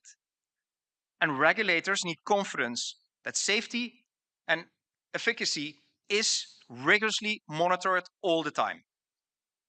Innovation and governance must advance together with speed, because trust determines adoption, and adoption determines the success of valuable application of AI in healthcare. If they move at different speeds, trust erodes. If they move in alignment, adoption accelerates. Now, I'm very happy to be back in India. India represents a remarkable opportunity in this transformation, standing at the intersection of scale, digital infrastructure, and ambition. The country's digital infrastructure, including initiatives under the Ayushman Bharat Digital Health Mission, is laying the foundation for interoperable health records and longitudinal patient data, the foundation for a big data play. Unique health ideas and digital registries create the possibility for the continuity of care for a population at scale.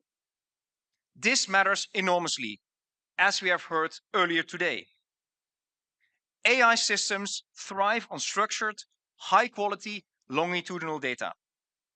When patients can be followed across settings, from primary care to hospital to diagnostics and to the home, the power of predictive analytics increases dramatically. But India also brings something else to the table: real-world complexity at scale. Urban and rural settings, public and private systems, high-end tertiary care systems, and primary health centers. The diversity of care environments creates an unparalleled testbed for scalable, resilient solutions. Solutions built for India's scale and constraints have the potential to inform global models of care.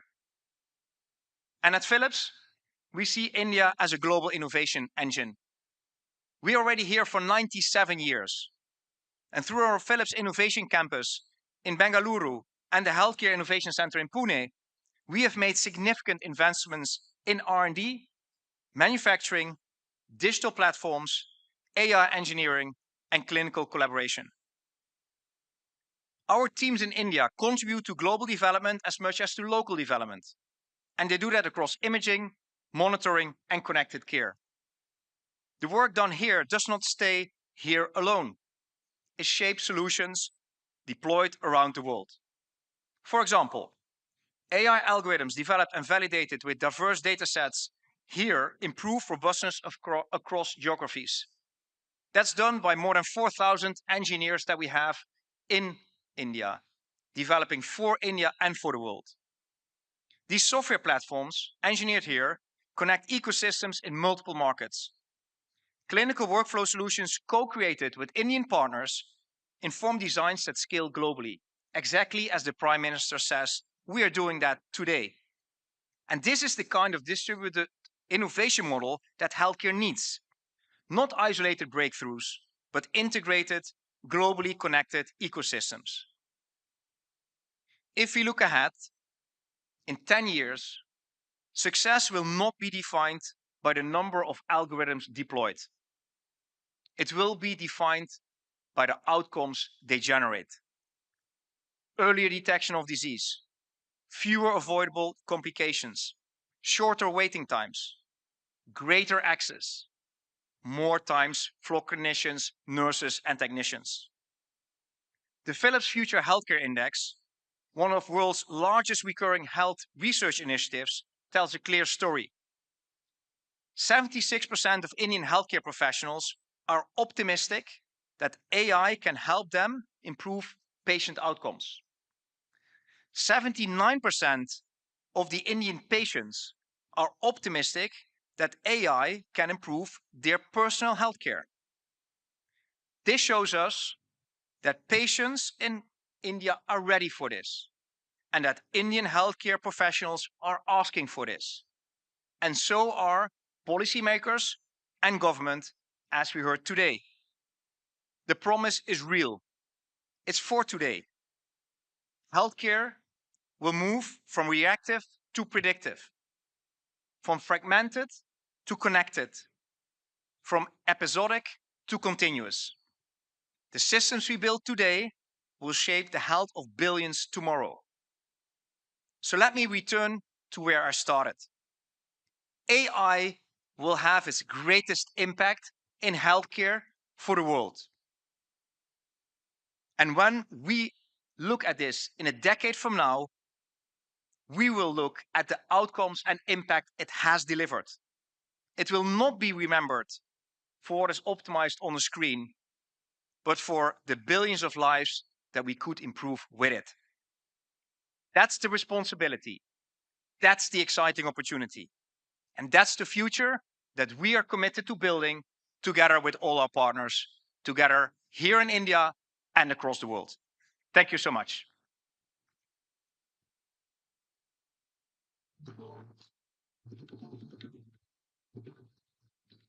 Thank you so much, Mr. Jacob, for your enlightening words and also for highlighting how AI can be a game changer in the field of health sciences.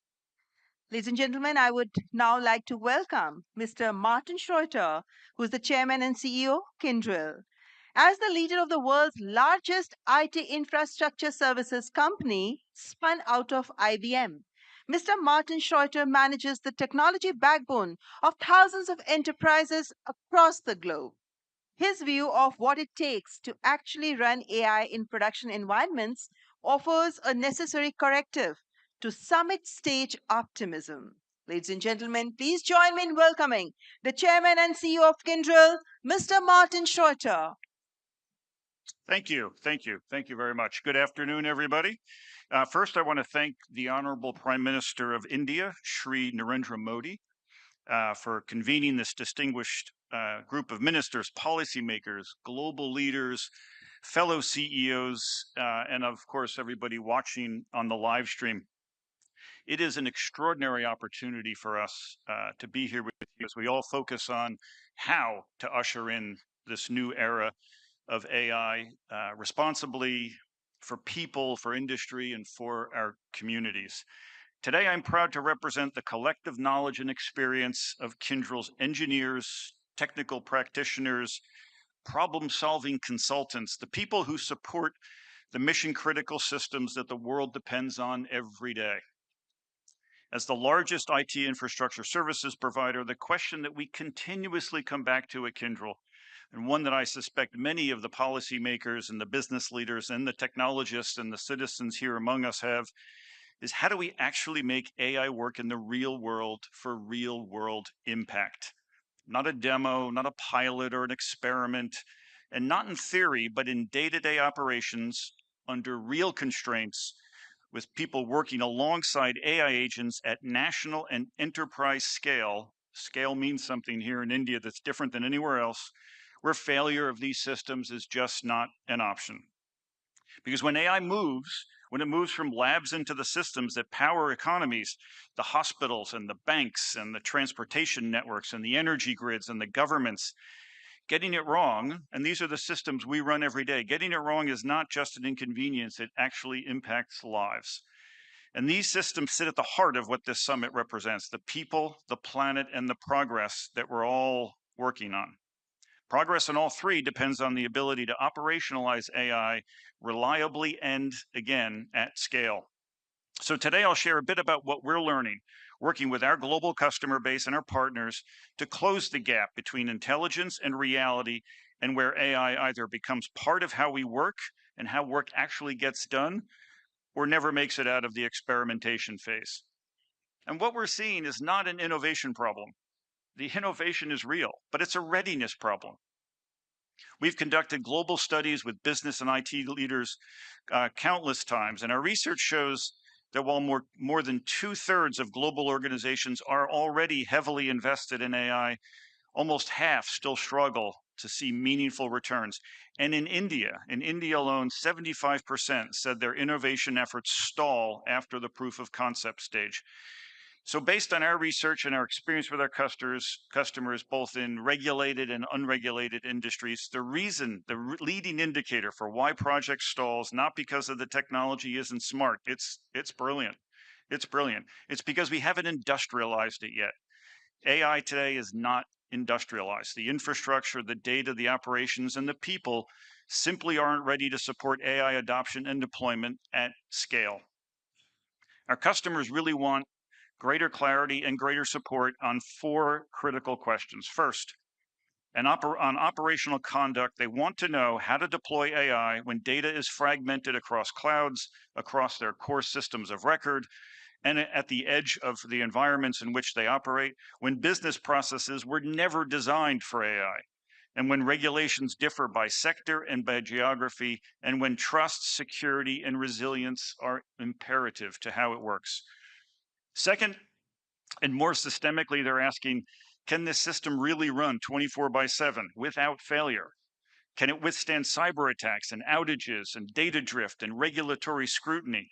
And can the people trust it when it matters most? And can they trust the decisions it's going to make? Those are the systems we run every day. Third, they're asking about agentic AI.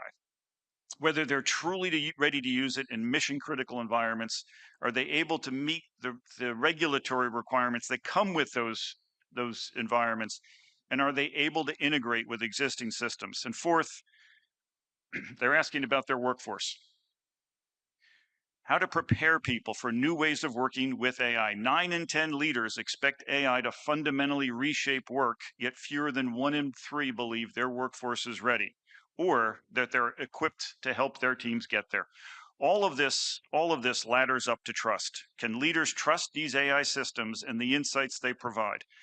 And that trust is built when AI operates within clear guardrails, where actions are accountable and transparent and explainable, which is essential for organizations in every industry, and especially in government, in banking, and other regulated environments.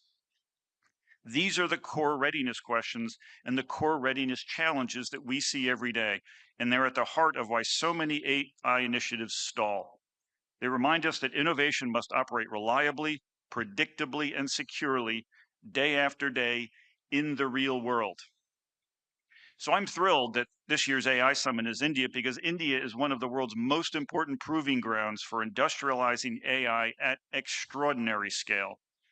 Under the leadership of Prime Minister Modi, India has recognized AI as a strategic national priority, building policy and digital and talent foundations needed to support innovation, and again, at scale.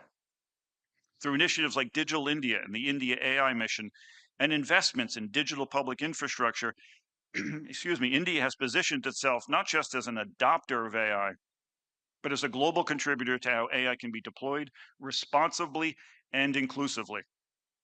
AI-powered platforms like the Unified Lending Interface are expanding access to credit at scale, reducing loan times from weeks to minutes, and while improving transparency and inclusion.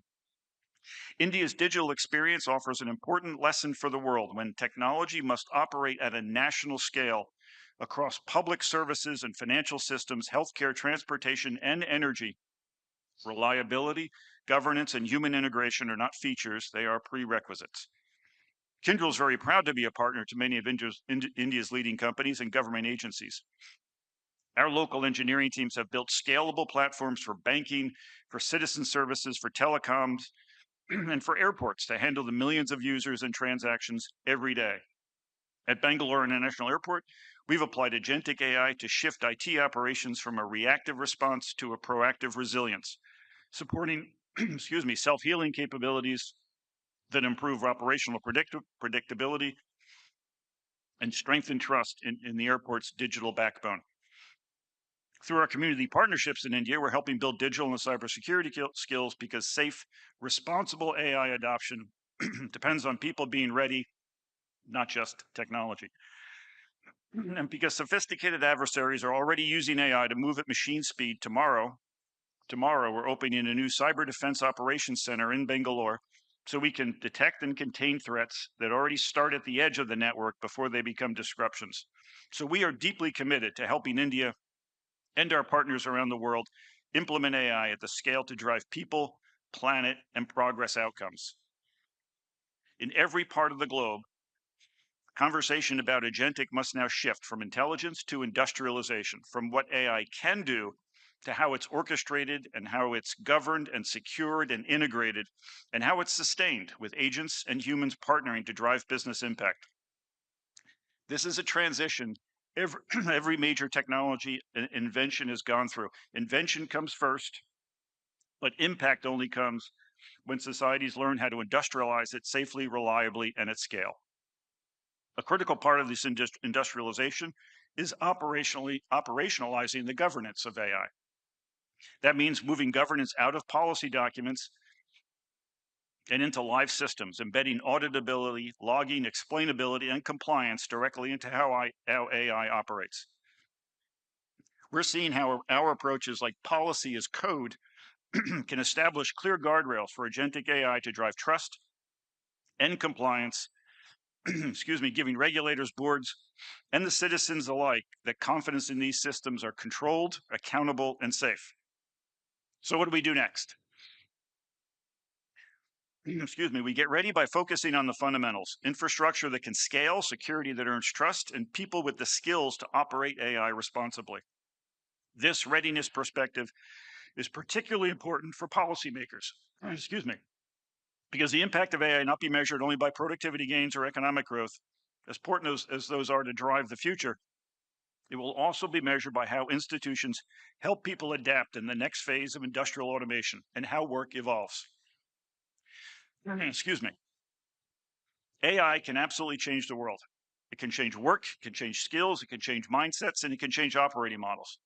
but it will only change, thank you very much. It will only change the world when it is embedded responsibly and reliably into the systems that society depends on every day.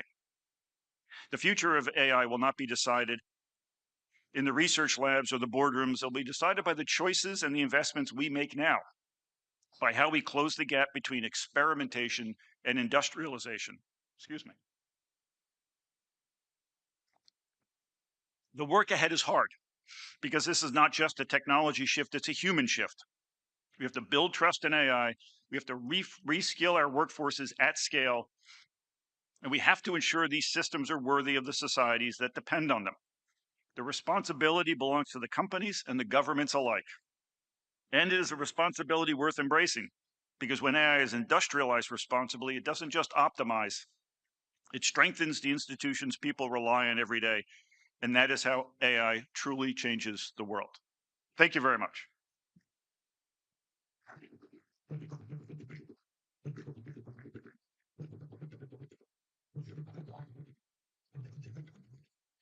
Thank you, Mr. Schreiter, for your remarks. And ladies and gentlemen, now I would like to welcome Mr. Olivier Blum, Global CEO, Schneider Electric.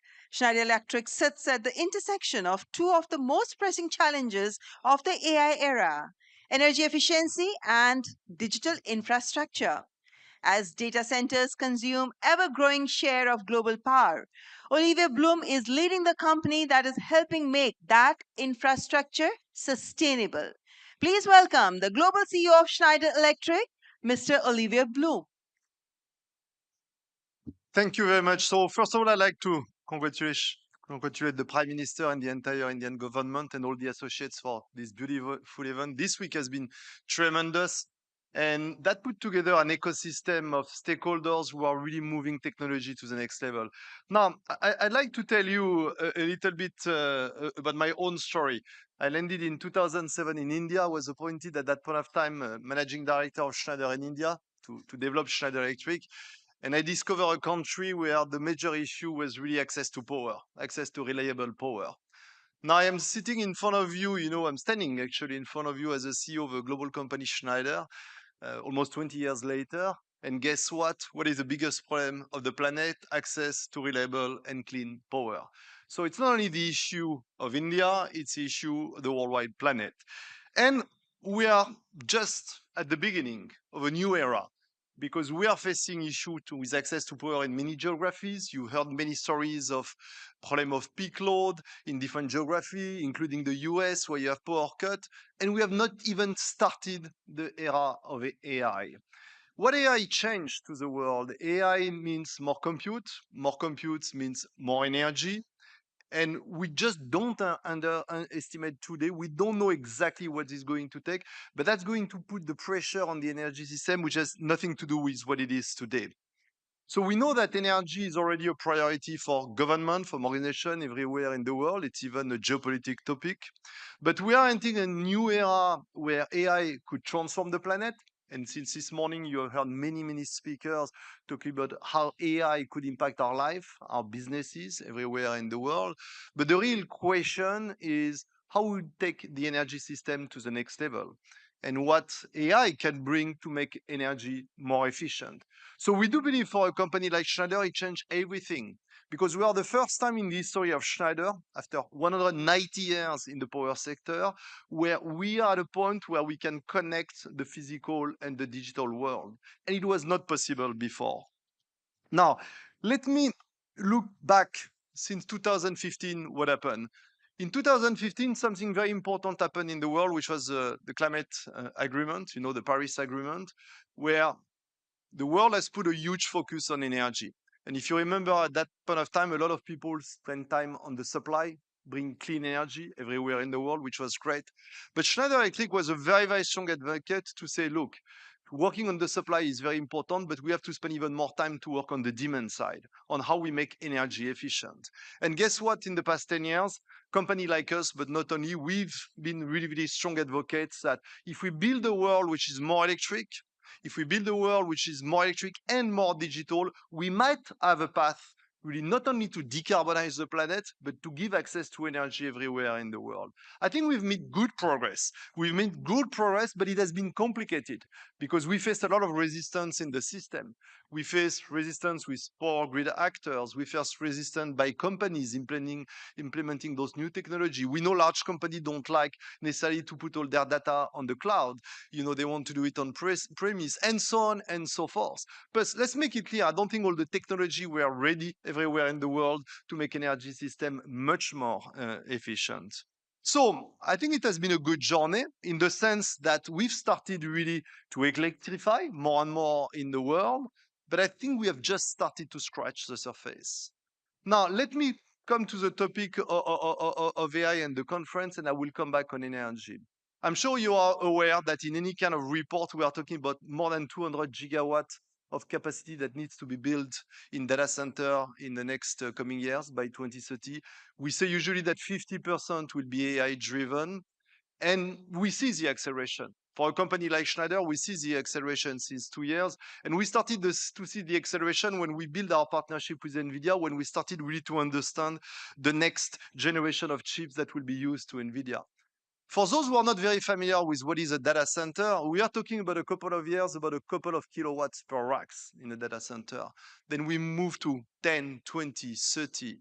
What we are building right now in India, it's something which is already around 80 kilowatts per racks, even more. And what we are doing in the US right now with the GPU, which are available for NVIDIA, is already at 150. We are foreseeing a world with NVIDIA where it can go to 500, to 1 megawatt, and that put a tremendous pressure on the energy system. That forced every single company to reinvent the energy system. I'm sure some of you have heard about the concept of 800-volt DCs, so which are the new type of electrical architecture you will need to have for the data center of tomorrow that will be able to power the AI industry. But again, I'm coming back. There is two phases of AI. There is one which is there will be many, many new infrastructure that has to be built, but we have really to invent this next level of infrastructure to make sure that they can support what the AI would need. But the second part of the equation, which is even more exciting for me, is that probably we are entering in a new era where for the first time we can make energy more intelligent. But let's be very realistic. There are a certain number of data from IEA which are telling that to support the global economy, the world will need another 10,000 terawatt-hour of energy to be produced, of electricity to be produced between 24 and 35, and another 12 on top of that between 2035 and 2050. When we are looking with our research team at Schneider Electric, who are building energy scenario, we believe that those scenarios don't include what AI will bring to the planet. So the scenario in terms of electrification that you need for the planet is not about making usage more electrical and supporting the electrification of the planet for cars, for heat pumps, for electrification of process. What bring AI on top of that, it's another level of pressure on the energy system. And if you look at this conference, which has been great, we have learned a lot, we have spent a lot of time with great people, I've not heard enough about energy. And I've not heard enough about the need to make energy much more intelligent if you want to support the next AI journey. Now, for a company like Schneider Electric, it's really, really fascinating. We created the company 190 years ago. We have been a great company in the physical world. 10 years ago, and I mentioned the Paris Agreement, this is when we decided to make sure that every single asset that will connect, that will sell in the market will have to be connectable. So we are entering a new era where all energy systems are connectable. And if we are able to apply all the great model, all the great foundational model, which are being built by a lot of partners with whom we are working in, we can, for the first time in our history, connect the physical and the digital world. And that's what we call energy intelligence. And by doing so, we believe we can overcome many of the difficulties that we faced in the past 10 years to make energy system more efficient. That can eventually also solve one of the biggest problems of the planet, which is the climate transition. Because again, it's not only about clean energy, it's about more efficient. And we believe we are entering in this new era where if we are able to connect system, to collect data, to apply foundational model that will connect the physical and the digital world, we can save between 10, 20, 30% of energy consumption in every single application in the world. And I'm just going to tell you and finish with one example. Think about your home. You are all sitting today in this conference, or some of you are connected. And while we are speaking, there is a lot of energy consumption in your home. Tonight, you will be back to your home. You have an electrical panel somewhere in your home. Very likely, your electrical panel is not connected today. Imagine a world tomorrow where every single panel in the world, electrical panel in a home, will be connected. Imagine a world where you are able to extract data. Imagine a world where you can apply AI agent and where we can manage energy for you while you are not even in your home. You can save again between 10, 20, 30% of your energy consumption. Actually, I can prove it. I'm testing it in my own home. So I'm telling you, it works. Maybe you don't know, but consumption of energy in home is the largest consumption of electricity in the world. So the good news, we are entering in a new era where we know that the world will be more electrical. And for the first time in our history, we can say that the world can become more electrical if we are able really to leverage the power of the new technology. And I will just finish by telling you that why I'm extremely pleased to be here in India, almost 20 years after I started really my journey in this country, is because India has a lot of different factors which are very, very different than the rest of the world. And what I've learned a lot by spending, 6 years of my personal life in India, India is one of the countries where equipment are under tremendous pressure, more than in any other country in the world. Point number two, India is an extremely cost competitiveness country where you need to bring the best innovation at the best price. Number three, the level of innovation. I know in India, some people say also jugat in India, but the level of creativity that you can have in India to create new systems that will solve the most complex problem of the planet can be done in this country. And when you look at the number of engineers you have in power, automation, digital, you have all the ingredients which are together at a point of time where we need to make AI a big transformation for the planet. For a company like Schneider, I can tell you it's not only words. India is the third largest country of Schneider Electric in the world. This is the largest one in number of employees, 40,000 employees. You don't know it, but this is the largest R&D center we have in the world with 8,000 employees, largest number of software engineers. So I'm super excited because we are starting a new phase for the planet, a new technology revolution, which is called AI, where India can be the place where a lot of innovation start with. I came to India, 20 years ago, where we are bringing a lot of product from outside. I think we are at a point of time where India can innovate the next technology that will make the world more efficient. So we call that Schneider Electric Energy Intelligence. I've been very, very excited to be part of the summit. We've met a lot of people from government, from construction company, from technology company, who have really this strong appetite to make sure that AI will bring progress for all, and making sure that India can be at the center of that transformation. And I always say to my team, because now I'm leading Schneider Electric globally, if you can crack the code in India, we'll crack the code everywhere. Thank you very much.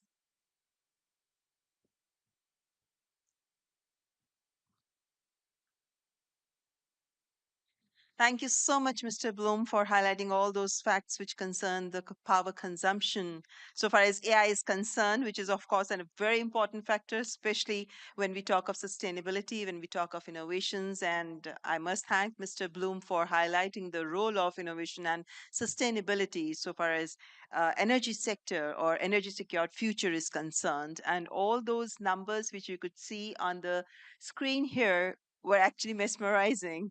And this also gives hope because, on one end, we are talking about how to leverage artificial intelligence in the areas which touch the lives of common people.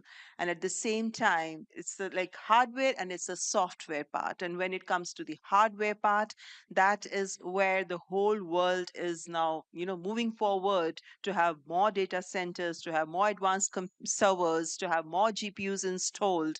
And of course, when you talk of power that comes with this hardware, to maintain this hardware, to have a higher computing power, you have to have electricity for cooling and for all those aspects. Well, they're all experts who are sitting here who know all these facts so well.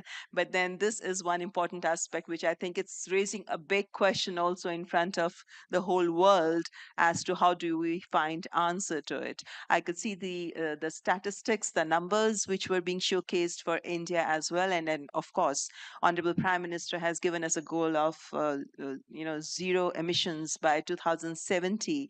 And the way we are moving ahead so far as the non-fossil fuel is concerned, we are really working hard towards that. And the goals that we had set for ourselves, we are trying to achieve those goals well in advance when it comes to the alternative sources of energy.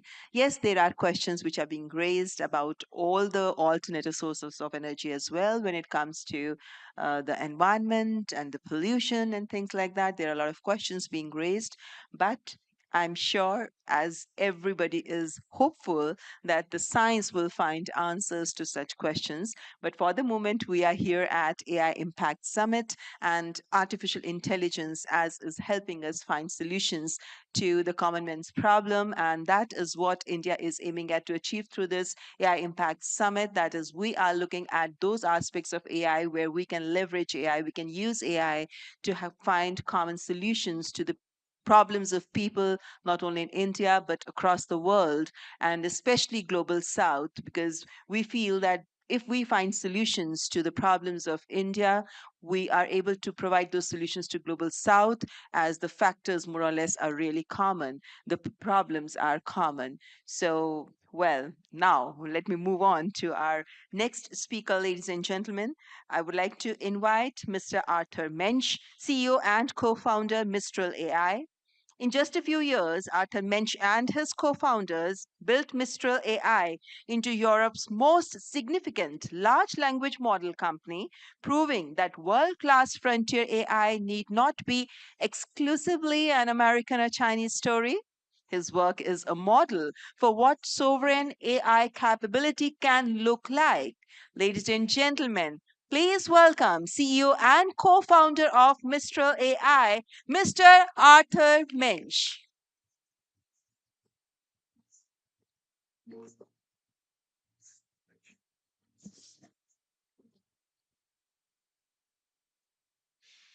So, Honorable Prime Minister Narendra Modi, President Macron, Your Excellencies, distinguished ministers, ladies and gentlemen, good afternoon, everyone. It's an honor for me to stand before you. I'm the co-founder of Mistral AI, but I'm also someone who believes that AI should be a tool for empowerment and not for dominance. While others may speak about scale or speed, I want to talk about something a bit more fundamental, which is who is in control of AI deployment, who benefits from it, and how can we ensure that it serves the many and not the few.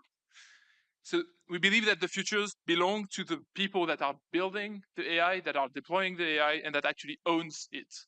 In a world where multiple digits of the GDP are going to be produced by AI in the coming 2 years, we need to ensure that everyone that runs AI workloads actually have access to the turn on and turn off button and can actually make sure that there is a business continuity and that they are not dependent on external providers that can actually turn off that button. The global AI landscape is evolving rapidly, but too often the narrative is shaped by a focus on control, surveillance, and geopolitical leverage. There should be another path. At Mistral, we believe in a different future, in a future where openness fosters trust and where autonomy is a fundamental right. Countries and regions which must own their AI destiny. It's not a privilege, but it's a necessity for preserving digital autonomy and for shaping their own futures. So we need to decentralize AI deployment. And the first brick for that is open source. Human advancements has always been built on top of sharing knowledge, of openly collaborating on science, on transparency, and on collective work. Open source is not a radical idea. It is what has actually allowed us to build the cloud infrastructure that today we rely on. It is what has allowed us to build a secure internet. Today in AI, we are facing a dichotomy in between open source technology, where a few companies like Mistral are working on making the world knowledge compressed into models that can be used as the basis for creating applications and for serving the enterprise, the states, education, healthcare.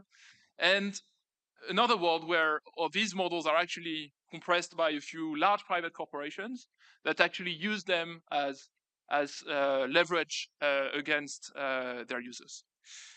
The second brick that we believe in is in empowering directly other regions through deep collaboration. So open source is the tool. And if we want to make better open source models, we need to collaborate. And that's what we do with multiple states. We collaborate with their local ecosystems. We collaborate with research institutes to make sure that languages make their way onto our models. Mistral models have always focused on making rare languages more usable. And it's especially the case for Indian languages, which has this 22 languages diversity. We like to collaborate with companies and with research labs that are working on acquiring the content that is needed to make the models better. And that is what is making us wake up every day. Beyond that, and beyond the open source that should become the foundation of artificial intelligence, if we want to make sure that every company and every state actually owns their destiny in the coming economy, which is going to be mostly driven by AI, we need to go beyond the hype and look at what AI can actually do for our daily lives. AI is not about replacing human. It's about giving them a way to delegate many of their tasks. It's about enhancing what serves them, and it's about solving real problems. So at Mistral, we work with public services, we work with healthcare, we work on making sure that citizens can access information in an easier way, in a faster way. We work on making sure that unemployed people, for instance, in France, are actually able to find a job faster thanks to AI assassination. AI should be a tool that empowers people, that empowers businesses, and that ensures that governments can improve the quality of their services, can improve the lives of their citizens, and can improve the quality of life of communities. However, it only works if everybody can access it and if everybody understands how to use it. That's why multilingual AI is actually a very strong necessity. That's also why we need to focus on training people and on bringing them the technology at an affordable price. To do so, we work as a model provider and as a software provider.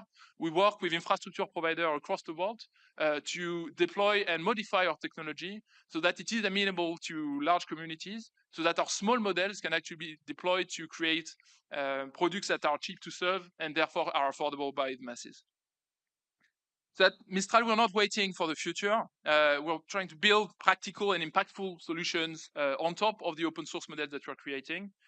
We are creating the enterprise layer on top, which allows to customize systems to make small models that serve purposes, to automate tasks in enterprises so that people can focus on the things that matter and on the creative aspect that is going to be the most important quality in human life thanks to artificial intelligence. And we focus on making impactful solutions. I would say that we are at a risk today in the world to be, we're facing too much concentration of power in artificial intelligence. We don't want to be in a world where 3 or 4 enormous companies actually own the deployment and the making of AI, actually own access to information, because really artificial intelligence is the way we are accessing information today, and actually owns the infrastructure itself. So the entire network that is converting energy into intelligence. We need to make sure that every country's, every economic community actually has a strategy to own a part of it, not all of it. We're always going to be partnering, and that is extremely important to accelerate. But ownership and ensuring that nobody gets excessive leverage is going to be critical if we want to ensure that the world we live in remains stable. AI is going to change pretty profoundly the way economy is being run in the next few years. It's going to change the equilibrium in the world. And in order for the equilibrium to remain sustainable and stable, we need to ban excessive leverage. And India is a leader in betting on self-reliance, which is absolutely critical for a country this size. To wrap up, I would say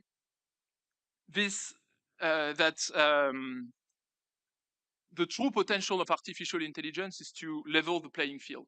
This is entirely rewriting the way we build software. It is changing all of the previous established dominations, and it's enabling every country to actually accelerate their economies. It's enabling startups to build large and growing businesses that are disrupting the old incumbents that have been increasing their margins way too much. And it's democratizing access to knowledge. It's enabling non-technical people to start building technical tools. The generation of code, which we have been heavy investors on, especially on and a leader in releasing open source coding models, is enabling a very large community of people that were not builders before and that are becoming builders. And that is definitely going to change the way we look at, the way people look at their jobs, the way people becomes entrepreneur. Becoming an entrepreneur today in every part of the world is made much easier with AI, and we need to accelerate that. To ensure that, on the other hand, the technology we're building is not widening the digital divide, we need to ensure that no language and no culture are left behind. We need to ensure that the technology that we're building is affordable, and therefore our focus on open source is, I believe, a very important aspect. And it's an aspect that requires a community of people that believes in this model, and this model has already proven its benefits in the course of technology in the last 30 years. We believe in partnerships over dependency. So when we work with states, we actually transfer some knowledge on how to build the technology, on how to run it, and we ensure that we can disappear. We ensure that once we have shipped the technology, this is in the hands of our customers, this is in the hands of the partners that we work with. Whether it's collaborating with local governments, whether it's collaborating with businesses or with academic institutions, we're committing to transferring that knowledge. We believe that India's opportunity is extremely large in that its talent, a quarter of our researchers are actually Indians, its diversity of culture, and its ambition, and the size of the market and the size of its industry is giving it immense leverage when it comes to building artificial intelligence that will be differentiated, that will be a major way, a major product of export, and that will provide them with even more leverage on the international scene. By controlling its own AI, India can become a global hub for innovation, and it can also lead the way for the entire world. A call to action, I would say we need to seize the moment. This is really an acceleration moment. We've gone from a place where chatbots were actually pretty amusing 2 years ago to a world where now we can delegate tasks over multiple hours and actually have an army of AI delegates that can do a lot of things on our behalf. And so it's enabling anyone to build much faster. But what that also means is that the people that are not catching that wave are going to be left behind. And so to governments, I would say you need to invest in AI infrastructure that you own, that you make sure to distribute to local and regional providers. You need to prioritize investment on local talent. You need to make all of your engineers and everyone better at using AI. You need to invest on content. We're all about compressing knowledge. This is something that humanity has always been doing. And to compress knowledge and to make sure that your language and your culture is represented, the aggregation of content and the usage of those contents to make open source assets is absolutely critical. And the time is really now. We need to not miss that. To the businesses, I would say adopting AI is going to take some time, but it's going to bring immense leverage. And you have unique assets in your companies. You have IP, you have knowledge, you have folklore knowledge. The way you're processing the way you're operating your business is different from the way your competitors are operating it. And what that means is that you need to build your own AI systems. The same way you train unique employees, you will need to train unique AI agents. And that will only happen if you take a meaningful part of the value chain and you make it internal. Finally, I would say the future is ours to shape. The AI revolution is here. The path that it can take is really, there are multiple paths it will take. Will it be a tool of dominance, or will it be a force for empowering people? Will it deepen divides, or will it bridge them? Will it allow will it allow certain countries to leapfrog? We believe it can happen, but we believe it only happens if we work as partners, if we work with a commitment to transparency and openness, and if we choose to look at AI as a next vector of autonomy and a way to ensure that every country remains self-reliant. So we choose a future where AI is built for the many and by the many and for the many, and India and the world deserves nothing less. So I would say let's build it together. Thank you.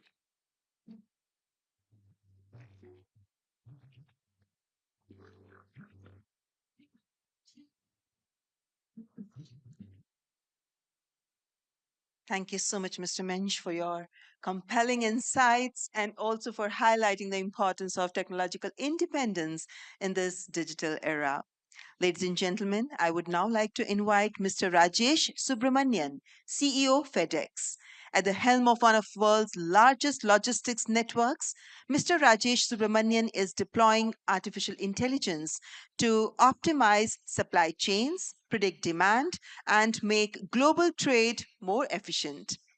His Vantage Point, moving 15 million packages a day, offers a uniquely grounded view of how AI performs in the real world. Ladies and gentlemen, let's welcome CEO of FedEx, Mr. Rajesh Subramanian.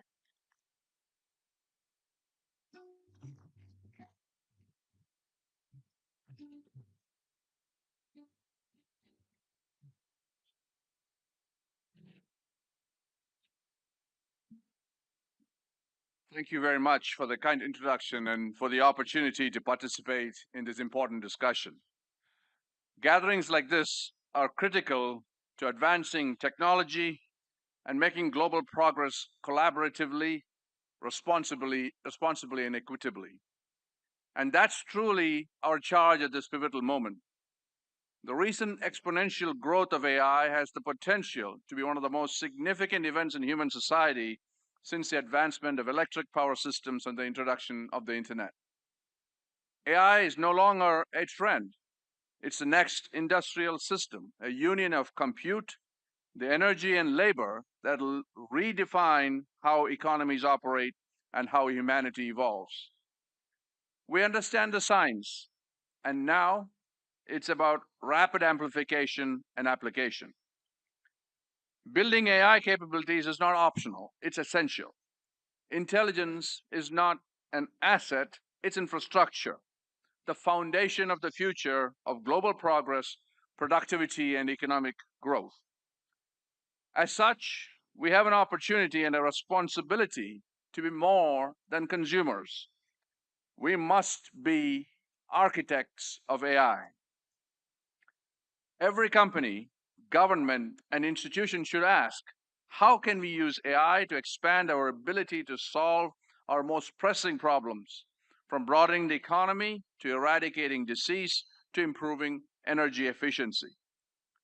One of the most exciting aspects of AI is the potential to turbocharge problem solving at scale. And that's always been the guiding principle at FedEx, to solve problems by connecting people and possibilities. Our journey began at another technological inflection point. Half a century ago, our founder, Frederick W. Smith, realized that we are moving towards a computerized, automated society. He saw the world changing and he seized the opportunity. He created an industry for the computer age, a novel way to move critical goods reliably and at scale. The integrated air and ground network would become a pillar of the modern economy. And flight by flight, route by route, hub by hub, we built a network that connected the world, shaping business, communities, and global commerce. Along with pioneering overnight shipping, we invented tracking. We also fueled a massive growth of high-tech, advanced pharmaceuticals, international trade, and e-commerce. We are indeed the heartbeat of the industrial economy. Now, the world is undergoing a fundamental shift. The patterns and the rules of commerce are changing. Impacts from the pandemic and shifts in trade policy are driving towards a new period of re-globalization. Global supply chains are moving from one equilibrium state to another, and FedEx is right in the middle of this transition. In my 35 years at FedEx and monitoring global trade, I've never seen change at this pace and scale. We've also never had a powerful technological force for affecting change.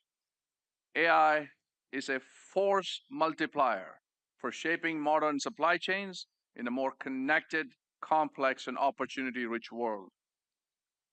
We've always been a data-driven company. We have nearly 700 airplanes, 200,000 motorized vehicles, and more than 500,000 team members. We handle $2 trillion in goods annually move more than 17 million packages daily across 220 countries and territories, and generate 2 petabytes of data every day. We realized the value of our data, our insights, and supply chain intelligence early. And we set about organizing and engineering our data ahead of the current AI revolution. And when you power the industrial economy and generate over 2 petabytes of data, the potential to harness that intelligence with AI to create smarter, more resilient supply chains is immense. And it is a capability only a few organizations on this planet can match. And for the past 50 years, FedEx built the world's most reliable network for moving physical goods. Over the next 50 years, our differentiation will come from orchestrating the intelligence that governs modern commerce. That is our future. And to get there, we're using AI to transform our real-time network data into actionable insights that enable prediction, orchestration, and optimization across the entire supply chain. This is not just visibility into what happened, but intelligence about what will happen next. Identifying vulnerabilities and addressing them before they become disruptions is probably the most crucial element of supply chain resilience. Over the long term, we will power solutions allowing FedEx and our customers to anticipate disruption, to reroute flows, rebalance capacity, and prevent localized issues from becoming systemic failures. More importantly, we are scaling these capabilities responsibly and grounding them in strong data governance, cybersecurity, and ongoing focus on AI literacy so our teams know how to use these tools effectively. Now, this opportunity is not just operational, it's also commercial. We are extending our intelligence through digital tools that solve problems for customers and enable them to optimize their operations. Through collaborations and platform integrations, we can embed our intelligence directly into customer workflows, helping businesses make sourcing, routing, inventory, and fulfillment decisions with near real-time supply chain insights. We create common data platforms with our customers to build the best supply chain solutions together. This goes far beyond a supplier-vendor relationship. Our customers are often co-creators, and many of our digital tools are shaped by the feedback for small and medium businesses seeking to grow internationally. Just one example is our clearance solution have become increasingly important to our customers with ongoing shifts in trade requirements. FedEx Import Tool was first developed in India to simplify international shipping for small and medium enterprises. Their feedback helped us design features such as predictive logistics, automated shipment tracking, and real-time customs updates, all powered by AI. And this is now rolling out globally. What used to be a complex process became much simpler, giving small businesses better visibility and control over their shipments. Our AI-powered capabilities go far beyond traditional logistics, positioning FedEx as the digital backbone of supply, demand, and decision networks across industries. Today, technology is business, and business is technology. As global citizens and leaders, we must think this way. We must use the AI revolution to propel global progress. From our experiences at FedEx, I encourage you all to get in the game. You cannot innovate from the sideline. If you don't like change, you will hate extinction. Seize this opportunity with AI. Our actions must be decisive because the opportunity is genuinely transformative. Ask not why, but why not? Question all ways of thinking, take risks, and embrace change as an opportunity for exploration and growth. And keep asking questions. Nothing will matter more in the age of AI. As AI increasingly contains more of the world's knowledge, it becomes an even more powerful tool for anyone with questions. Have a bias to action. The world is becoming more agile by the day, and action is critical to keep pace. there's also so much more to discover, including tremendous opportunity in how we apply emerging technologies. We have barely scratched the surface on how we use AI and machine learning to manage global supply chains. For a company with legacy of delivering what's next, I cannot tell you what the end state of AI will look like, but I can tell you that we will be ready for it. The transformative potential of AI is immense, and with that potential comes the responsibility to ensure that its benefits are widely accessible. How this latest generation of AI comes to life and how it impacts every aspect of our civilization is up to us. FedEx is ready for this journey. We're embracing AI and eager to solve problems, drive economic growth and global progress, and deliver a better and a brighter future. Thank you for your attention.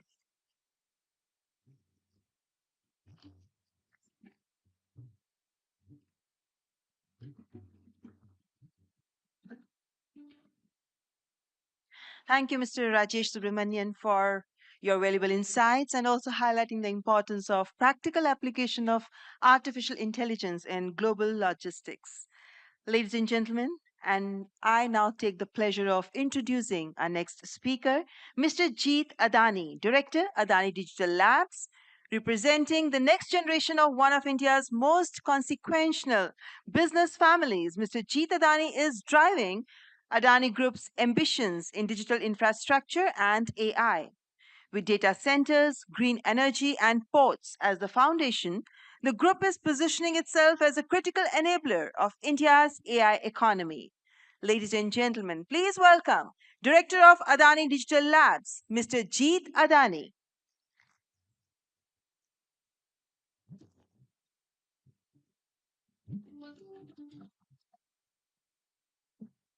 Distinguished global leaders, innovators, and friends, good afternoon and namaste. We gather here today at a decisive inflection point in history, and it is indeed a privilege to have the opportunity to speak to the audience that is reshaping our world. If you really look at it throughout history, electricity powered industry, oil reshaped geopolitics, and internet transformed commerce. And today, AI is going to redefine sovereignty. The central question before our country, India, is not whether we will adopt AI. The questions are, will India import intelligence or architect it? Will we consume productivity or create it? Will we plug into someone else's system or build it itself? The time for asking these is now over. As my country, India, rises, she does not rise to dominate. She rises to stabilize, she rises to anchor a world searching for balance, and she rises to build systems that are inclusive and enduring. And when India builds technology, she does not build for exclusion or control, she builds for inclusion. But in this geopolitically charged century, I believe that inclusion without capability is weakness, and capability without sovereignty is foreign dependence. So today I want to speak about three pillars of sovereignty that will define India's AI century: energy sovereignty, compute and cloud sovereignty, and services sovereignty. These are not technical abstractions, but they are the foundations of modern nationalism. The first pillar, energy, is actually intelligence sovereignty. AI is written in code, but it runs on electricity. As we all know, under peak load, advanced processors generate extraordinary heat. Systems throttle when power falters and performance drops. This is not just an engineering detail, it is the strategic truth. If a nation's energy systems are fragile, its intelligence systems are fragile. In today's AI era, power grids and data grids have become inseparable. This means that India's renewable expansion across solar, wind, and storage is no longer just climate policy, it is strategic infrastructure policy. And energy security is going to be equivalent to intelligence security. In this era, sustainable energy has become our competitive advantage. So, what is going to be different in India because of all of this? We see that renewable clusters will co locate with AI data centers. Industrial corridors will integrate energy and compute planning. Storage and grid stability will become national priorities. The second pillar, compute and cloud sovereignty. If energy is the fuel, compute is the factory. In earlier centuries, nations built steel plants and shipyards. In the digital age, nations invested in semiconductor ecosystems. And in today's AI age, sovereign compute capacity has become strategic infrastructure. It matters now where compute resides, under whose jurisdiction it operates, and who controls this access. Cloud sovereignty does not mean isolation, it means autonomy. It means India must host critical AI workloads domestically. It means we build data center ecosystems at scale.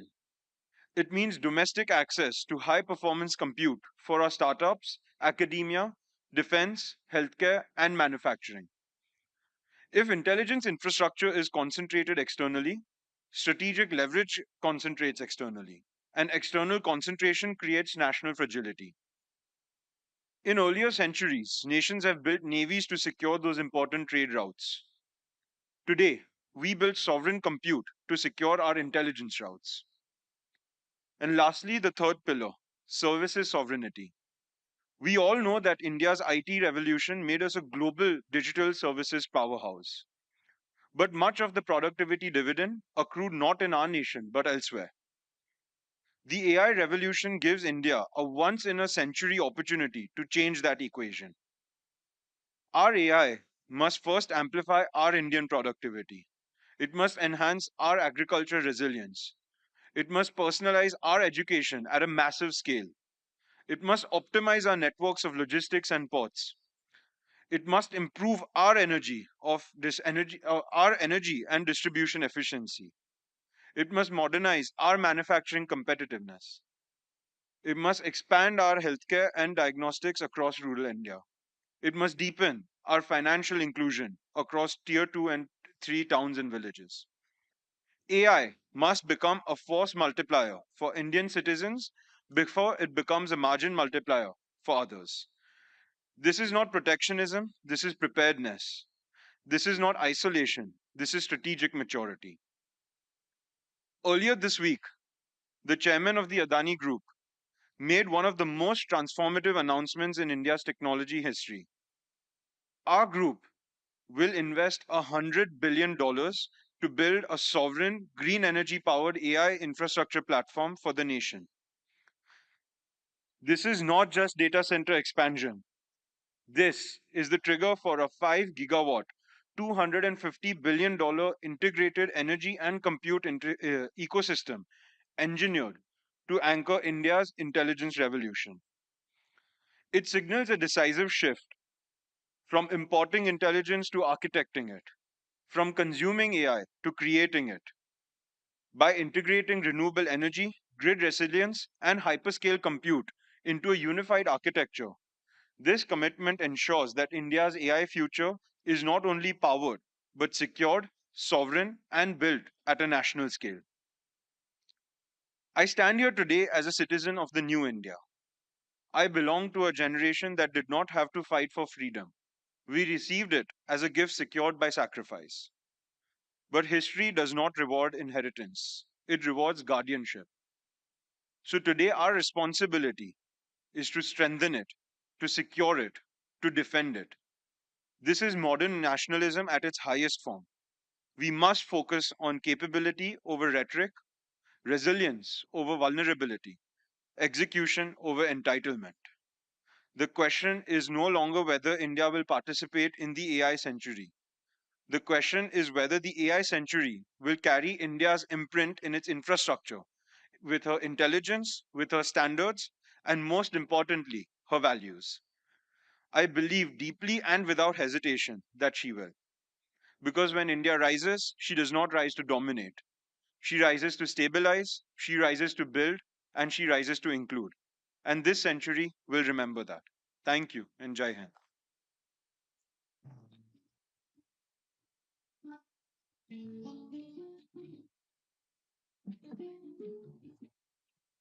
Thank you, Mr. Jeet Adani, for sharing your insights with us and your vision, as well as for enriching this August gathering. Ladies and gentlemen, it's my privilege to now welcome Mr. Vinod Khosla, founder, Khosla Ventures, co-founder of Sun Microsystems and one of Silicon Valley's most visionary investors. Mr. Vinod Khosla has been making bold bets on AI, on climate, and healthcare for decades.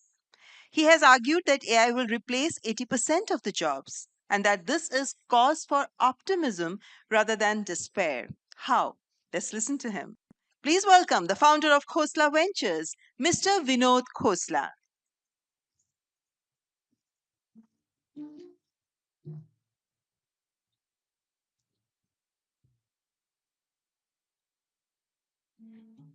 Good afternoon. I am going to talk to you about some applications of AI that should be done immediately. I'm not going to talk about business or technology or where it's going. I'm going to talk to you about what can be done today. If I can get my slides on the screen.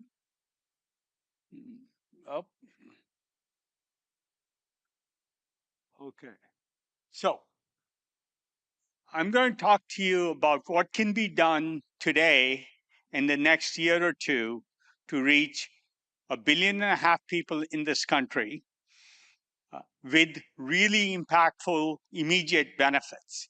And unless AI benefits the bottom half of the Indian population, we're not going to see a huge amount of impact. So the first thing I'm going to talk to you that's possible today, and in fact, millions of kids in India are using today, is AI-based personal tutors. And I'm going to talk to you about 24/7, almost free doctors available to everybody through AI. This is not helping a doctor, this is building a doctor. And of course, every farmer should have AI level PhD agronomist available to them in their local small plot. This is all possible. They don't even need to know how to read and write. Just speak and look and take pictures. So let me start with AI tutors. There's a lot of children in India who don't get much help in their education. In fact, in rural India, teachers don't often show up. So it's very important that this kind of a service be available so every child has their destiny in their own hands. Thank you. The screen wasn't showing my slides. My wife has been running a nonprofit, CK12.org, that offers it now. These are worldwide usage. About 400 million students have already used this service of AI content, which is all free, and AI tutors. In India, 4 million students have benefited by using the AI tutor. More than 12 million have used it constantly. So it is already in widespread use. This is already CBSE compatible, the National Education Policy compatible. The curriculum's available in English or Hindi or Odisha or Meghalaya in these state standards. Plenty of studies to show that they can be very efficacious. Does a student learn better with AI than without?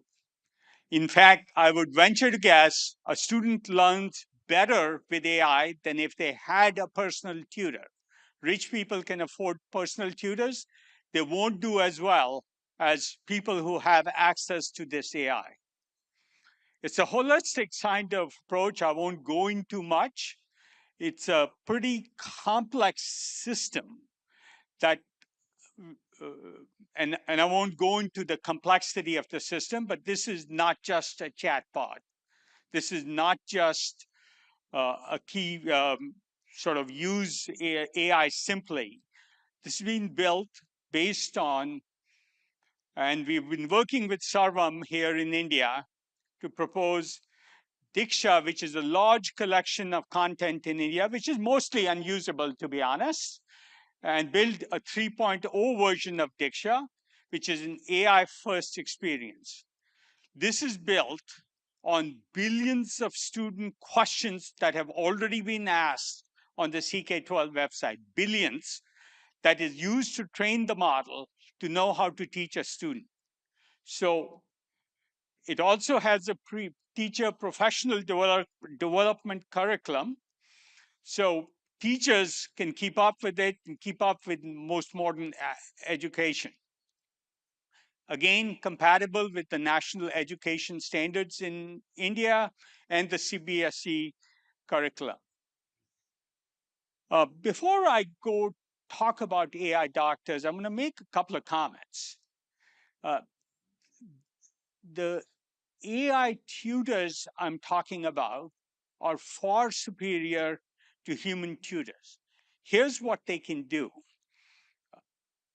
They can quickly assess a student where they are in minutes, 10 minutes or 15 minutes, and then teach and tutor to the gaps in what the student doesn't know through a complex process called tracing, knowledge tracing, or keeping their tracing what they don't know. Moving on to AI doctors, which are also entirely possible today. In fact, these will make available 24/7 to every Indian for almost trivial or no cost. Full primary care expertise, full disease management. Chronic disease in India has been going up very, very dramatically. Free mental health therapy, free physical therapy, and health and nutrition coaching. A level of comprehensiveness in AI help that isn't available to the people who have the highest, most best paid doctors in the world.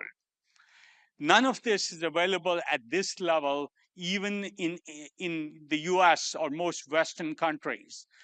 More than that is possible here for almost no cost. So, and of course, these AIs will be smart enough to know when to triage up to a human to do whatever functions only humans can do.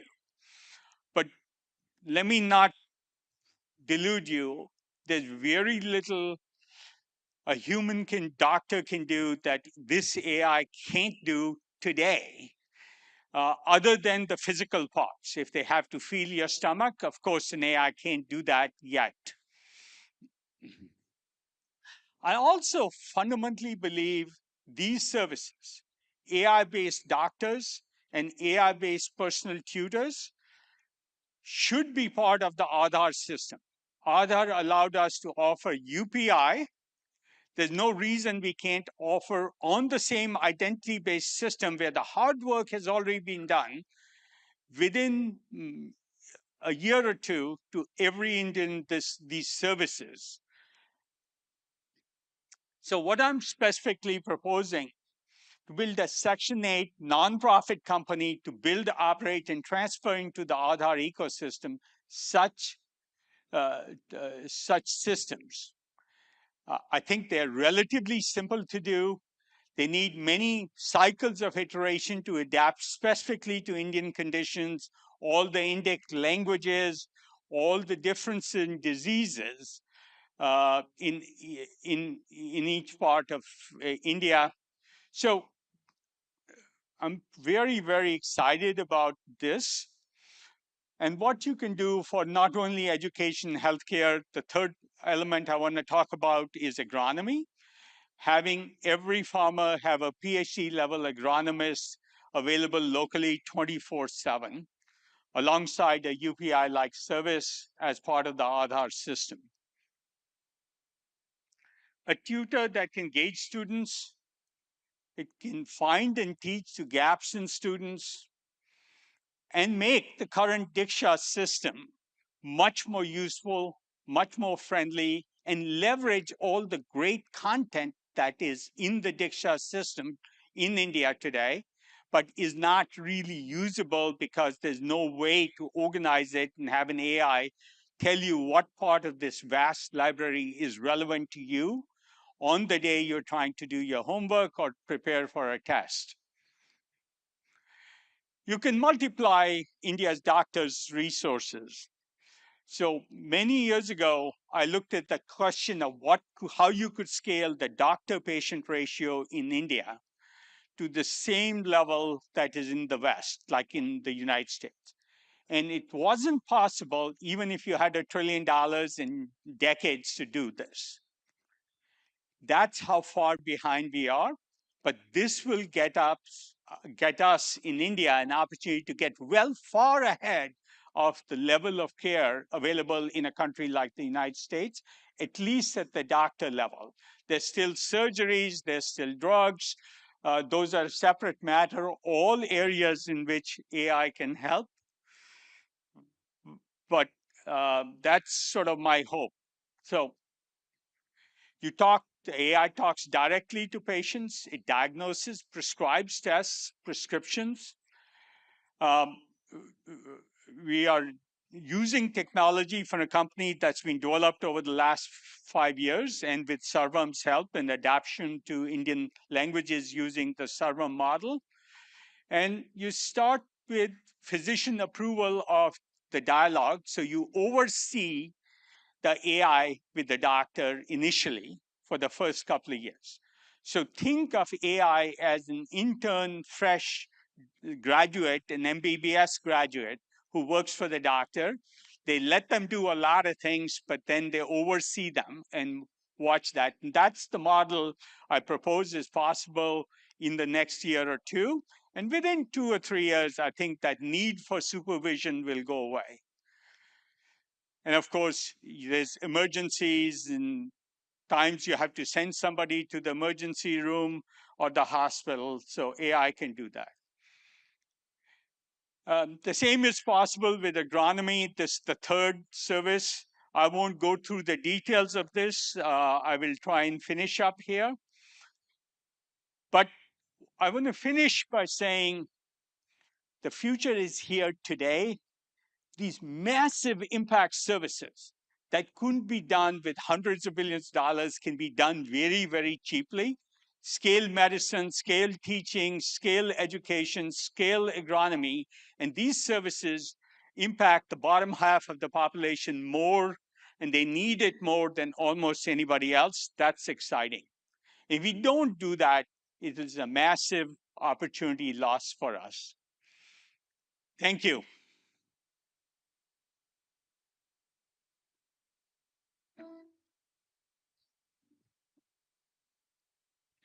Thank you, Mr. Khosla. It was a pleasure listening to you and all your wonderful ideas, giving solutions, AI solutions to India's problems. And no doubt, AI can be a game changer to make this world a better place. And such ideas, I'm sure, will help us achieve that goal too. Ladies and gentlemen, I would now like to invite on stage Mr. Nikesh Arora, CEO, Palo Alto Networks. As cyber threats grow more sophisticated with every advance in AI, Mr. Nikesh Arora has built Palo Alto Networks into the world's leading cybersecurity company by platforming defense. A former president of SoftBank and senior Google executive, he brings rare breadth to the challenge of securing our AI future. Please welcome the CEO of Palo Alto Networks, Mr. Nikesh Arora.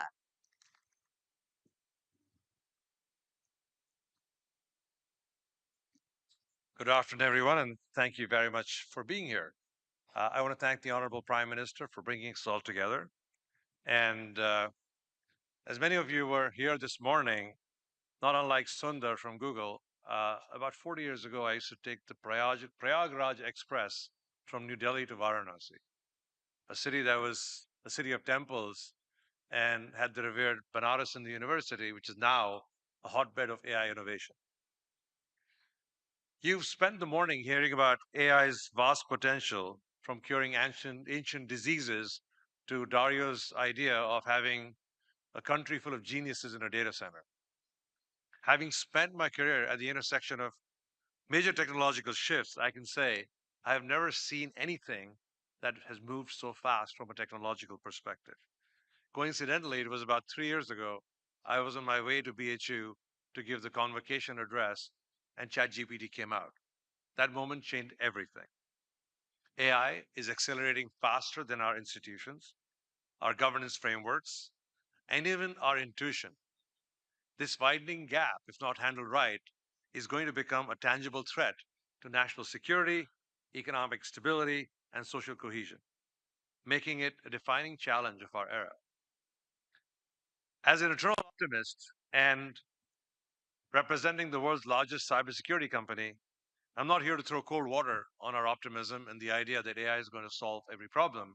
I'm just here to come and say that for us to enjoy the benefits of AI, we have to make sure we have to solve for inclusion, for trust, and for safety while we continue to make advances on AI.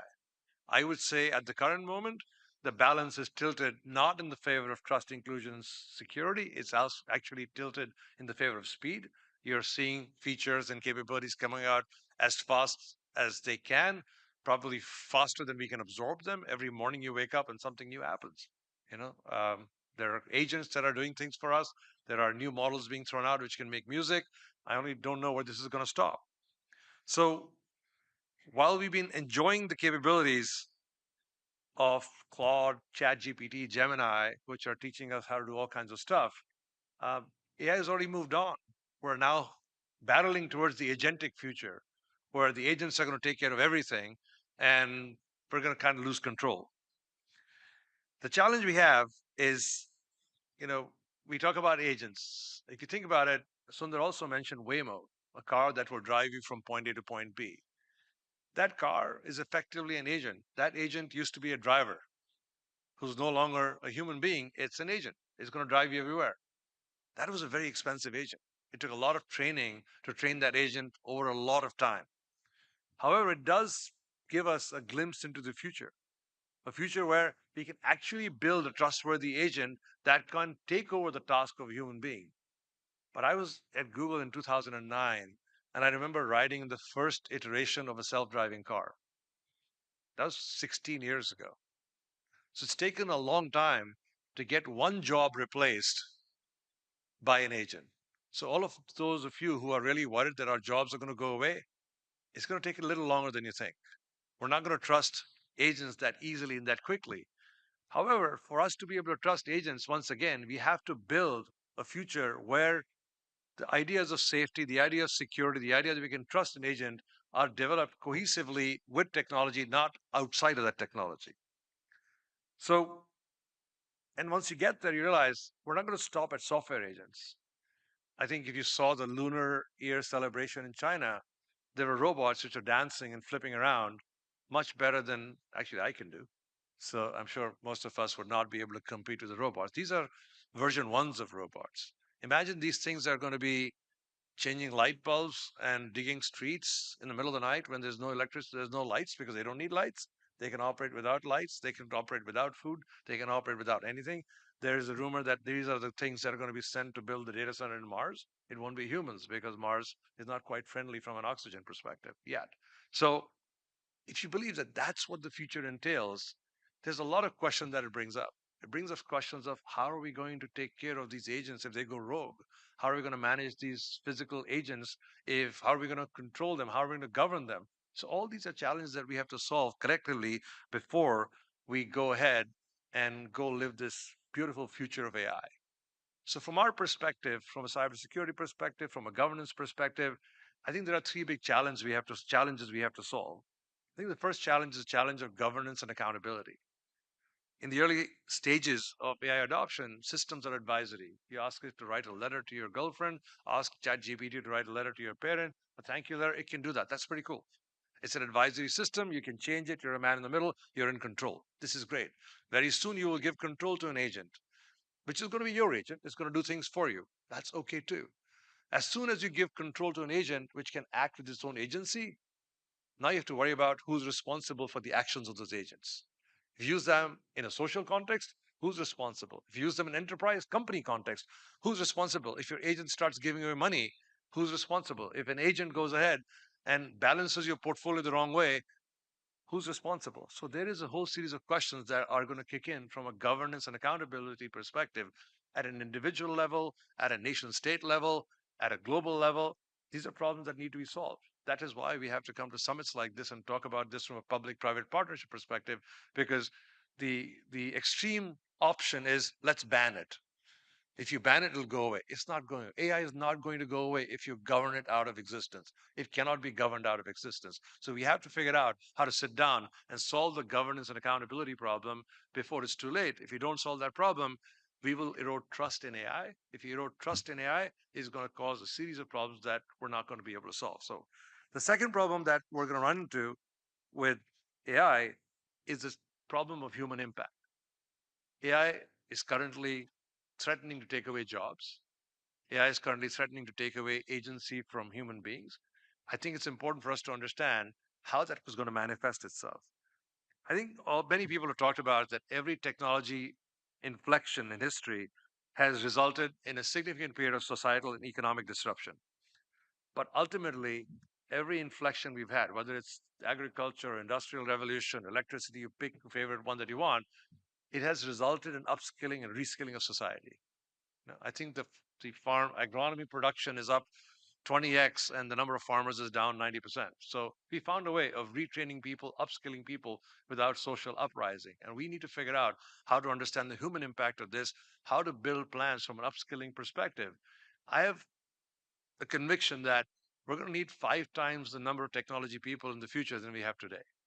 So we need people to work on these things. Who is going to train the robot who's going to dig the street? Who's going to train the robot that's going to build buildings for us? Who's going to train the robot that's going to go out and build a data center? That requires training. That requires development. That requires people who understand how AI works, how technology works. So there is a solution to the problem. If you're an optimist, the solution is to sit down and plan for it, to understand how to make the social change happen simultaneously while Sam, Dario, and Sundar are busy building these amazing models for the future.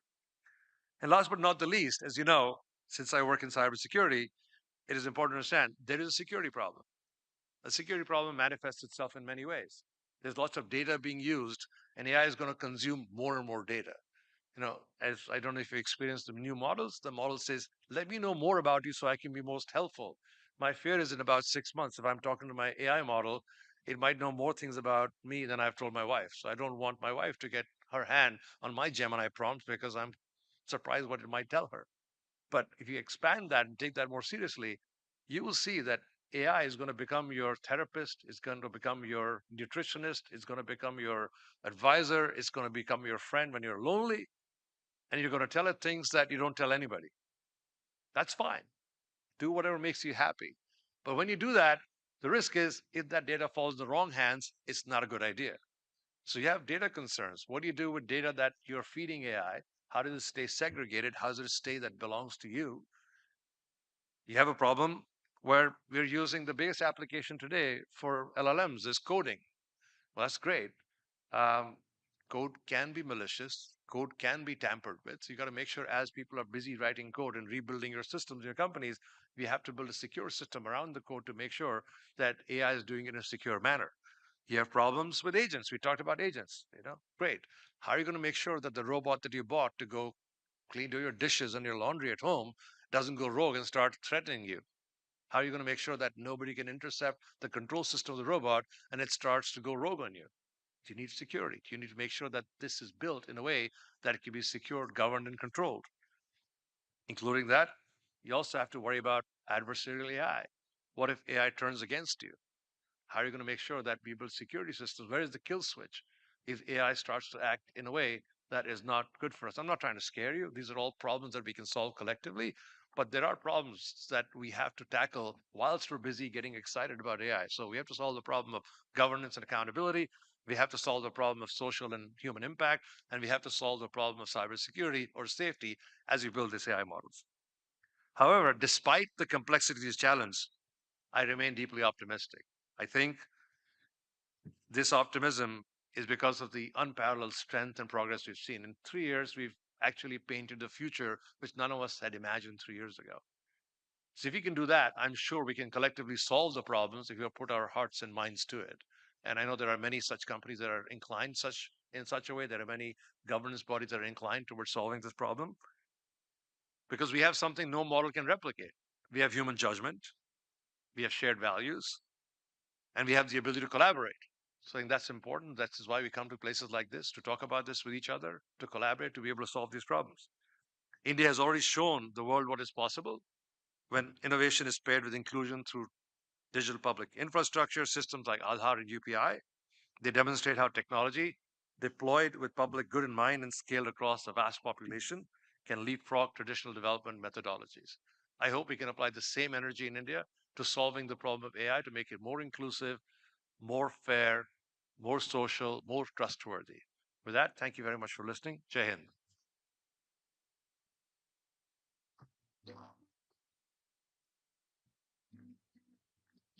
Thank you, Mr. Nikesh Arora. We deeply appreciate your perspective, and your remarks have actually strengthened our understanding of digital resilience in this rapidly changing world. Ladies and gentlemen, I would now like to invite on stage our next speaker, who's a woman of substance, who's been placed among the top 50 women leaders by Fortune magazine 6 times. She is one of India's most influential business leaders, Ms. Roshni Nadar Malhotra, chairperson HCL Technologies, who has steered HCL Technologies through a period of remarkable growth while also championing education and the arts through the Shiv Nadar Foundation, which is one of the largest philanthropic foundations based out of India. Her leadership brings both business rigor and social purpose to the technology conversations. Ladies and gentlemen, join me in welcoming Ms. Roshni Nadar Malhotra. Thank you. Respected leaders, distinguished guests, and everyone who has joined us here today, a very good afternoon to you all. By now, every major theme has been covered. The trillion-dollar projections, the model sizes, the disruption curves, the productivity deltas. So let me try and draw your attention more on perspective rather than information. Every decade has a defining sound. In the 1990s, it was the hum of the dial-up modem connecting India to a newly globalizing world. In the 2000s, it was the ringtone of the mobile revolution, placing communication in every hand. In the 2010s, it was the silent scroll of the smartphone, reshaping how we live, work, and learn. Today, the defining sound of our era is quieter still. It is the invisible hum of neural networks, learning, reasoning, creating, reshaping the foundations of society itself. Artificial intelligence is no longer something we switch on and switch off. It is with us at all times, even when we sleep. It is an assistant, a guide, a teacher, sometimes even a companion. From the most mundane tasks to the most advanced scientific discovery, AI is becoming all-encompassing. But this is not merely another technology cycle. This is a structural shift. For the first time in history, knowledge itself is being commoditized. When knowledge becomes programmable, industries are redefined rather than merely evolving. Business models change. Individuals are empowered more than ever. Nations have an opportunity to accelerate growth and move up the order. Our generation is fortunate. We are witnessing multiple technology revolutions within a single lifetime. Yet what truly distinguishes this moment is not just scale, but speed. When knowledge and intelligence becomes abundant, judgment becomes scarce. When answers are instant, questions become valuable. The competitive edge in the AI era is not computing power. It is clarity of thinking. We began this AI journey with awe. Can machine write? Can they see? Can they reason? can they create? Today, those questions are getting answered at an accelerated speed. So instead of telling you what AI will do, let me suggest something more uncomfortable. AI is a mirror. It will reveal who we already are. The real question is not what AI can do, but how responsibly we will deploy it, how inclusively we will scale it, and how wisely we will govern it. Technology is a game changer, but only as long as humanity remains its master. This summit, therefore, is not just about AI alone, but also about leadership. Every technological revolution eventually asks a human question. The printing press asked, what should be preserved? The internet asked, what should be connected?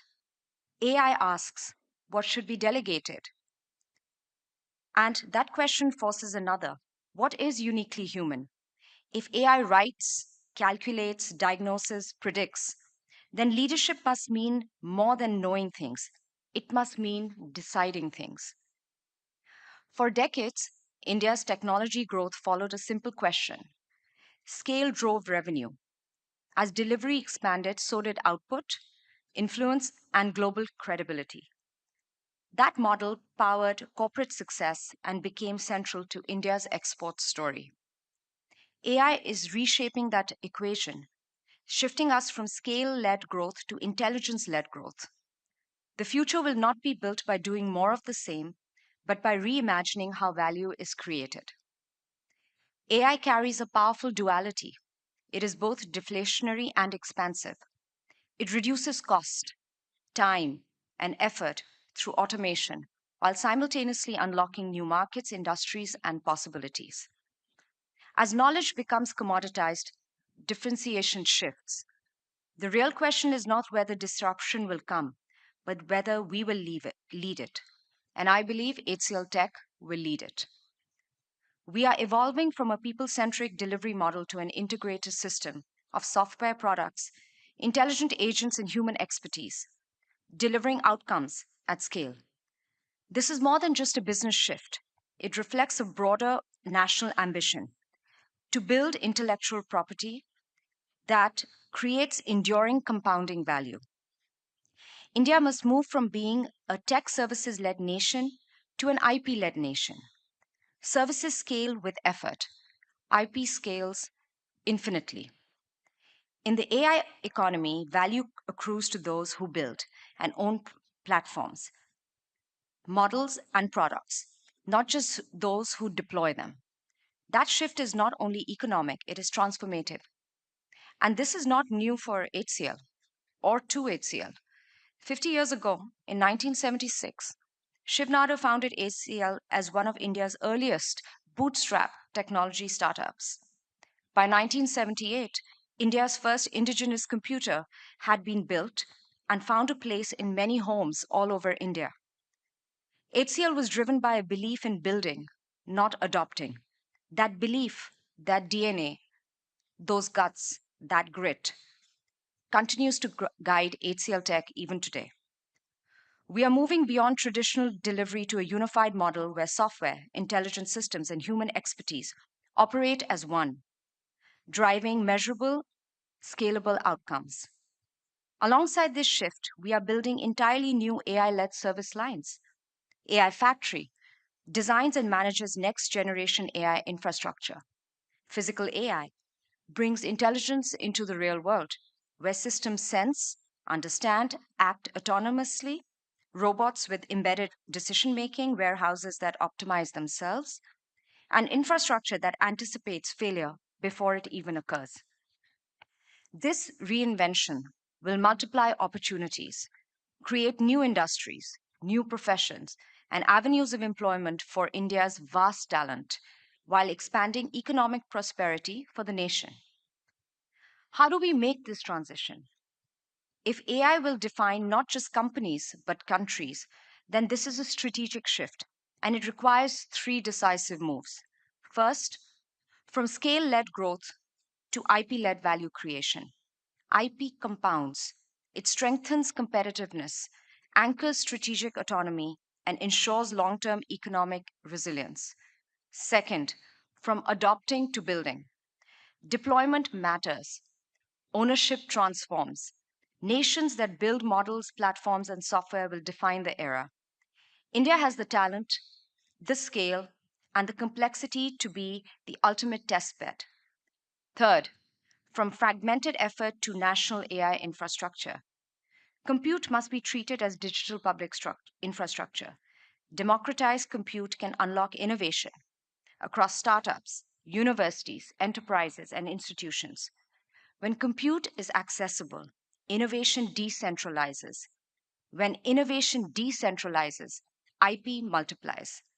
That is how an IP nation is built, not one by champion, but by an ecosystem. But ambition without purpose is incomplete. The true test of AI is not how fast it scales, but whom it serves. Responsible AI is not a feature, it is a foundation. From awe to accountability, that is the journey. Speed is meaningless without control. Scale is unsustainable without trust. Now, at HCL, we have 226,000 HCL techies with an average age of 26 or 27, similar to the average age of our nation. So I talk to them. You've been following the T20 World Cup. You'll know that India won by 61 runs on Saturday in Colombo. What a match. And if you watched Ishan Kishan's innings, 77 or 40 balls, you saw something that is a perfect analogy for AI. In T20 cricket, when a power hitter walks in and starts clearing the boundary from ball one, the captain doesn't take her fielders off the field. She resets the field. Deeper on long on, a sweeper on the leg side, third man back. Every ball, the field has to adapt, not because the fielders are less important, but because the nature of the game has changed. The batsman is hitting harder and faster than ever before. And the only way to compete is with smarter positioning, sharper reflexes, and better anticipation. AI is the power hitter. It is clearing boundaries that used to require entire teams. But the game is not batsman versus nobody. AI is a team sport. Our job is to set the field, to position our nation where the ball is going, not where it was, to invest in the skills that AI cannot replicate. The ability to read the game, to anticipate, to make the judgment call in the moment that no algorithm would risk. India is repositioning. HCL Tech is repositioning. And the repositioning will be deliberate and it will be supported. Let us commit to building AI that serves people, protects the planet, and accelerates progress. I started with the sound of the decade. The hum of AI will define this decade. But what the world would remember for centuries is the leadership who shaped it responsibly, wisely, and with clarity. Thank you.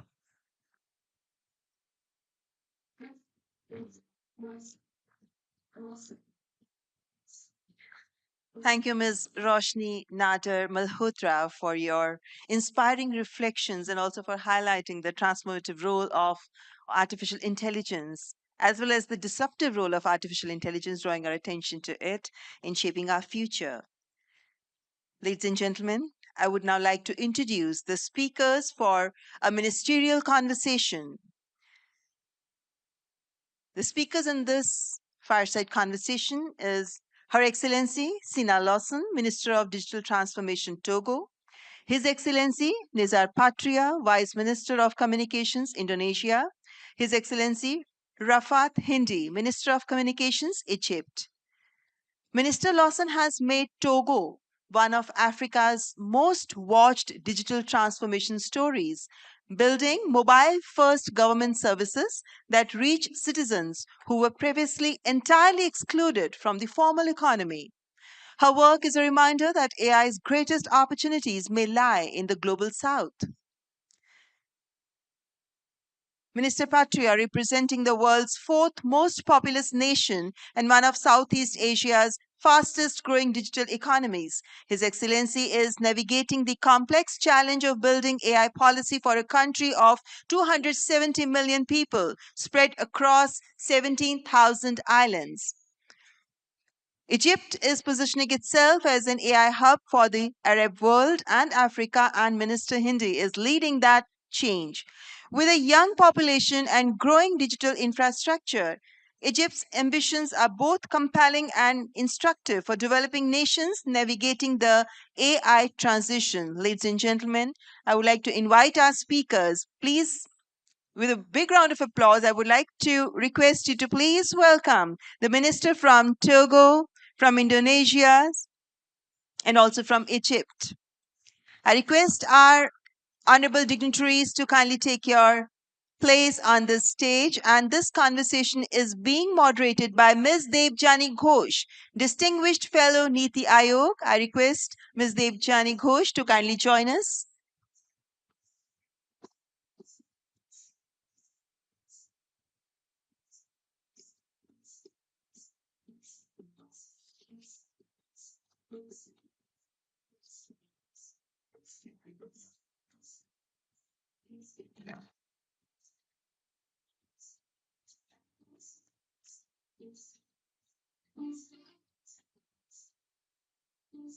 AI Summit is a place where everybody looks forward to such ministerial conversations.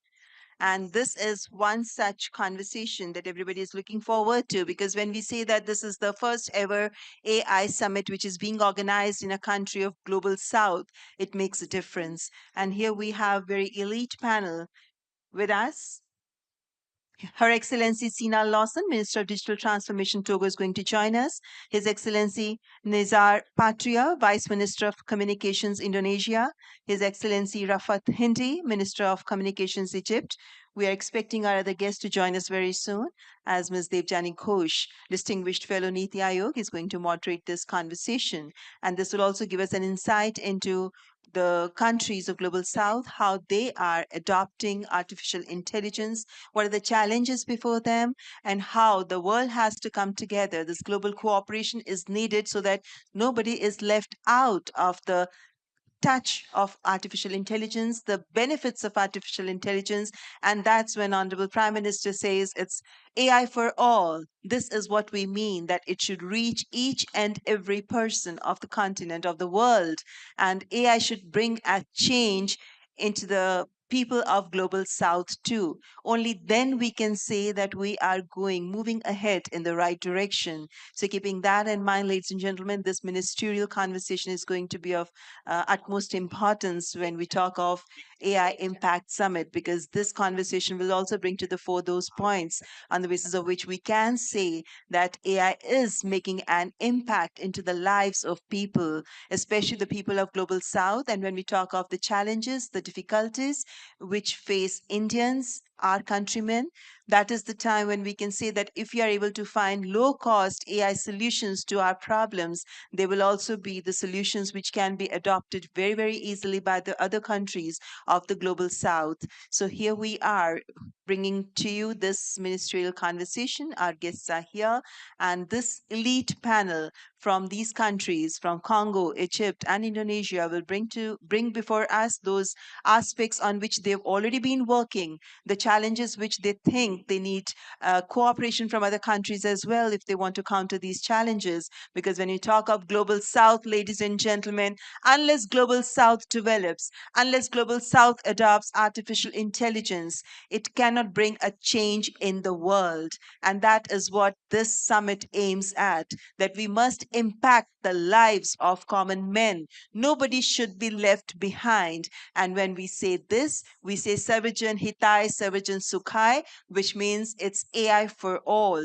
Everybody should be benefited. So ladies and gentlemen, please welcome our elite panelists here. We have Her Excellency Sina Lawson, Minister of Digital Transformation, Togo. Please welcome her. His Excellency Nizar Patria, Vice Minister of Communications Indonesia, and His Excellency Rafat Hindi, Minister of Communications Egypt. It's over to you, Ms. Devjani Ghosh. Thank you. Thank you very much. And good afternoon, everyone. And thank you to all of those who are here. So we are all finally here. And as you can see, this is truly a very power-packed panel. So since this is about the Impact Summit, the AI Impact Summit, and since we are gathered from all over the world to talk about the creation of impact by AI, I want to first start with you, Mr. Petra. When you think about the journey that we've had till now, the global community has had till now with AI, a lot of the focus has been on building the infrastructure. So, how do you think we have really done on putting that infrastructure to work to create impact? If you had to rate it on a scale of 1 to 10, what would you give the world? What score would you give the world? Thank you, Jenny. This is really a challenging questions, actually. If I had to give a number, I would give 6 out of 10. Okay. Yeah. Why 6? Because, well, if we talk about the emerging technologies like artificial intelligence, it is the words like a buzz, like a mantra right now. Everyone talking about AI.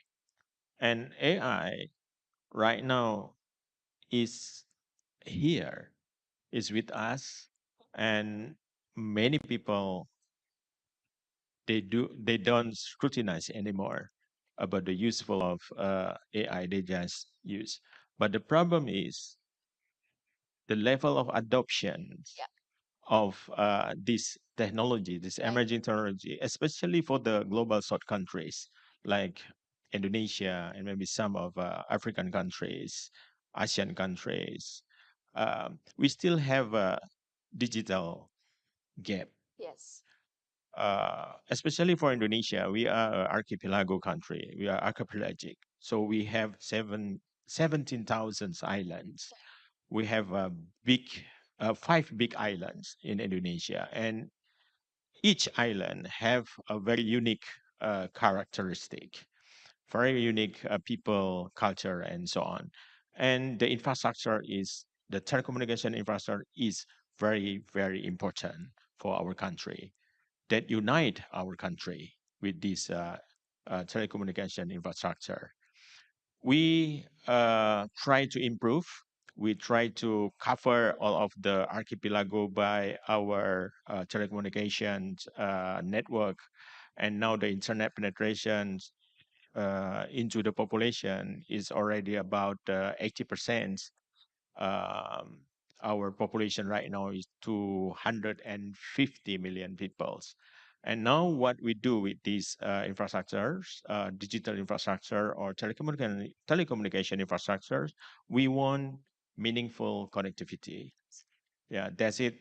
Meaningful connectivity, that means how we use this connectivity with the emerging technologies like artificial intelligence on top of this infrastructure to give benefit to the people. So government try to be the accelerator to build this meaningful connectivity ecosystem. Now, that's very well said. So, 6 out of 10. And the main gap or the main reason is we still have miles to go before everyone has access, and access has to be meaningful, right? I think that's very well said. Ms. Lawson, would you agree with that, or would you have a different take on that? Hello, everyone. Good afternoon. Yes, I do agree. Absolutely. I think that when we talk about AI, for us, at least Africans, it's not about the technology. It's about what we can do with it. And so, so few comments. Number one is that in terms of AI talent, the African continent represents less than 1% worldwide. In terms of infrastructure, we also have challenges. A lot of a lot of countries don't have connected schools or hospitals. So we're still building our connectivity. And I would say that, but if you look at few examples, few achievements that we had using AI, in terms of impact, we can see that even today it's equal to 9 out of 10. So every time we implement it in our way, solving our problems, then the number comes, closer to 10 than anything. I would also say that the African Union position was to use artificial intelligence in real life use cases. So the impact for us and the sectors, the priority sectors are government, infrastructure, and the way we function. It's health, education, agriculture. So I think that if we succeed to implement AI in those sectors, then our continent will change forever. I really like that, the fact that you brought out three very important mission critical sectors rather than saying we need to go and do everything. But I think that priority is so important. And by the way, as part of the 7 working groups that was there under the AI Summit, one of the working groups, which I had the privilege of co-chairing along with Indonesia and Netherlands, was economic impact and social development. And one of the things we decided that's needed right now to accelerate impact is the creation of AI commons that brings together best practices, know-how. So that was one of the key outcome of part of the working groups that we launched. Mr. Hendy, if I may come to you, when we talk about impact, one thing we realize is it means so many different things to so many different people. Can you give us an example of something that you believe is truly um, a north star with respect to how impact has been created, right? A great example of how impact has been created. Yes, thank you. In Egypt, the most meaningful impact AI has been in expanding the access to the essential public services, such as healthcare and education, in a larger scale and at nation-wide. We are using AI tools for early detection for breast cancer and some diabetes-related conditions, and we are now launching a new tool, a powerful tool for AI powerful tool for education support to be used in high school with high school student and teacher across the country. For the first time, advanced medical screening and learning support become available for underserved community. We usually have able to do it in big city and in elite institution, but now we are able to do it with underserved community. Three things made this possible in Egypt: a government first approach that put public interest first, and sovereignty AI capability that reflect our language and our local need. Also, the strong partnership happen between across the government and national AI ecosystem and the global partners. Thank you. Mr. Patria, any good example that you would like to share of impact creation in Indonesia or any other country that you think has done a really good job of it?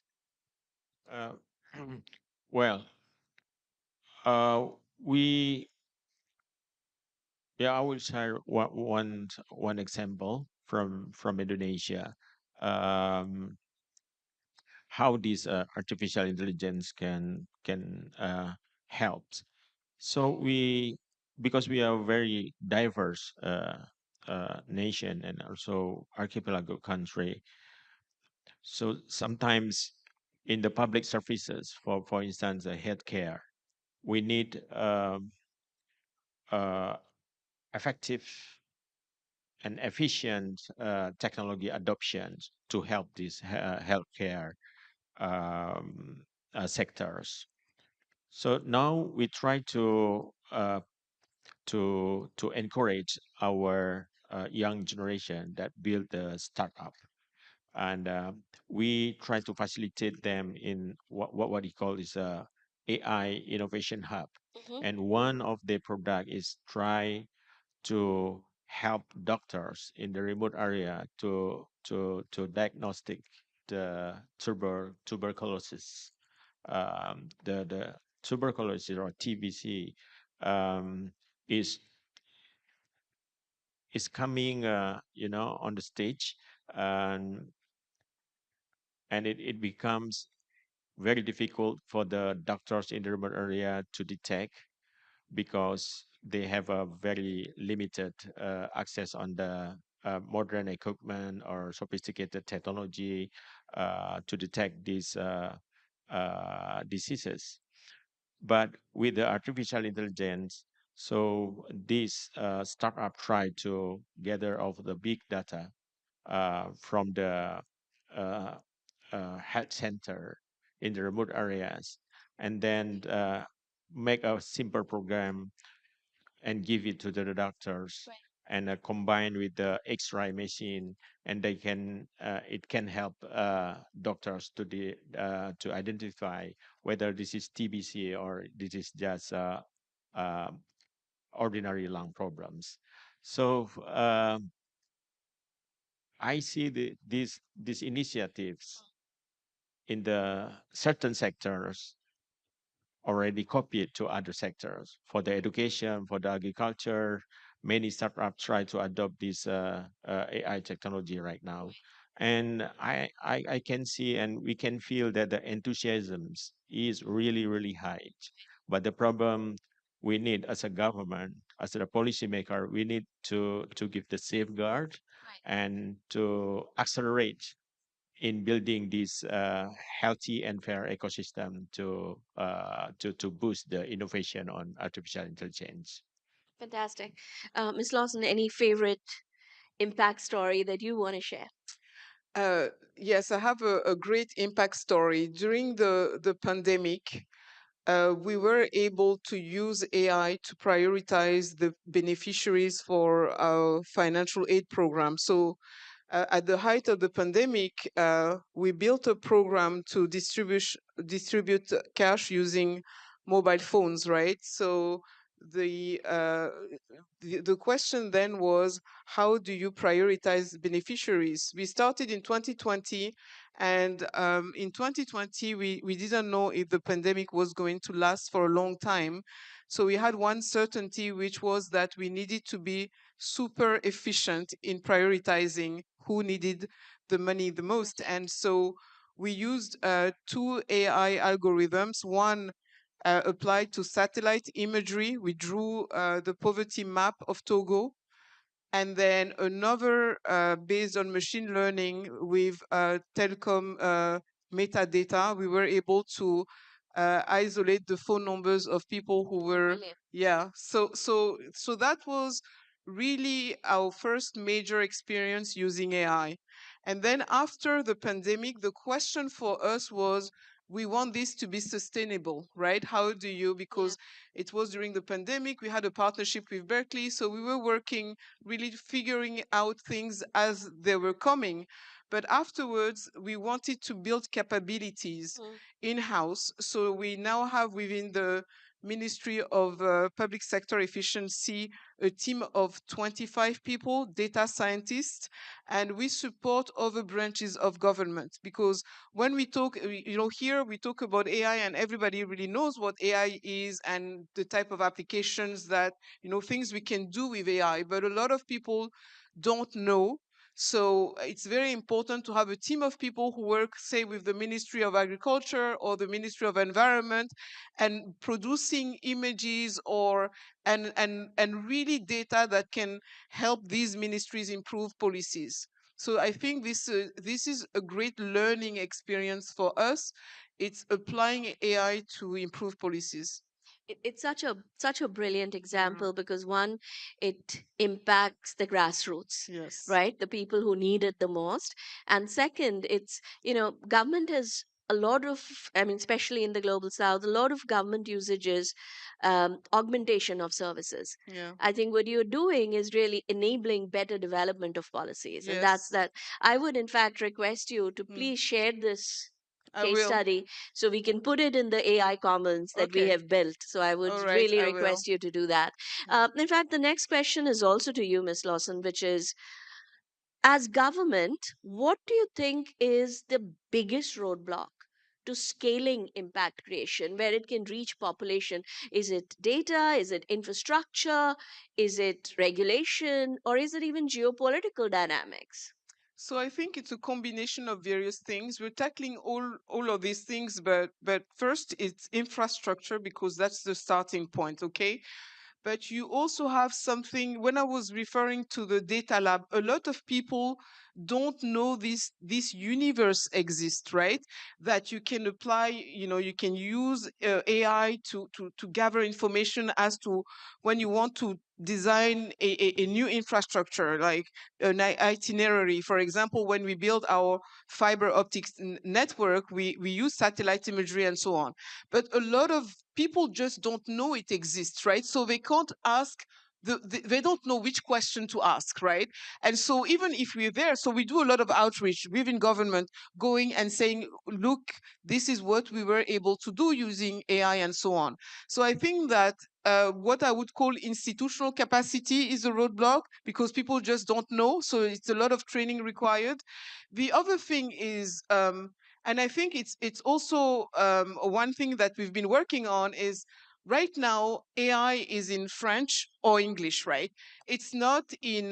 It's not. We have in Togo we have 42 languages and dialects, and for AI to if we want massive AI adoption, Wow. we need to be able to provide these models in local languages. So that's one very important aspect of what we've been up to. 42 languages. Yeah. Wow. And I dialects. didn't. I'm sure that Yeah. yeah.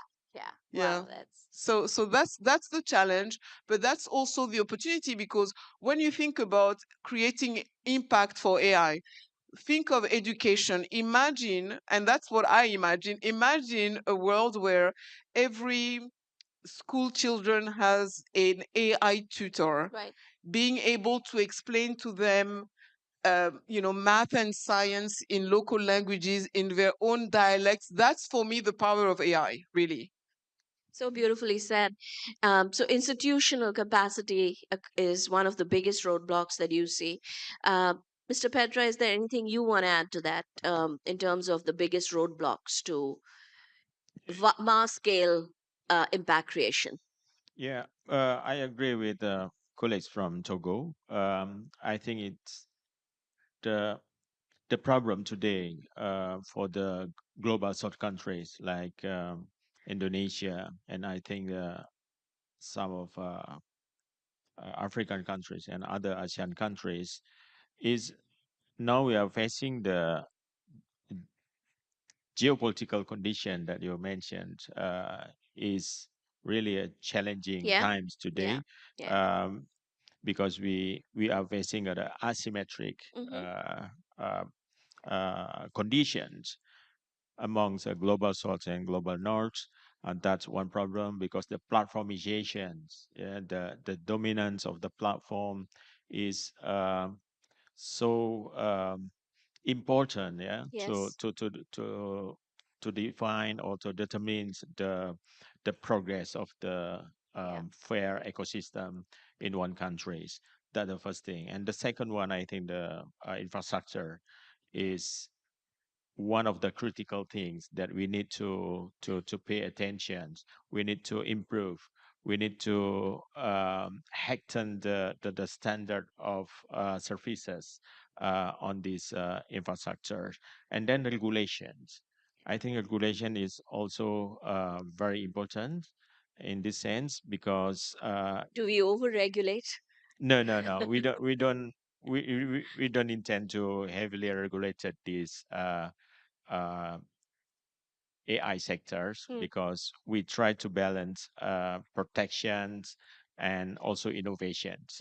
That most important, I think. If you heavily regulated, so no innovations at all.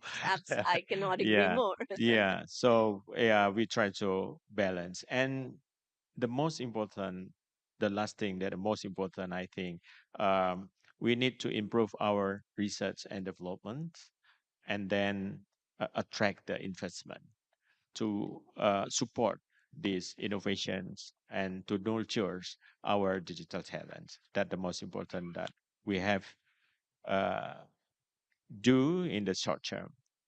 Extremely well said. And I think between the two of you, have really captured it.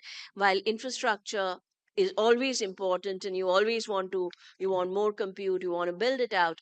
But if you don't have institutional capacity, then investment in that infrastructure will not give you the returns. And regulation needs to help innovation, needs to help scale, and R&D is absolutely critical. So I think these are brilliant points. I know our time is up. So my last question, and I would request all three of you to answer, if we look at the next 5 years, the future, how should AI success be measured?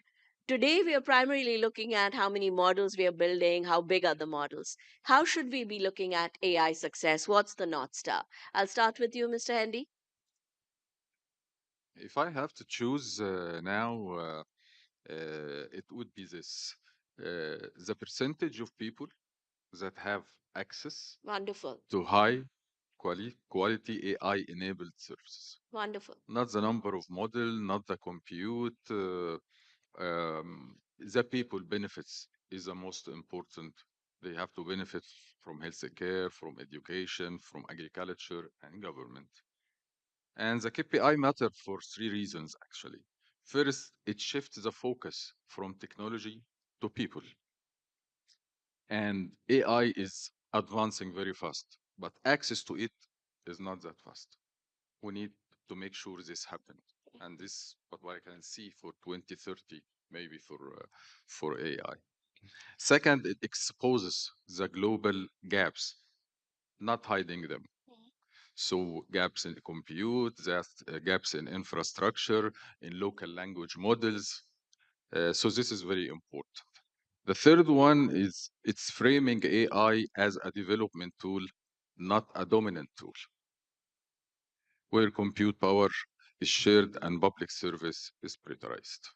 I think this is what I look Fantastic. forward. Yeah. So success is not the size of models or the size of your compute No. infrastructure, but how many lives we are Yeah. able to change. And are we able to do that in a way that no one is left behind, right? It's Exactly. inclusive. Brilliant. Anything you all want to add? Any different thought, Mr. Petra, and then Ms. Lawson? Um, yeah, just a very short on this. I just want to add three more. Mhm. But the first one, I think, is similar like colleagues from Egypt. In the next 5 years, AI should be accessible. Mhm. That's the first one. And the second one, for the global South countries, AI must solve the problem. That the most important. And the third one, I think AI need to be Yes. trusted. Yeah, need to be trusted. So it need to comply with the transparency and accountability standard. So no more AI deepfake can cheat people. Yeah. So because people have a good awareness on this AI product, especially generative AI, like AI deepfake or synthetic reality that produced by these AI machines. So I think that 3 points we can give mark whether this AI workable in the society or it's become a disaster to the society. I cannot agree more with you on all three, but I think the one that is most important is trust. Because if it's not trustworthy, it'll never be adopted, it'll never be used. So I think that is brilliant, brilliant point. Ms. Lawson, the last words to you. Um, I would echo what has been said, and for me, success would be if 5 years from now, every Togolese is one phone call away from to access any public services, right? And so that's how I'm going to measure success for with regards to AI in Togo, because then it talks to the people, right? Because so far we've been talking about digital transformation, which was really going from paper to screen. But what is going to be a real game changer is if I can talk to the machine and the machine can reply and so on. So that's one thing. And obviously the comment about trust is a very important one. We are a very young continent. Half of the African population is less than 18 years old, and 75% is less than 35. And so it's very important for us to have a trusted, AI infrastructure and so on. And so there's a lot of work that we need to do. We didn't mention to have also standards and platform for data exchange, which is going to be extremely crucial in our relationship with, the global north. So these are really important issues that we need to tackle if we want to be successful 5 years from now. I think that's very, very well put. And this was, ladies and gentlemen, and such a powerful discussion, because what's coming out of it is how despite all the differences between countries, I think governments today are thinking very similarly about artificial intelligence. Its success, again, is not about the size of your infrastructure, but about how many lives changed. And in order to scale transformation of lives, you need to ensure your technology is trustworthy. You need to ensure it's inclusive by design. You need to invest in capacity development, innovation. And it's fantastic to see everyone thinking along the same lines, because it really brings to fore the importance of collective action and collaboration. And I think that's what has come out of this summit. So with that, thank you to all three of you, and please give them a huge round of applause. Thank you.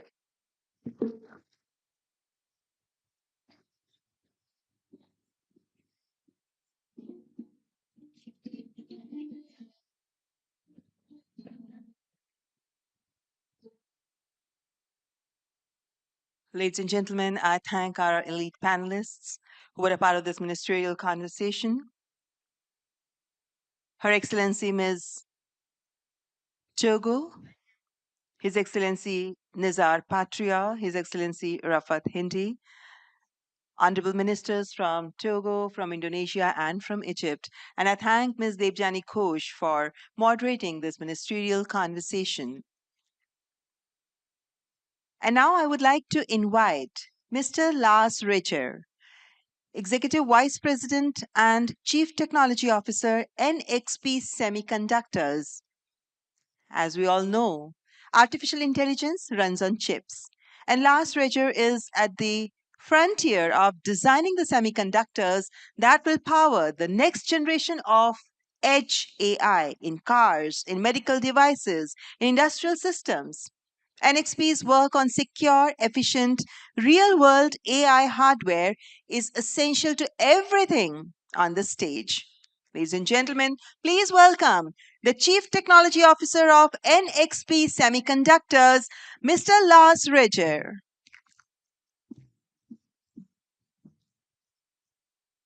Namaste. Hello, everyone, and thanks for having me here.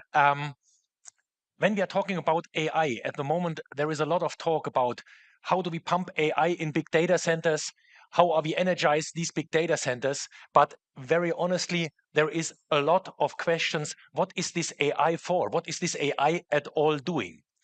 And if I'm looking at my own lifespan, I'm coming from an analog world, was born in the 1970s.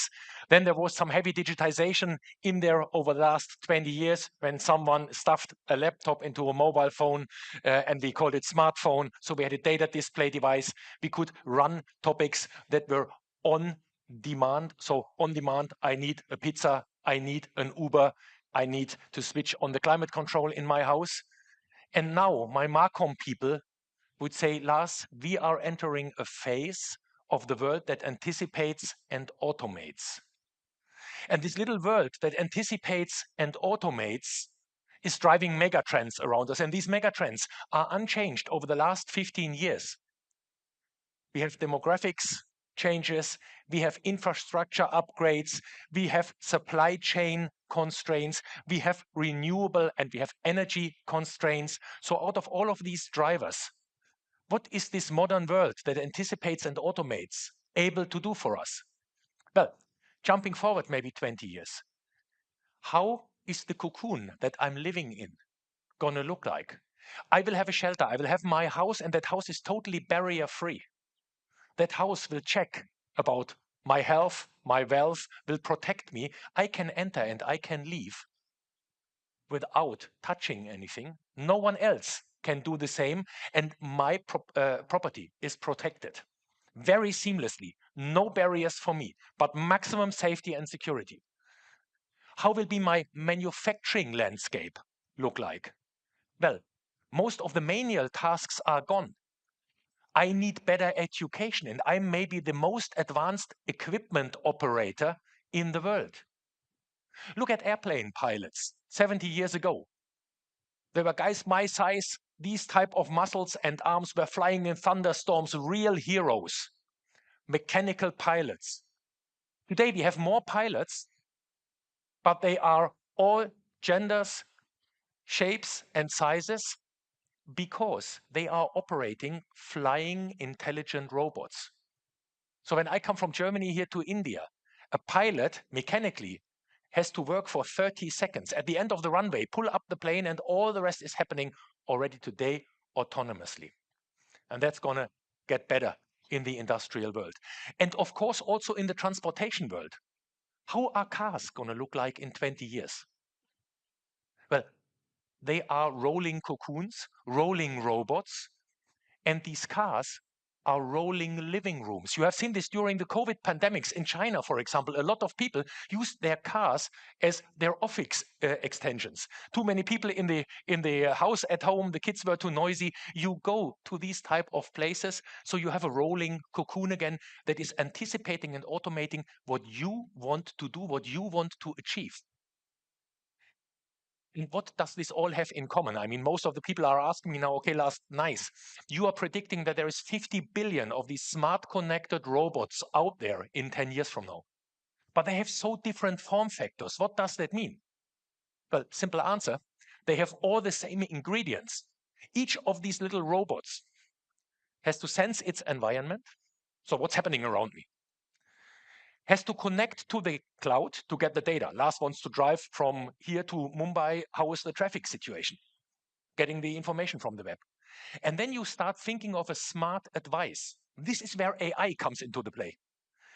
At that moment, you have to think of what is my best advice to the arms and legs to my robot. And whether these arms and legs are an automotive powertrain and the steering wheel, is a manufacturing arm, or is the wireless connection to my climate control from my smart thermostat. I don't care. Sense, think, connect, act are the ingredients for every of these 50 billion robots. Now, the only thing is that all is nothing if you cannot trust your device. Because if your fridge starts ordering 500 liters of milk for the next weekend, you go shopping alone. If your car does erratic driving, you start driving manually again. And if your thermostat sets your house on 50 degrees centigrade and your flowers are dried out and your cat is dead, you go organizing it all manually again. So, trust is the essence. And how does a nerd like me define trust? It's very simple. This is functional safety, like in automotive. Make sure that your braking system never ever fails. And make sure that your connected device, your car or whatsoever, is never ever being hacked. And then you can trust your device. You can be sure that it doesn't turn against you. So these underlying levels make sure that you are energy efficient, because otherwise you cannot be battery powered. Make sure that you are trustworthy, so safe and secure. And then make sure that you can sense, think, connect, and act. And you can build every robot in the world. And that is, of course, interesting for a semiconductor maker, because for us, volume matters in these semiconductor chips. Now, you will ask me, yeah, but Lars, we have so long already these discussions on autonomous vehicles. In 2018, the entire press community thought in 2020, my kids are going to the kindergarten without a steering wheel and without me, autonomously. That did not happen. Why? because we have designed these robots wrong. And how do you design the robots right? Well, try to copy from nature. That normally works. And here on stage is a 90-kilo bag of water with a couple of bones, or in other words, a biological robot. And that robot has a certain architecture. That robot has different layers. That robot has a real-time system, highly functional, safe, and that is my spine. And if I stumble, the reflexes in my spine tell me already straighten your leg. In real time, highly undisturbed, very, very fast. No AI, not big AI, very deterministic system. Then I have in green my cerebellum that is working also in a highly functional, safe environment for heartbeat, stomach control, stability control. I can stand here and stand in a stable way because only the blue part is trying to find out what is the next sentence that I'm firing towards you. And green and orange are working to manage the infrastructure in a functional, safe way that is standing here in front of you. So why don't we copy these approaches into vehicles, into cars, into houses, into planes again? Well, the simple architectural constraints and building blocks that we need, and we need to scale. But how big does the AI really have to be? So that AI in these systems can be comparatively tiny. If you're talking about transportation robots and how these transportation robots should look like, well, look at intelligent transportation robots, insects, for example. These insects have 100,000 neurons, and an ant is already a very, very nice, very sexy transportation device. It's not as intelligent as a human being with 90 billion neurons, but for most of the tasks, it is also not needed in this way. And Ashwini Vaishnaw said it very nicely in Davos. 80% of the AI tasks around us will be on very tiny, efficient, and very, very tailor-made models at the famous edge, so in the end devices. And this is what we are designing for. So in other words, NXP is trying to building all these Lego blocks where you can start scaling small, medium, and large devices. You have these devices here. This is, for example, the very small device. This is a complete drone control unit that also flies with AI, artificial intelligence, and reaches targets, not only remote control, but is operating the entire drone and is finding via the camera its way. What I have here is an India-made AI accelerator from Kinara in Hyderabad that NXP has acquired. This is carrying 10 billion parameters in a large language model. So it is not as big as ChatGPT, but the combination of those two systems carries a large language model and operates an intelligent system at the edge for a power consumption of 7 watts. So in other words, you can build these type of plug-in combinations, and you have a system, for example, at a computer tomograph that is taking my entire X-ray pictures and is writing the doctoral report. That is operating at my fridge and tells me how many bottles of milk are missing. You do not have to have it always on and always operational. So these 7 watts are only consumed the moment where the fridge tries to find out what is missing. And then you can go to sleep again. That is the answer for this global quest of how many nuclear power plants do we need when we send one question to ChatGPT. And that is what the edge is going to solve for all of us. But beyond all of that, we are always talking about AI and the brain structure of these robots. Most of the cars that have created fatalities in the last 10 years, these autonomous vehicles, didn't create these fatalities on the roads because they had a bug in the brain structure. They created these issues because they were more short-sighted than I. So wouldn't it be great to have these robots with superhero senses? Wouldn't it be great if these robots out there would have telepathic capabilities? I do not need to touch anything, but the stuff around me is arranging, like Dumbledore. One move of the magic wand, everything is arranged. Wouldn't it be great to know what is ahead of your line of sight, like Yoda, telepathy? Wouldn't it be great to have X-ray vision like Superman? You look in rain, in snow, and in fog, what is around you? Wouldn't it be great for the very old ones amongst us to be like in Hitchhiker's Guide Through Galaxy? You have one bubblefish that you plug into your ear and you understand the entire universe, every language that is spoken. A German can understand Hindi without a big barrier in between. And wouldn't it be great if our robots would have better ears than Daredevil or an owl in real life and would be able to hear what is being spoken out there in the outer ranks? If we would have that, then the driving robot that replaces Lars is way better than Lars the driver himself. But I am the entry ticket for driving 250 kilometers an hour on the left lane of a German highway with my car. Now, you think we cannot have that for our robots next to this little bit of AI that we need? Well, let me tell you, we have it already. We have ultra-wideband technology that is opening gates and car keys from my watch to everything around me. I have car-to-car communication over more than 1 mile of distance in 3 milliseconds. I can immediately tell the device there is an ambulance rushing into the crossroads, switch the traffic lights to green for that ambulance and to red for me. Telepathy. We have radar systems over 300 meters that see two persons sitting like you next to each other, and we can detect them in rain, in snow, and in fog. We have meta standards. So the English for smart connected devices, where is a common language in place and all devices are talking to each other. The home gateway is talking to the window blinders, is talking to the solar cell management. This is the entry tickets for this democratization of AI functionality and for the entrance of these tiny devices here with a little bit of AI, a lot of functional, safe and secure architectures to building the right devices. And what we have done with a little bit of AI and a couple of microphones in cars, we can take with the in-car microphones the sound in a way that we hear a bicycle bell behind the cars, and we can easily detect whether there is vulnerable road users, for example, behind the cars. You can do this in any other settings as well, but automotive is there a very nice one. So in other words, where are we at the moment when I'm talking to my fellow nerds and the semiconductor researchers? It is not about AI alone. It is how you can build systems that you absolutely can trust. How can you go low power? And then the key question, how big does the brain has to be?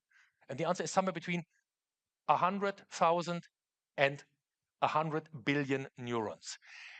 Beyond all of that, there is very, very interesting questions that we have to solve. And where India is deeply with the Europeans in research and in the activities. How do we make the wiring harnesses lighter? How do we battery operate all of that? How we are sensing in the right way? How do we think? So all of these separate topics. And to not make it too nerdy and too complex, all of these silicons here are driving then these form factors. A lot of people are only talking about humanoids. And sorry to say, humanoids are the tiny fraction of robots. Because why should a robot look like a human being? I mean, that only makes sense in a very human environment, climbing stairs or whatsoever. Otherwise, you have robots that looking like ultrasonic devices, that are looking like infant monitor devices on the neonatology stations in hospitals. There is no need to look like me. But all of this, we are equipping already with silicon in the 100,000s today, and the ingredients are always the same.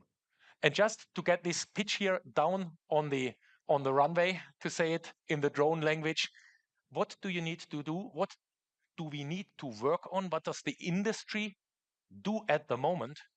Well, in a very simple way, we are working on safe and secure architectures that are ultra low power, ultra energy efficient. Again, otherwise, this dream of 50 billion smart connected devices will not work, because these 50 billion smart connected devices need 3 times the energy that Mother Earth can provide. So that is the absolute must for these markets to come into play. Then what we need to work on is we have to push the boundaries, the envelope of physics, and we are doing. We are sensing better than human beings in the meantime. And then what we need to do is just a simple game that semiconductors have done since 50 years now. We need to scale in the right way. So we need to build these little Lego bricks and say, okay, here is a complete drone control unit that you can fly autonomously. You want to fly with large language models and very, very smart AI slalom between the trees. Plug this little dongle in and you have everything on board that you can do. And the same you can do for building control systems with manuals. You can do this for any form factor that you like. And that is what we are doing at the moment, while the AI models are getting much, much more efficient, smaller, and we carry them here. So my pitch is, when PM Modi says he wants to bring AI to everyone, this is the answer. The answer is not data centers. They will exist, but the democratization of AI and equipping everyone in Togo, as we heard earlier, or in India or in Germany with the right levels of AI that create the world that anticipate and automates. The answer lies at the famous edge in the end device. Thank you.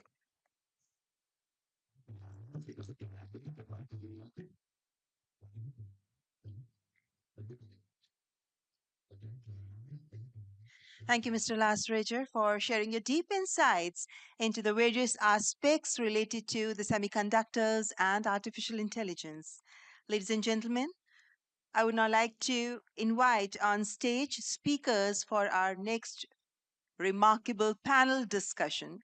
I would like to invite our esteemed speakers, Her Excellency Paula Bogante Zamora, Minister of Science and Technology, Costa Rica, His Excellency Omar Al Olama, Minister of State for AI, United Arab Emirates, Mr. Sriram Krishnan, Senior Policy Advisor for AI, White House. This discussion will be moderated by Dr. Samir Saran, President, Observer Research Foundation. Could I please request our esteemed panelists to kindly come on the stage?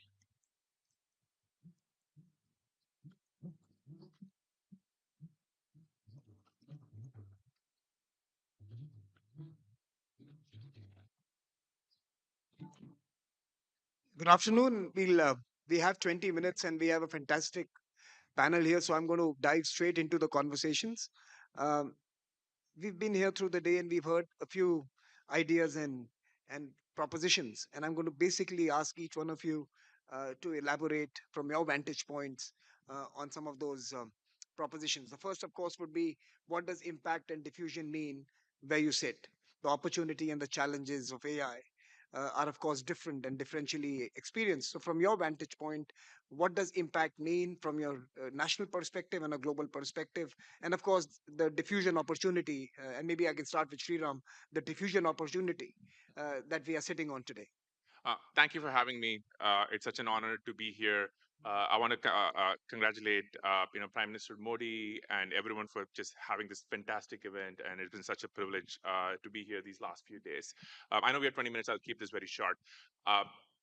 With the Trump administration, when we got into office about 13 months ago, we decided President Trump immediately chartered us with coming up with an AI action plan. And it came from a sense of positivity and optimism when it comes to AI. And in July last year, we set 3 priorities for what we believe America should follow. One, we want to build infrastructure. So President Trump has done a lot of work on making sure we can build data centers, we're making sure that we build grid capacity, making sure that we can build infrastructure while at the same time without having regular Americans see their power and energy bills go up. So that's infrastructure. There's a lot more there, but in the interest of time, I'll just keep going. Number 2 is innovation.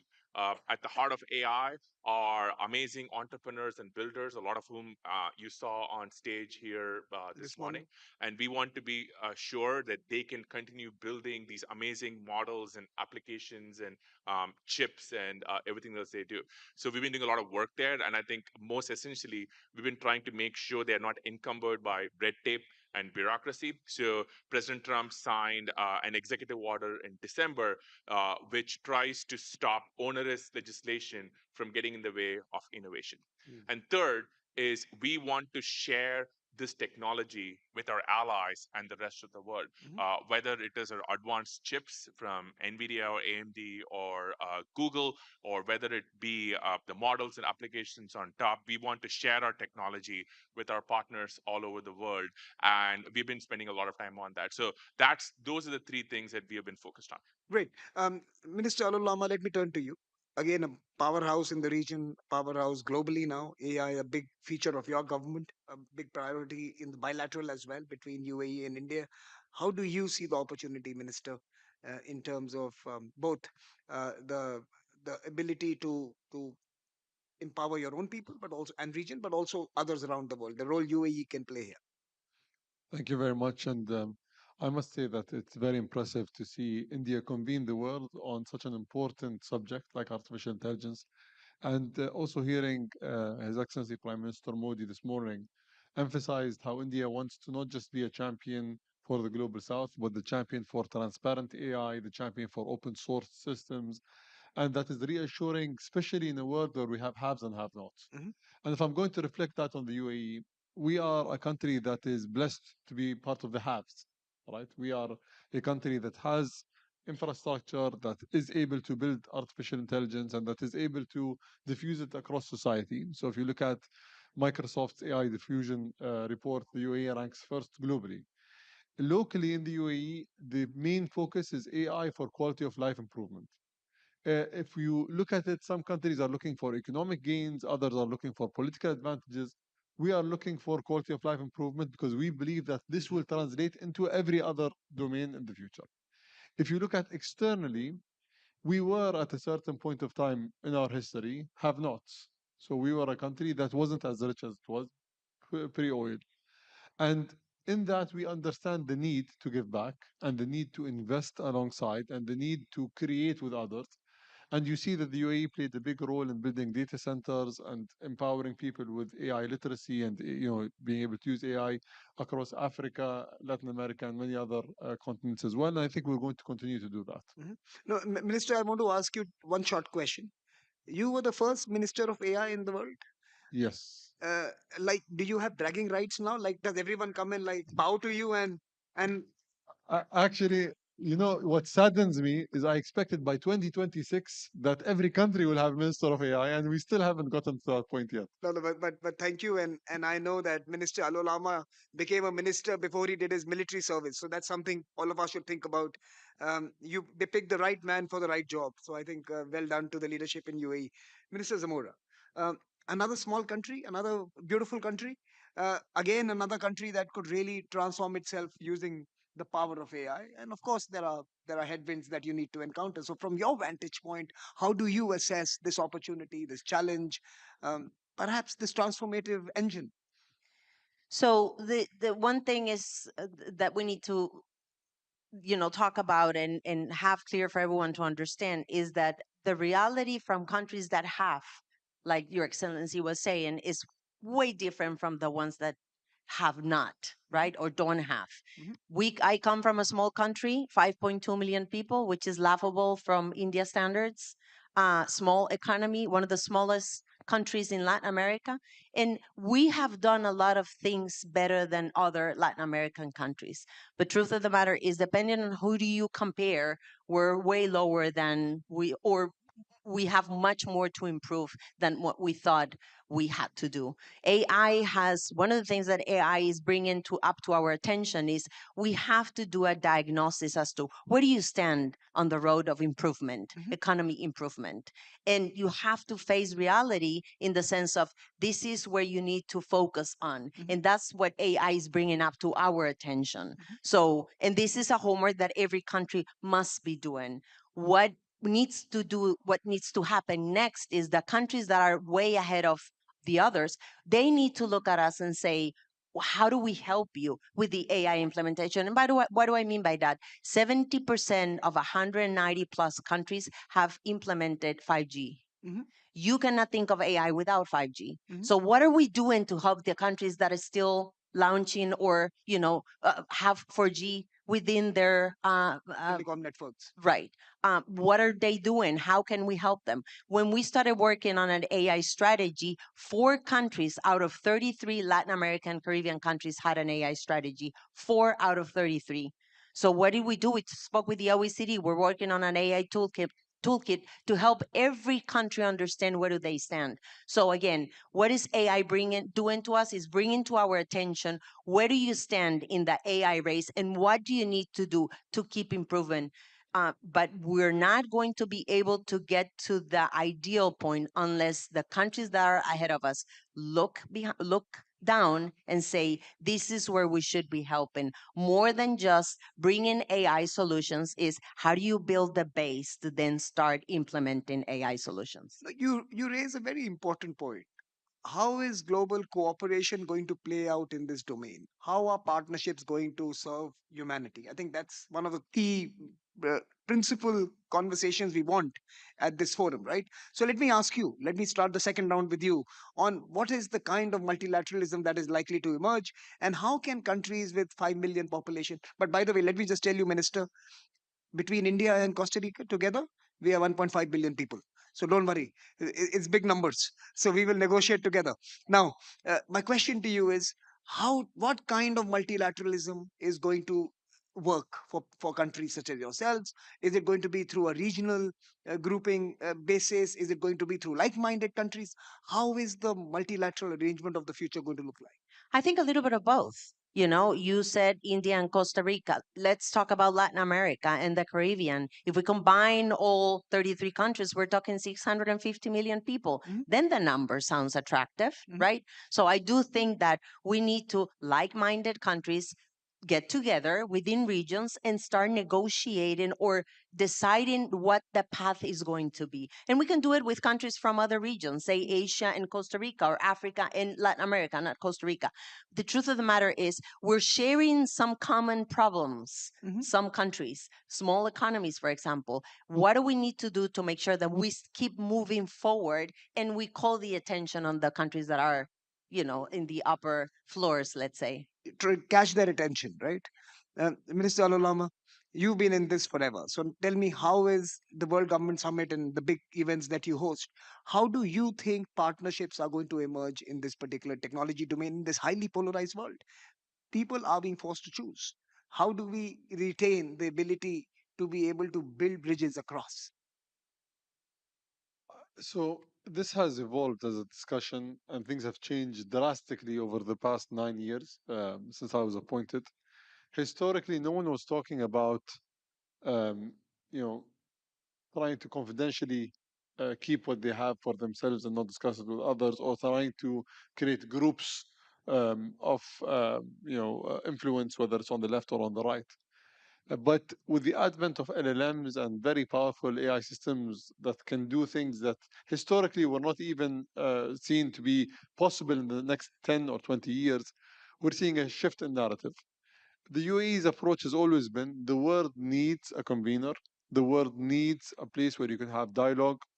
And I think what is going to harm the world is ensuring that there isn't dialogue and there are silos. Even at the height of the Cold War, there were dialogues on nuclear proliferation. There were dialogues on the dangers of nuclear weapons. And there were countries like Switzerland at the time where the world could come and talk about what is acceptable and what is unacceptable. And we believe that the UAE can play that role. It can convene the world. It can come and put the topics of importance.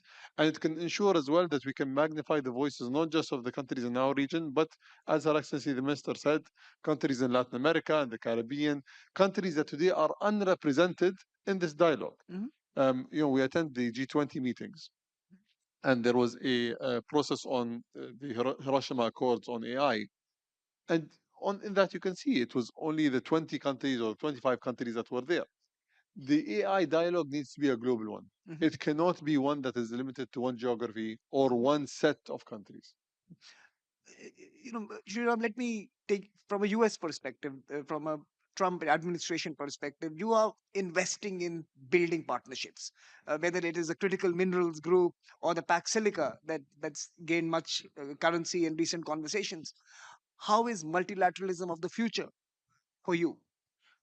Before I get to that, I think I want to emphasize something which His Excellency the Minister mentioned a moment ago, which is Prime Minister Modi just outlined a totally compelling vision for what AI can mean to all of humanity, and I think it was so compelling in so many themes. And I also want to particularly congratulate the Sarvam team for their launch yesterday. I think it is quite inspirational in terms of what a small team of entrepreneurs have accomplished in such a short time. And as somebody who kind of nerds out on these things, I found that very, very impressive. Um, I think speaking for us in the administration, we approach this from a spirit of partnership. We want to see the world leverage and use our technologies. You saw many of the companies represented here on stage today, whether it be our advanced semiconductor chips, whether it be people building models, or whether it be people building applications. You can kind of choose who you want to work with. If you want to build a model, you're going to be training on Nvidia or AMD or CPU. If you want to, the whiteboard, you're probably going to be doing that on a model, whatever be your use case. And if you look at the action plan, we have put a lot of emphasis into making sure we can export our AI. And just to give you one example, we entered into this AI accelerator partnership with the UAE back in May last year as part of President Trump's visit. And I think that's kind of the template for many more to come. You mentioned Pac Silica. I think the announcement was done today. I think it's going to be formalized tomorrow.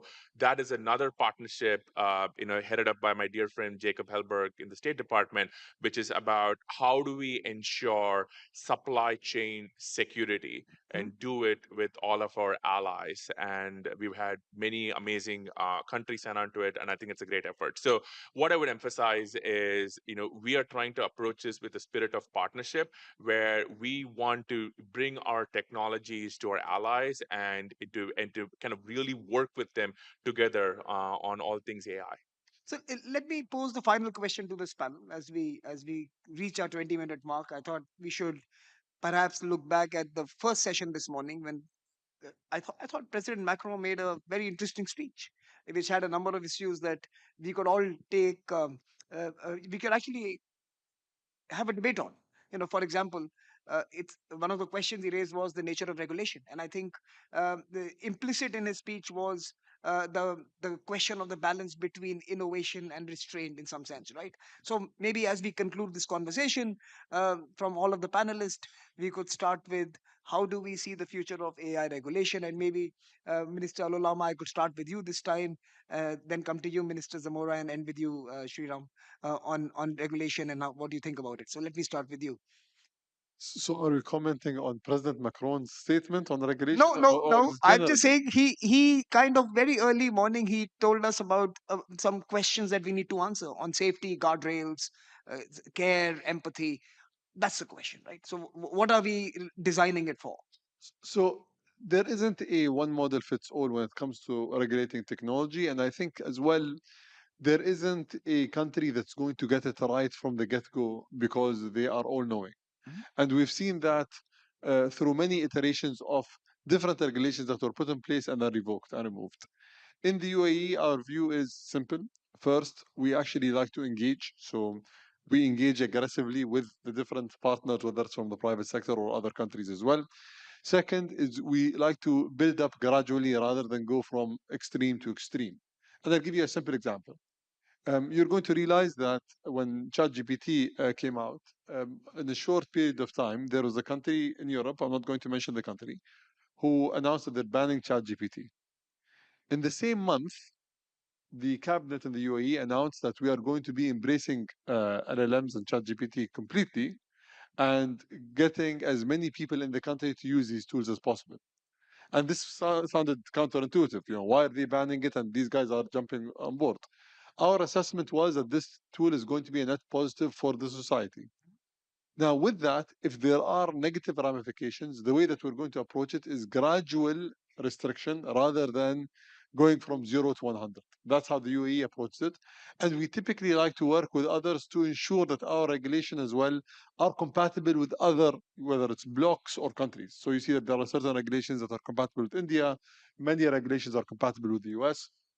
And maybe Her Excellency the Minister will say this, for countries of our size, we can't bully large companies. And I don't think we can afford, and it's true, we can't afford to swing left and right on the pendulum just because we're trying to threaten them. Our approach should always be approaches of cooperation, of collaboration, and also of continuous proactive assessment of the impact on our citizens. I'm just going to end with one final example. Go ahead. Today, the conversation that social media is bad, right? So this is one of the things that we are hearing. And my question is, it took social media, so we've had social media for 15 years now. It took us 15 years to reach to that point. And today, the only answer is that we restrict. There has to be constant assessment and proactive engagement with the private sector, while at the same time putting constant restrictions, slowly but continuously, to ensure that you don't have to go to the extreme. I know that Europe is very wise when it comes to them putting the regulations for themselves.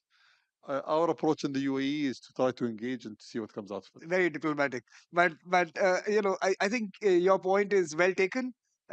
Regulation is an art form and not necessarily the exercise of a hammersmith a policy option for the government. So it's very well taken. Minister Zamora, your view. So regulation, the way I see it is depends on the view of the beholder. Who are we talking about? Because I hear regulation and innovation. Sure, how much money the 5 big tech companies invested last year on innovation? Over $200 billion, which is also the amount of money India is planning on invest for the next 2 years. Costa Rica's GDP is $100 billion. So that gives you a perspective. Innovation, what's the average percentage invested on innovation per GDP for OECD members? 2.7% of the GDP. Costa Rica, 0.30%. Latin America, 0.65%. We're not even at 1%. So we say, let's regulate innovation. Let's start innovating first, and let's then regulate it. So as His Excellency was saying, it's not a one-fits-all sort of formula. So, and then I go back to, we have to think when talking about regulation, what is each country's reality? How about data? Let's talk about data. Data privacy, data governance. How about the value of data? Because some of the countries, that's all we can provide.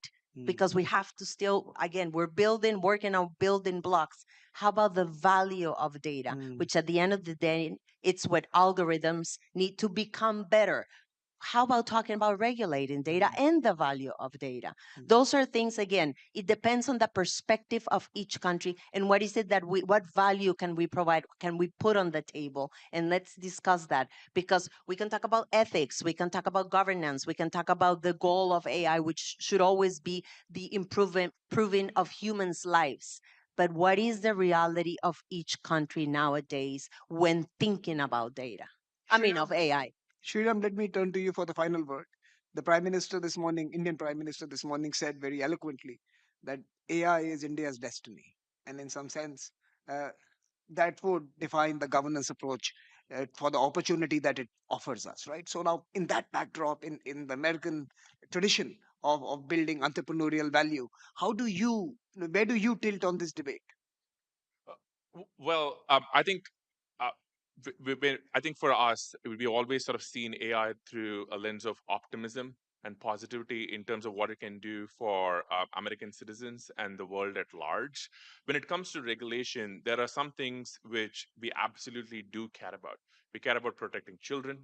We care about protecting IP rights. We care about making sure that AI doesn't have censorship or doesn't have ideological biases embedded of any kind. But having said that, What we are trying to battle right now with this executive order is we don't want a patchwork of regulation. We are still very, very early when it comes to AI, and we don't want to hinder innovation by having bureaucratic red tape or having in America 50 different states with 50 different rules that entrepreneurs have to deal with before they launch something. So that's been our approach. So it's more about coherence and predictability and certainty that allows innovation. Yes, we need clarity in regulation so that entrepreneurs can do what they do best. I think this has been a fantastic conversation, 20 minutes of pure content. So thank you very much to all three of you for coming to India, for sharing your wisdom with us. And of course, best of luck for your AI journeys. And hopefully our paths will intersect and we will build a prosperous future together. Thank you very much. Please join me in applauding this man. Thank you.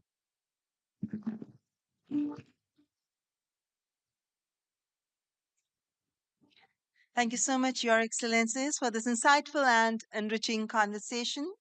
I thank Her Excellency Paula Pogante Zamora, His Excellency Omar Al Olama, Mr. Sriram Krishnan, and also Dr. Samir Saran for moderating this conversation. Ladies and gentlemen, we are honored to have the Right Honorable Rishi Sunak with us.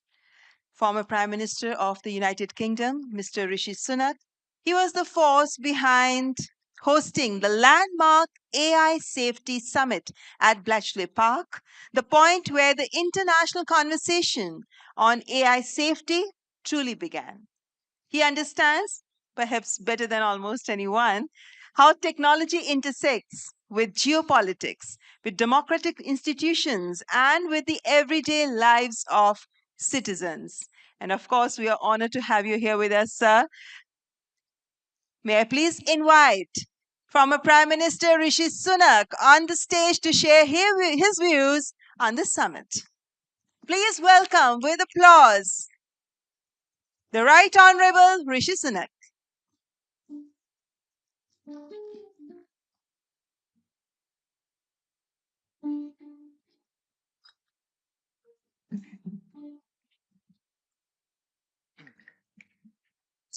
Namaste, thank you. It's such a privilege and indeed a pleasure to be with you today. Now, as we've been hearing all week in Delhi, artificial intelligence can do many things, but it will never replicate that sense of wonder that you feel seeing the Red Fort. The pleasure that you get from biting into a sweet laddu, or if I can say this here in Delhi, the joy you get from watching RCB's Smriti Mandana hit the perfect drive. Now, when I launched the first AI Leaders Summit in 2023, I created that summit to be a forum where we could all, from presidents and prime ministers, to CEOs and CTOs, to developers and development specialists, come together, share the latest advances, and work out how to ensure that we tip the balance of this technology in favor of humanity. So I'm grateful that South Korea, France, and now India have taken up the baton. Back at Bletchley, we committed ourselves to an AI future that worked for humanity. And that is why the first summit began with safety. There were risks, new risks, that we knew that we must avoid. And I'm proud that the frontier labs today are working with our AI Security Institute to test models before they are deployed, ensuring their safety. But I also knew that AI progress and AI safety went hand in hand. It is by showing the world that this technology is safe that we will be able to fully reap the benefits of it. And the public sector is where trust in AI will really be won or lost. When people see faster services, better healthcare, simpler interactions with government, that's when the debate about AI becomes real rather than abstract. Now, the pace of change that we're about to see is going to be quicker than anybody realizes. I truly believe that there is nothing in our lifetimes that will be more transformative for our economies, for our societies, indeed all our lives, than artificial intelligence. But we do have to appreciate how quickly this is happening. From the invention of the telephone, it took around 75 years to get to 100 million users. It took the PC 15 years. The internet, 7 years. So how long did it take ChatGPT? 2 months. So we do need a regular forum where we can all meet and discuss this technology. And that is what this summit provides. Under Prime Minister Modi's leadership, this summit will deliver impact. It will show us how we can make AI work not just for the developed world, but for the developing world too. How it can improve health and education in every corner of the globe. How it can enhance human dignity. How it can raise the floor for humanity. And there is no better place to discuss this AI transformation than India. The AI debate is moving from technology to strategy, from what these tools can do to what countries choose to do with them. Indians are among the world's most prolific users of both mobile data and AI tools. You are the second largest contributor to AI projects on GitHub anywhere. The India Stack has shown people how technology can benefit them in their everyday lives. This digital public infrastructure, Aadhaar, UPI, and now Ayushman Bharat health accounts provide universal digitally verified foundations on which AI applications can now reach 1.4 billion people. The energy that I've seen this week, the young people that I've spoken to, are testament to the vibrant startup ecosystem here in India, which has produced over 125 unicorns, with new fantastic businesses like Sarvam AI leading the way. A remarkable culture of frugal innovation is why India could send Chandrayaan to the moon for less than the cost of making the movie Interstellar. And no country will realize the benefits of AI if its citizens are fearful of it. Because people don't adopt a technology that they are scared of. Again, India has huge advantages here. At a time of mounting AI pessimism in the West, this nation stands out for the fact that almost 9 out of 10 Indians are optimistic about AI. And all of this is why, in the latest Stanford University ranking of global AI powers, India has overtaken the UK into the medal places. Although I should say, England remain just ahead in the ICC test rankings. Now, the sprint to be the first company, and indeed the first country to achieve AGI, dominates our headlines. But what India shows is that the real race is the race for everyday AI, to spread this technology throughout your economy and society. Now, history teaches us that leadership in technology does not only depend on who invents it, but on how effectively it is deployed and adopted in your country.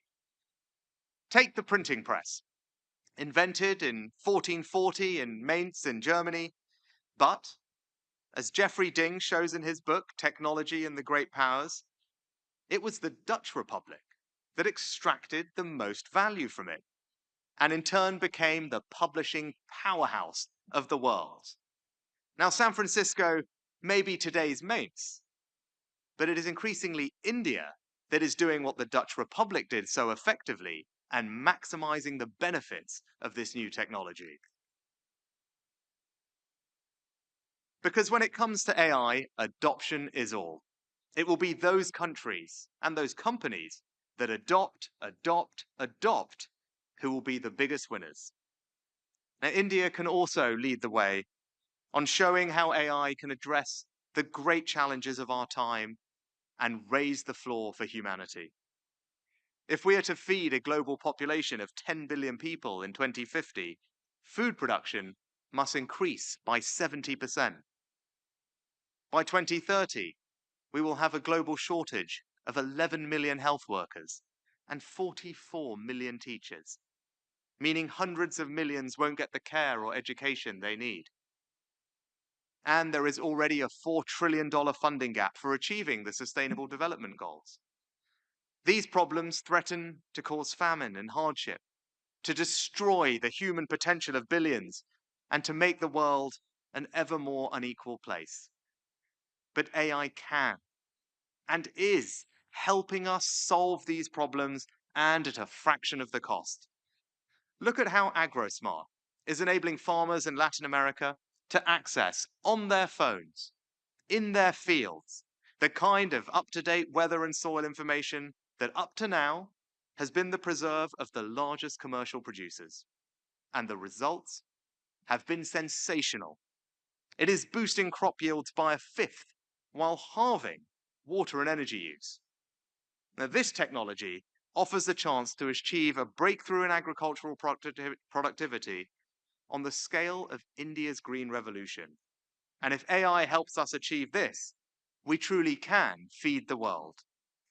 Now, for most of human history, the most dangerous thing a woman could do is give birth. 1 in 18 married women died from childbirth in 17th century England. Now, that number has fallen by 99% today, but in sub-Saharan Africa, maternal mortality is comparable to what it was in England 4 centuries ago. And AI can help us tackle this inequality. Take the prompt service in Kenya, which offers 3 million pregnant women health advice by text message in their own language. The AI can flag high-risk cases and ensure that they quickly get the healthcare and medical care they need. For 74 cents a patient, this technology is saving lives and tackling one of the great injustices of our time. Now, no country has become healthier and wealthier without expanding education. As Kofi Annan reminded us, knowledge is power. Information is liberating. Education is the premise of progress in every society, in every family. But today, too many children lack access to quality teaching and resources. And again, AI can and is changing that.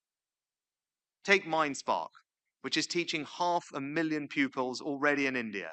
These children are being provided with personalized lessons in just the way that the most privileged children in developed countries are. And for just a few dollars a month, their rate of learning has doubled.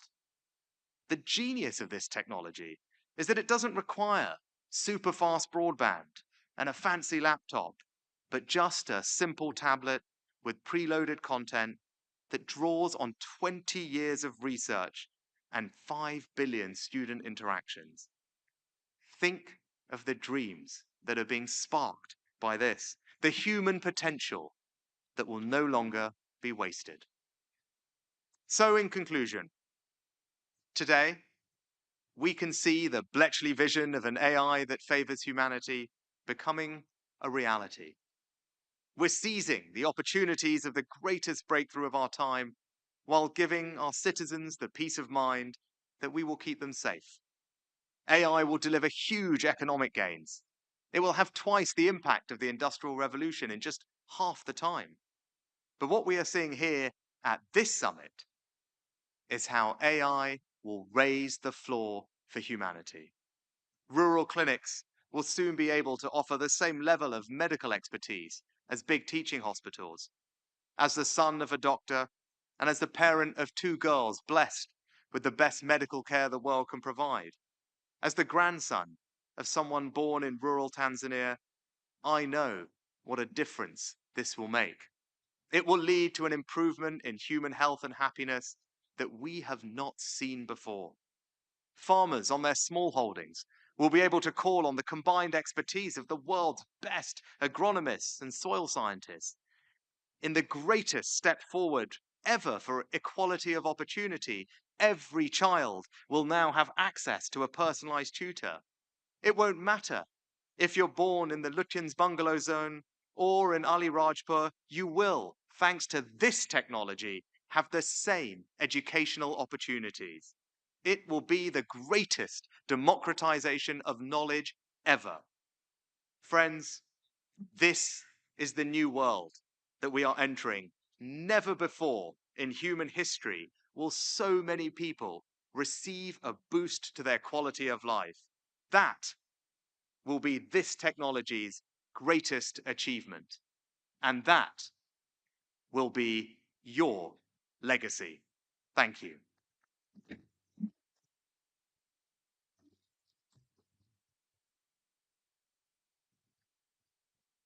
Thank you so much, sir. Your reflections on artificial intelligence and its use in overcoming the global challenges has really elevated this summit. Thank you so much. We are deeply grateful for your valuable contribution. Ladies and gentlemen, I would like to now invite Mr. Bejul Somaiya, Managing Director, Lightspeed Venture Partners, one of the most respected technology investors in Asia. Mr. Somaiya has backed some of India's most consequential startups from the earliest stages. His view of where AI investment is going and which bets are likely to pay off is one of the most grounded in the room. Please welcome the Managing Director of Lightspeed Venture Partners, Mr. Bejul Somaiya.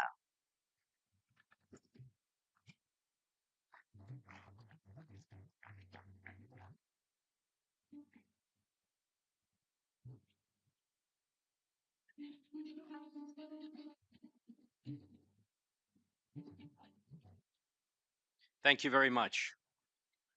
For the founders in the audience and live streaming, I want to take you back to 2008. If you were involved with the innovation economy in India at that time, you were living in a strange kind of tension. On one hand, there was a sense of inevitability around the arrival of the internet and the creation of the digital economy in India. On the other hand, if you focus solely on what was happening in that moment, there was very little evidence that we could all point to. Internet penetration was in the low single digits. Smartphones were a luxury. Broadband was a distant promise. And the main question anyone was asking was whether India would ever be more than a services economy for the rest of the world. And yet, within 15 years, India became the world's third largest digital economy. Not by copying what happened elsewhere, but by inventing something entirely of its own: a digital stack, a payments infrastructure, and a consumer internet economy that served 1 billion people at price points the world had never seen before. The companies that emerged were not just Indian versions of American ideas. They were fundamentally different companies built for a fundamentally different context. At Lightspeed, we think about that moment often because we are sitting inside a very similar moment right now, except that the technology is AI, not the internet. The window of opportunity is shorter, and the stakes are much higher. So let me ask you all a question. In 2008, if you had known with certainty that the internet was coming to India, not if, but when, what would you have done differently? What companies would you have started? What investments would you have made? Because here is what I believe with real conviction. The arrival of AI in India is not a question of if, it is a question of how and how fast. One of the most important mental shifts in the innovation economy, and it took me many years to fully understand this, is that what matters is not where you are, but how fast you are moving. Scale is a snapshot, but the slope or the trajectory is the story. When people talk about India and AI today, the conversation often gravitates towards infrastructure gaps, compute access, data quality, language diversity. These are real challenges, but they are the current state, not the destiny. And in technology, the current state is almost always a misleading guide to the future. India's slope right now is incredibly exciting. The pace of AI adoption among developers, the sophistication of the startup ecosystem, the depth of engineering talent, the hunger to solve hard problems, these are indicators of the trajectory that lies ahead. And trajectory, not position, is what creates value in the innovation economy. Now, two areas where AI has the greatest potential to be transformative for India, and you just heard this from the former Prime Minister, are healthcare and education. World-class healthcare requires specialists who are available, reachable, and affordable, requires follow-up, monitoring, now within reach in a way that has never been possible before. The impact of getting these two things right is not just economic, it is civilizational. A country where every child has access to a genuinely excellent education and every person has access to the best personalized healthcare. That is a different country and a different India than the one that exists today. Now, there is an absolutely profound change underway, the impact of which deserves more attention than it currently receives. And that change is that the cost of intelligence has collapsed. It hasn't declined, it has collapsed. The cost of running sophisticated AI inference has dropped by orders of magnitude, and it continues to drop. What cost hundreds of dollars per query 2 years ago costs fractions of a cent today. And the models are getting dramatically more capable, not less. Why does this matter for India specifically? Because price has always been the friction point in this country. Every technology wave that came before, smartphones, broadband, software, had to solve the affordability problem to unlock the India market. Sometimes it took a decade. Sometimes it required entirely new business models. Sometimes, like in healthcare and education, it led to haves and have-nots. AI is different. The underlying cost structure is compressing so rapidly that the question of whether AI will be affordable for Indian consumers and Indian businesses has already been answered. The question is not whether the economics can work. The question is simply who will be fast enough to build the right applications before this window closes. For the first time in the history of technology, a person in a village in Rajasthan with a smartphone will have access to the same underlying intelligence as a knowledge worker in Manhattan. Not an inferior version, not a stripped-down version. The same intelligence delivered through applications built for their context, in their language, at a price point they can afford. That is not a small thing.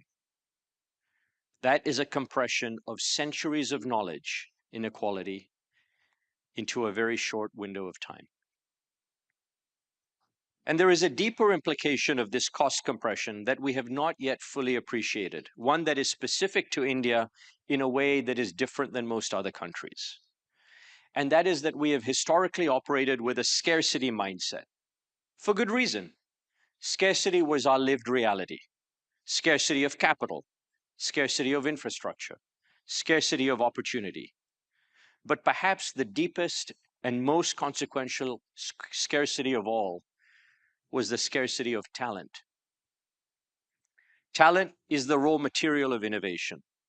It is the thing that you cannot substitute or work around. You can raise more capital, you can build more infrastructure, but you cannot conjure on demand a great engineer, a great product thinker, or a great operator. And in India, the talent pool, while deep in absolute terms, has always felt insufficient relative to the scale of our ambition. The best people were oversubscribed. The gap between what founders wanted to build and what they had the human capital to execute has been a constant constraint. How many companies have been slowed or never started because a founder could not find the right 10 people? This is the constraint that AI is dissolving. When intelligence becomes abundant, when a founding team of 5 can do the work that previously required 50, when every developer has a sophisticated coworker available at all times, when customer support and legal analysis and financial modeling and content creation can be augmented dramatically, the talent bottleneck changes in character. It doesn't disappear. Judgment, creativity, domain expertise, leadership, these remain scarce and human. But the leverage available to every unit of talent expands enormously. A first-time founder in Bangalore or Hyderabad or Pune, building with AI tools available today, has access to a level of organizational leverage that a well-funded startup in Silicon Valley didn't have just 3 years ago. The playing field is meaningfully more level than it has ever been. Now, this mindset shift is not trivial. Scarcity thinking is deeply ingrained in how we hire, how we plan, how we measure organizational capacity. We have to move from how many people do we have to what is the effective intelligence that is now available to our team. But this is the frame we need for the world that we're entering. The founders and leaders who truly understand this and act on it early will build fundamentally different organizations, leaner, faster, more ambitious in scope than those of us who carry the old constraints into a new environment. Now, I want to be direct about one thing because I think that many of us right now are focusing on the wrong part of the stack. While the foundation models, the large language models, the reasoning engines are largely being built outside India, with the exception of Sarvam, this will not be the primary area of opportunity in India. The primary opportunity area here is in the application layer. That is how this technology diffuses into the economy, making it real for businesses, for consumers, for institutions. And this requires building applications that understand specific workflows, languages, cultural contexts, and very specific regulatory environments. It requires the kind of close to the ground insight that comes from being inside a market, not just observing from the outside. And this is exactly what Indian entrepreneurs are uniquely good at. The history of the Indian consumer internet is a history of taking global ideas and rebuilding them from first principles for a market that global players fundamentally misunderstand. And that skill and that instinct is exactly what the AI application layer demands. Now, I want to close with something that I mean sincerely, not as a formality. That everyone that is listening to this is not just a spectator about what is happening in India. You are the protagonists for it. And that is not a comfortable position because protagonists carry weight. They make decisions under uncertainty. They move before things are obvious. They make mistakes and endure criticism. But those are the people that shape our future.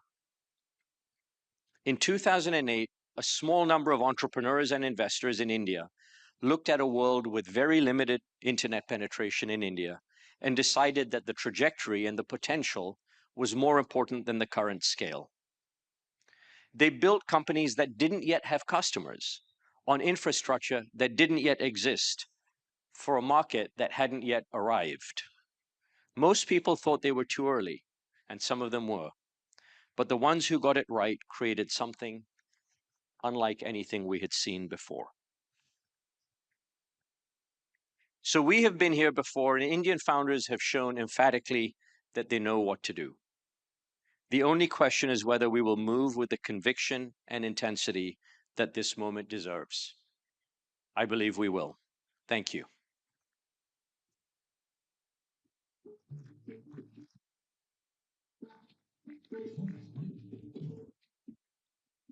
Thank you so much, Mr. Bejal Somaya, for your enlightening address and also for contributing your expertise to this summit. Ladies and gentlemen, I now take this opportunity to invite Professor Surya Ganguly, Professor of AI, Neuroscience and Physics, Stanford University. Professor Ganguly's research sits at one of the most intellectually fertile intersections in science today, using the mathematics of physics and the insights of neuroscience to understand how intelligence, biological and artificial intelligence, actually works. His work is helping build the theoretical foundations that practice so urgently needs. Please welcome Professor Surya Ganguly from Stanford University.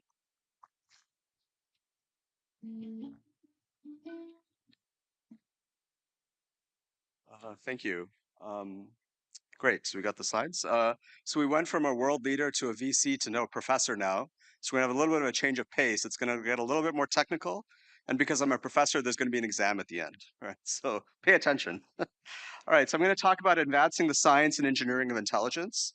So the last decade of AI research has led to stunning advances in the engineering of intelligence, yielding AI systems that stand poised to transform our society. Yet alarmingly, we understand almost nothing about how they work, and we desperately need to. At the same time, our brain is the product of 500 million years of vertebrate brain evolution, and it is still orders of magnitude better than AI along several axes, and we also need to understand why. So I work in a unified science of intelligence across both brains and machines that seeks to both understand biological and artificial intelligence and create more efficient, explainable, and powerful AI. Today, I'll work on understanding and improving intelligence along three axes: data efficiency, energy efficiency, and melding brains and machines. First, data efficiency. So AI is vastly more data hungry than humans. We get about 100 million words of language experience. AI gets 10 trillion. It would take us 240,000 years to read everything that AI read. So why is AI so data hungry? Well, in AI, error falls off as a power law, falls off very slowly as a power law with the amount of data.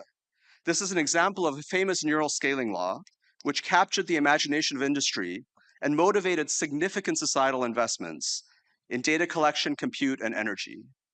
But despite the importance of these neural scaling laws, discovered over half a decade ago, we lack any scientific theory for why they exist for any modern large language model, and why they are so slow.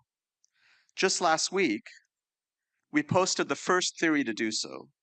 From first principles, we could analytically predict the slope of these neural scaling laws, and we connected their shallow slope to the weak surface statistical structure of natural language itself. The black line is our theory, and the colored lines are experiments in modern LLMs, and you can see there's a good match. But can we make the scaling laws better? We actually can. We actually showed, both in theory and practice, that we can bend the slow power law down to a much faster exponential drop. The key idea is that large random data sets are extremely redundant. If you already have a billion random sentences, it's unlikely that the next sentence is going to tell you very much that's new. But what if you could find a non-redundant training set in which each new data point is carefully chosen to tell you something new compared to all the other data points? We developed theory and algorithms to do just this, and that's what got us the better exponential. In a completely different line of work, we asked if the process of evolution itself could speed up learning, and we showed it actually can. We evolved robot morphologies, shapes of bodies, from generation to generation, and we showed that successive generations could learn faster. They did so by designing the body to be easier to learn to control. This is an example of something called the morphological Baldwin effect. It's an effect that has long been conjectured in evolutionary theory, but hard to test in the real world. We demonstrated it for the first time in our simulations. Okay, let's go on to energy efficiency. AI is vastly more energy hungry than humans. Our brain only spends 20 watts of power, but modern AI can consume 10 million watts. So why is AI so energy hungry? Well, the fault lies in the choice of digital computation itself, where we use very fast and reliable bit flips at every intermediate step of the computation. Now, the laws of thermodynamics demand that every fast and reliable bit flip must consume a lot of energy. Biology chose a very different route. It gets the right answer just in time using the slowest, most unreliable intermediate steps possible. Biology does not rev its engine any more than it needs to. It also co-designs computation and physics much better. For example, it directly uses Maxwell's equations of electromagnetism to do addition instead of using complex energy-hungry transistor circuits. So biology matches its computation directly to the native physics of the universe. So to bridge the vast energy gap between brains and machines, we need to rethink our entire technology stack from electrons to algorithms and optimally match computational dynamics to physical dynamics. For example, given a particular computation, what are the fundamental limits on its speed and accuracy under energy constraints? We recently solved this question for the computation of sensing, which every cell has to do. We found fundamental limits on the lowest achievable error achieved by any chemical computer whatsoever. That's the red curve.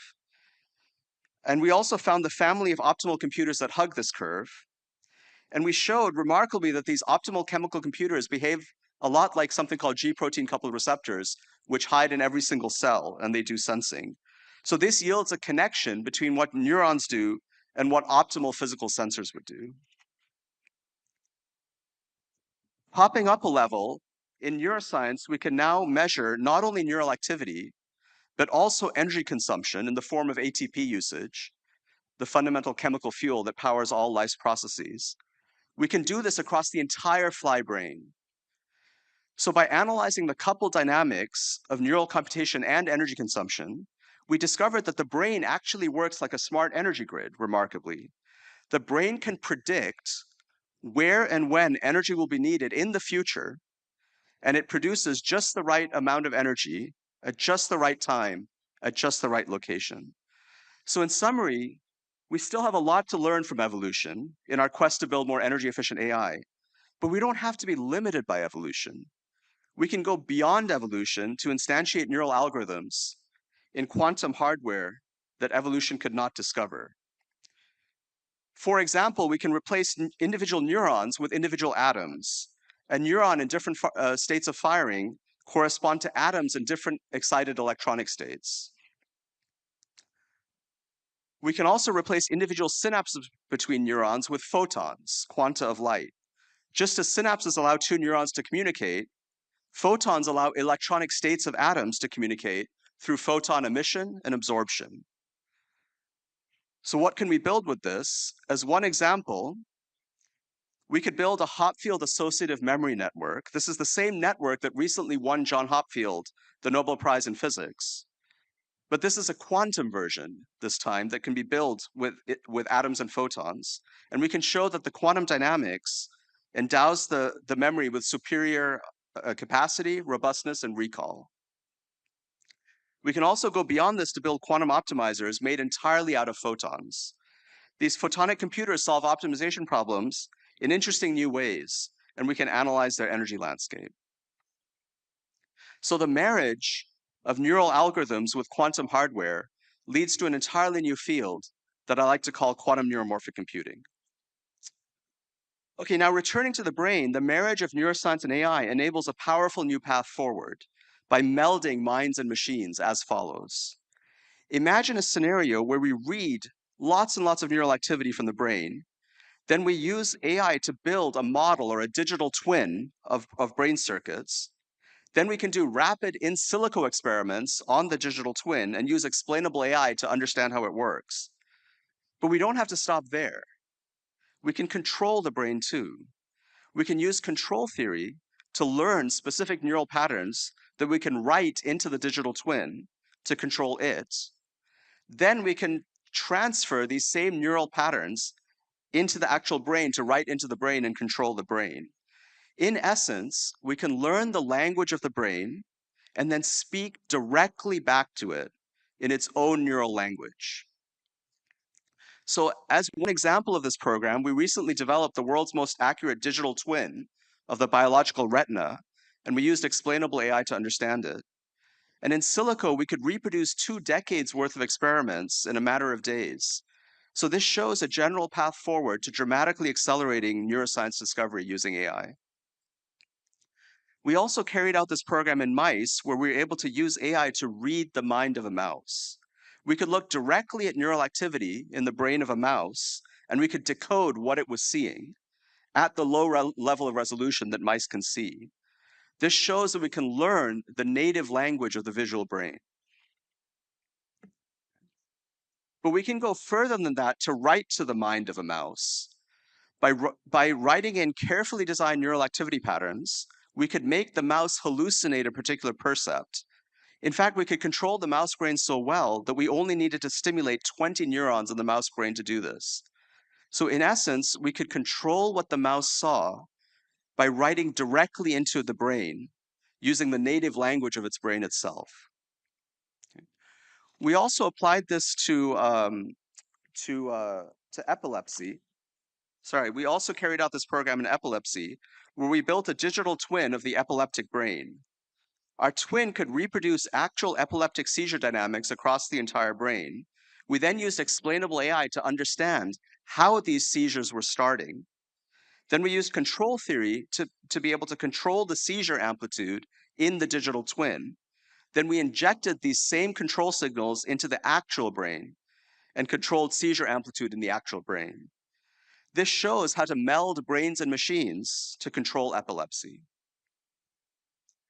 Building on all this, we're actually creating a new startup called Metamorphic. It will work closely with the Enigma project at Stanford University, and together, Enigma and Metamorphic will scale up the construction of digital twins to encompass the entire primate brain, starting with the visual brain.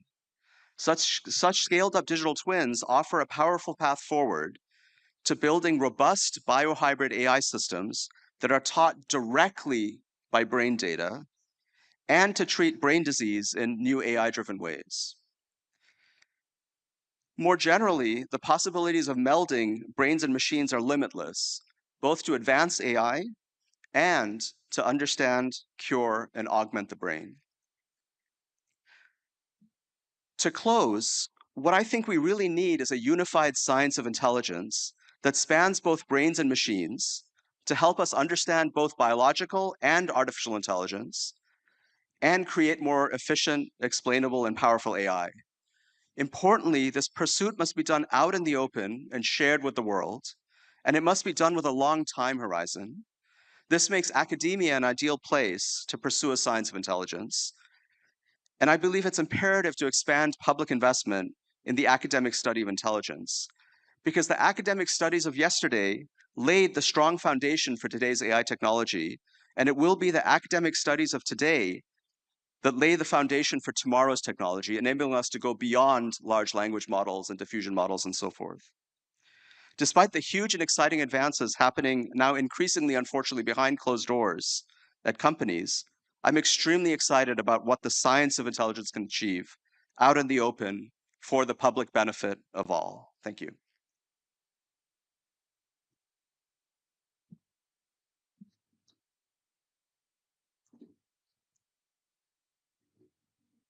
Thank you so much, Professor Ganguly. We sincerely appreciate your thoughtful address, which highlighted the cutting edge technology, the research, and also its transformative potential across various industries. It was more like biology meets IT, the technology.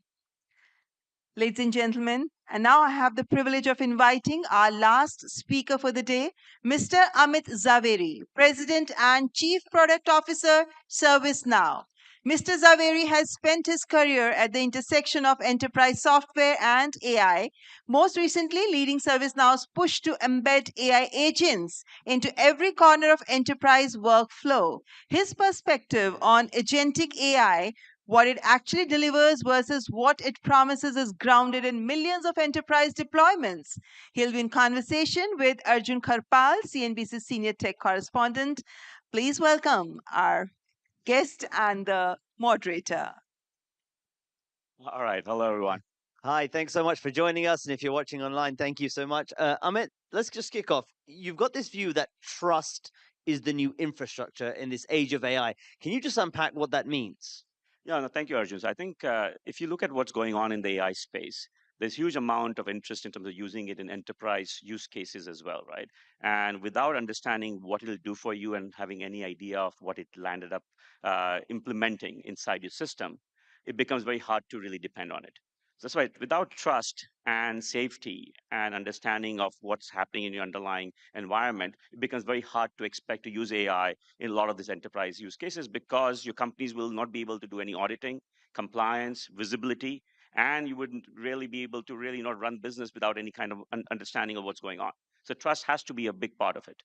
And trust, I guess, in the enterprise sense of the word, probably has lots of different definitions, right? We're talking about trust amongst employees, for example, but also from the cyber perspective, from the security and safety perspective, you were just mentioning there. So it's worth digging into some of these. How do you design some of these in the enterprise?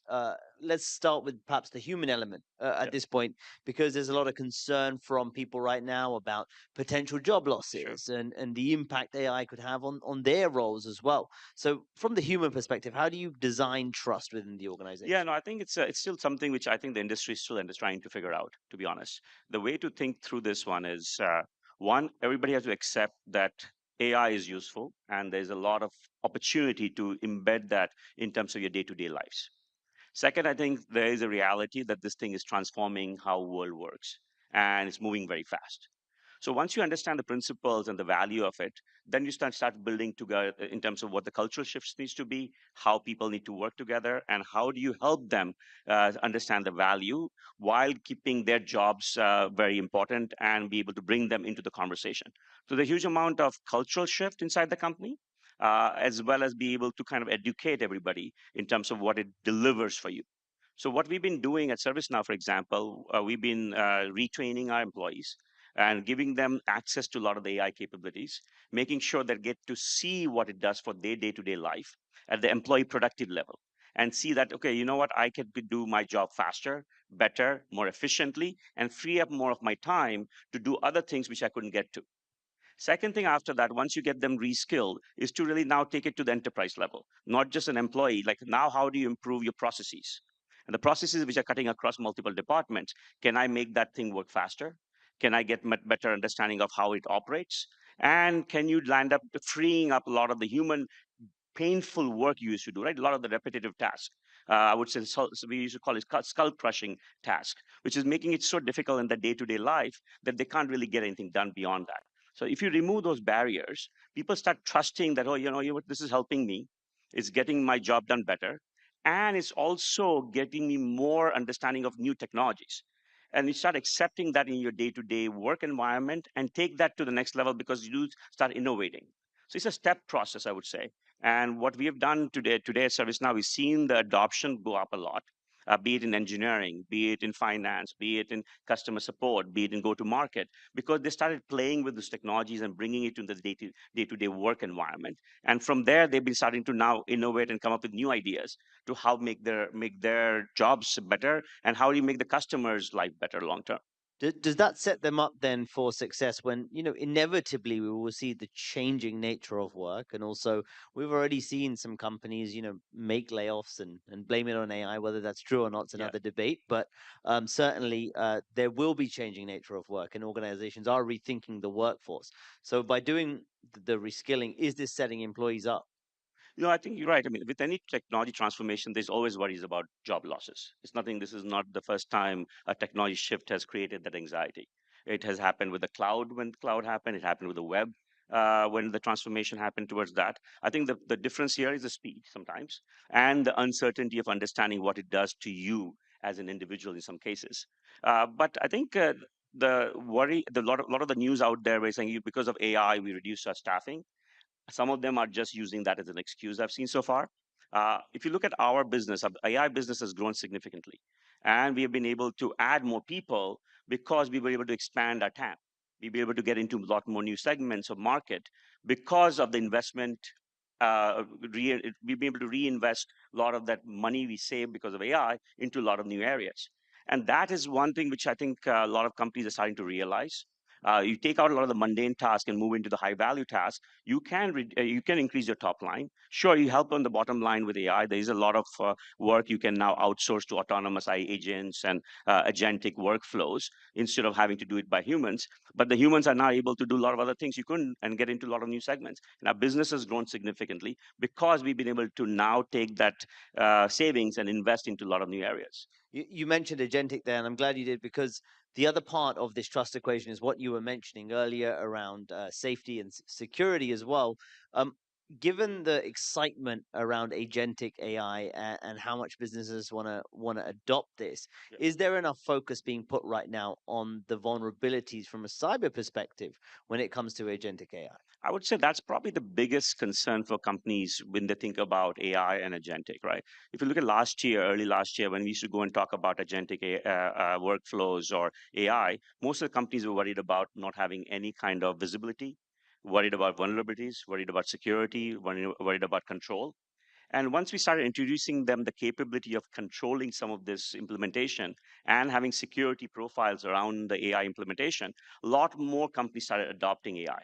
Right, in the late last year, I would say middle of last year and late last year, the volume of our agentic workflows being adopted by customers went up by 55 times, 55x. Because what happened was they start feeling comfortable that one, they have visibility into all the AI systems. Second, they have ability to secure it because you don't want to lose access to your data or get it accessed externally without any kind of permissions. And once you start giving them that comfort factor, they're starting to see the benefit of taking agentic AI and implementing that into the businesses, be a workflow around case management, incident management, triaging, be able to resolve issues. And that is a very, very valuable things for them. But once you only can do that once you have the security part of it. So for example, we've been investing aggressively in the security space. Our security business itself is $1 billion plus, but we've been adding now for AI agents. The AI agents are changing roles every second you call them based on what requirements you have. So how do you manage the permissions? How do you manage their identity? So we bought recently a company called Veza, which does access graphs for non-human identities, which makes it much more valuable to our customers because now they know that those agents are guaranteed to not do something nefarious, or they won't have access to data you're not allowed to have. And whenever you change the roles, they're only getting to do things based on the roles. So it's a very important part of it. And I think agentic AI and things like that will not be adopted if you don't have a right kind of security technology as part of this implementation. It cannot be on the side. It has to be part of the product. There's certain tech companies who will sort of talk up the capabilities of agentic AI right now and talk up how enterprises are adopting AI. But from your perspective, has the adoption of AI from enterprises been faster, slower, or about right than you had anticipated? I think there was a lot of expectation early last year. Everybody thought that agentic AI and AI agents will be proliferated across every enterprise. I thought that was probably a little more optimistic and unrealistic because there were a lot of technologies which are missing to really provide you a platform which guarantees everything before you go and adopt it. A lot of those things started happening, I think I would say middle last year, and now the volume of adoption has gone up. But it is probably more thoughtful than probably experimental the way it was before. A lot of people were experimenting with it, but they were not wanting to put it in production because of the security things you talked about, trust and safety and compliance. Now, with a lot of the things customers are seeing from vendors like us, where we're providing AI control tower, for example, to make sure you have visibility and control, they're feeling more comfortable. So the volume is starting to go up. Use cases are getting much more defined. And what I've seen so far is that once you implement one or two use cases, you start seeing ROI. Then the next more use cases become very, very fast. So you have to make it easy to be adopted. You have to provide the security and everything else around it, and then get them to see the ROI. And once you get the ROI, I think the customers all feel that this is something valuable to them and is something they want to invest in. I mean, can I get your take on a comment we had on CNBC this week? I was speaking to the CEO of Mistral AI in Europe, and it was around this conversation happening in financial markets right now around software. Yeah. And how much are these agentic AI systems going to do the job of software that enterprises currently pay for, and these SaaS businesses? And he said, he believes that 50% roughly of current software being used by enterprises could shift to AI. I just wanted to get your take on that, given how embedded you are in this industry. No, I think that there's a lot of this debate about what is AI going to do to the software industry. I think AI is going to be a synergetic part of any software you're going to build going forward, and it's already happening now, has to be with AI mindset and AI as part of the platform and the foundation. The companies which are going to suffer are the companies who are not adopting AI fast enough, right? So any vendor who's thinking about AI as a side thing or something which is coming later, I think it'll be very difficult to really justify customers buying that product. Companies like us and others who are starting to we have been doing that for a few years, where they've been making AI part of the foundation, part of the platform, are already accelerating that adoption because customers, one, see value. Second, I think they do believe that this is going to be very competitive advantage to them as well. And so we see a lot of synergy. We do a lot of partnership with OpenAI, Anthropic. We work with Mistral. We work with Google and Gemini, because I think there's a synergy between what the foundational models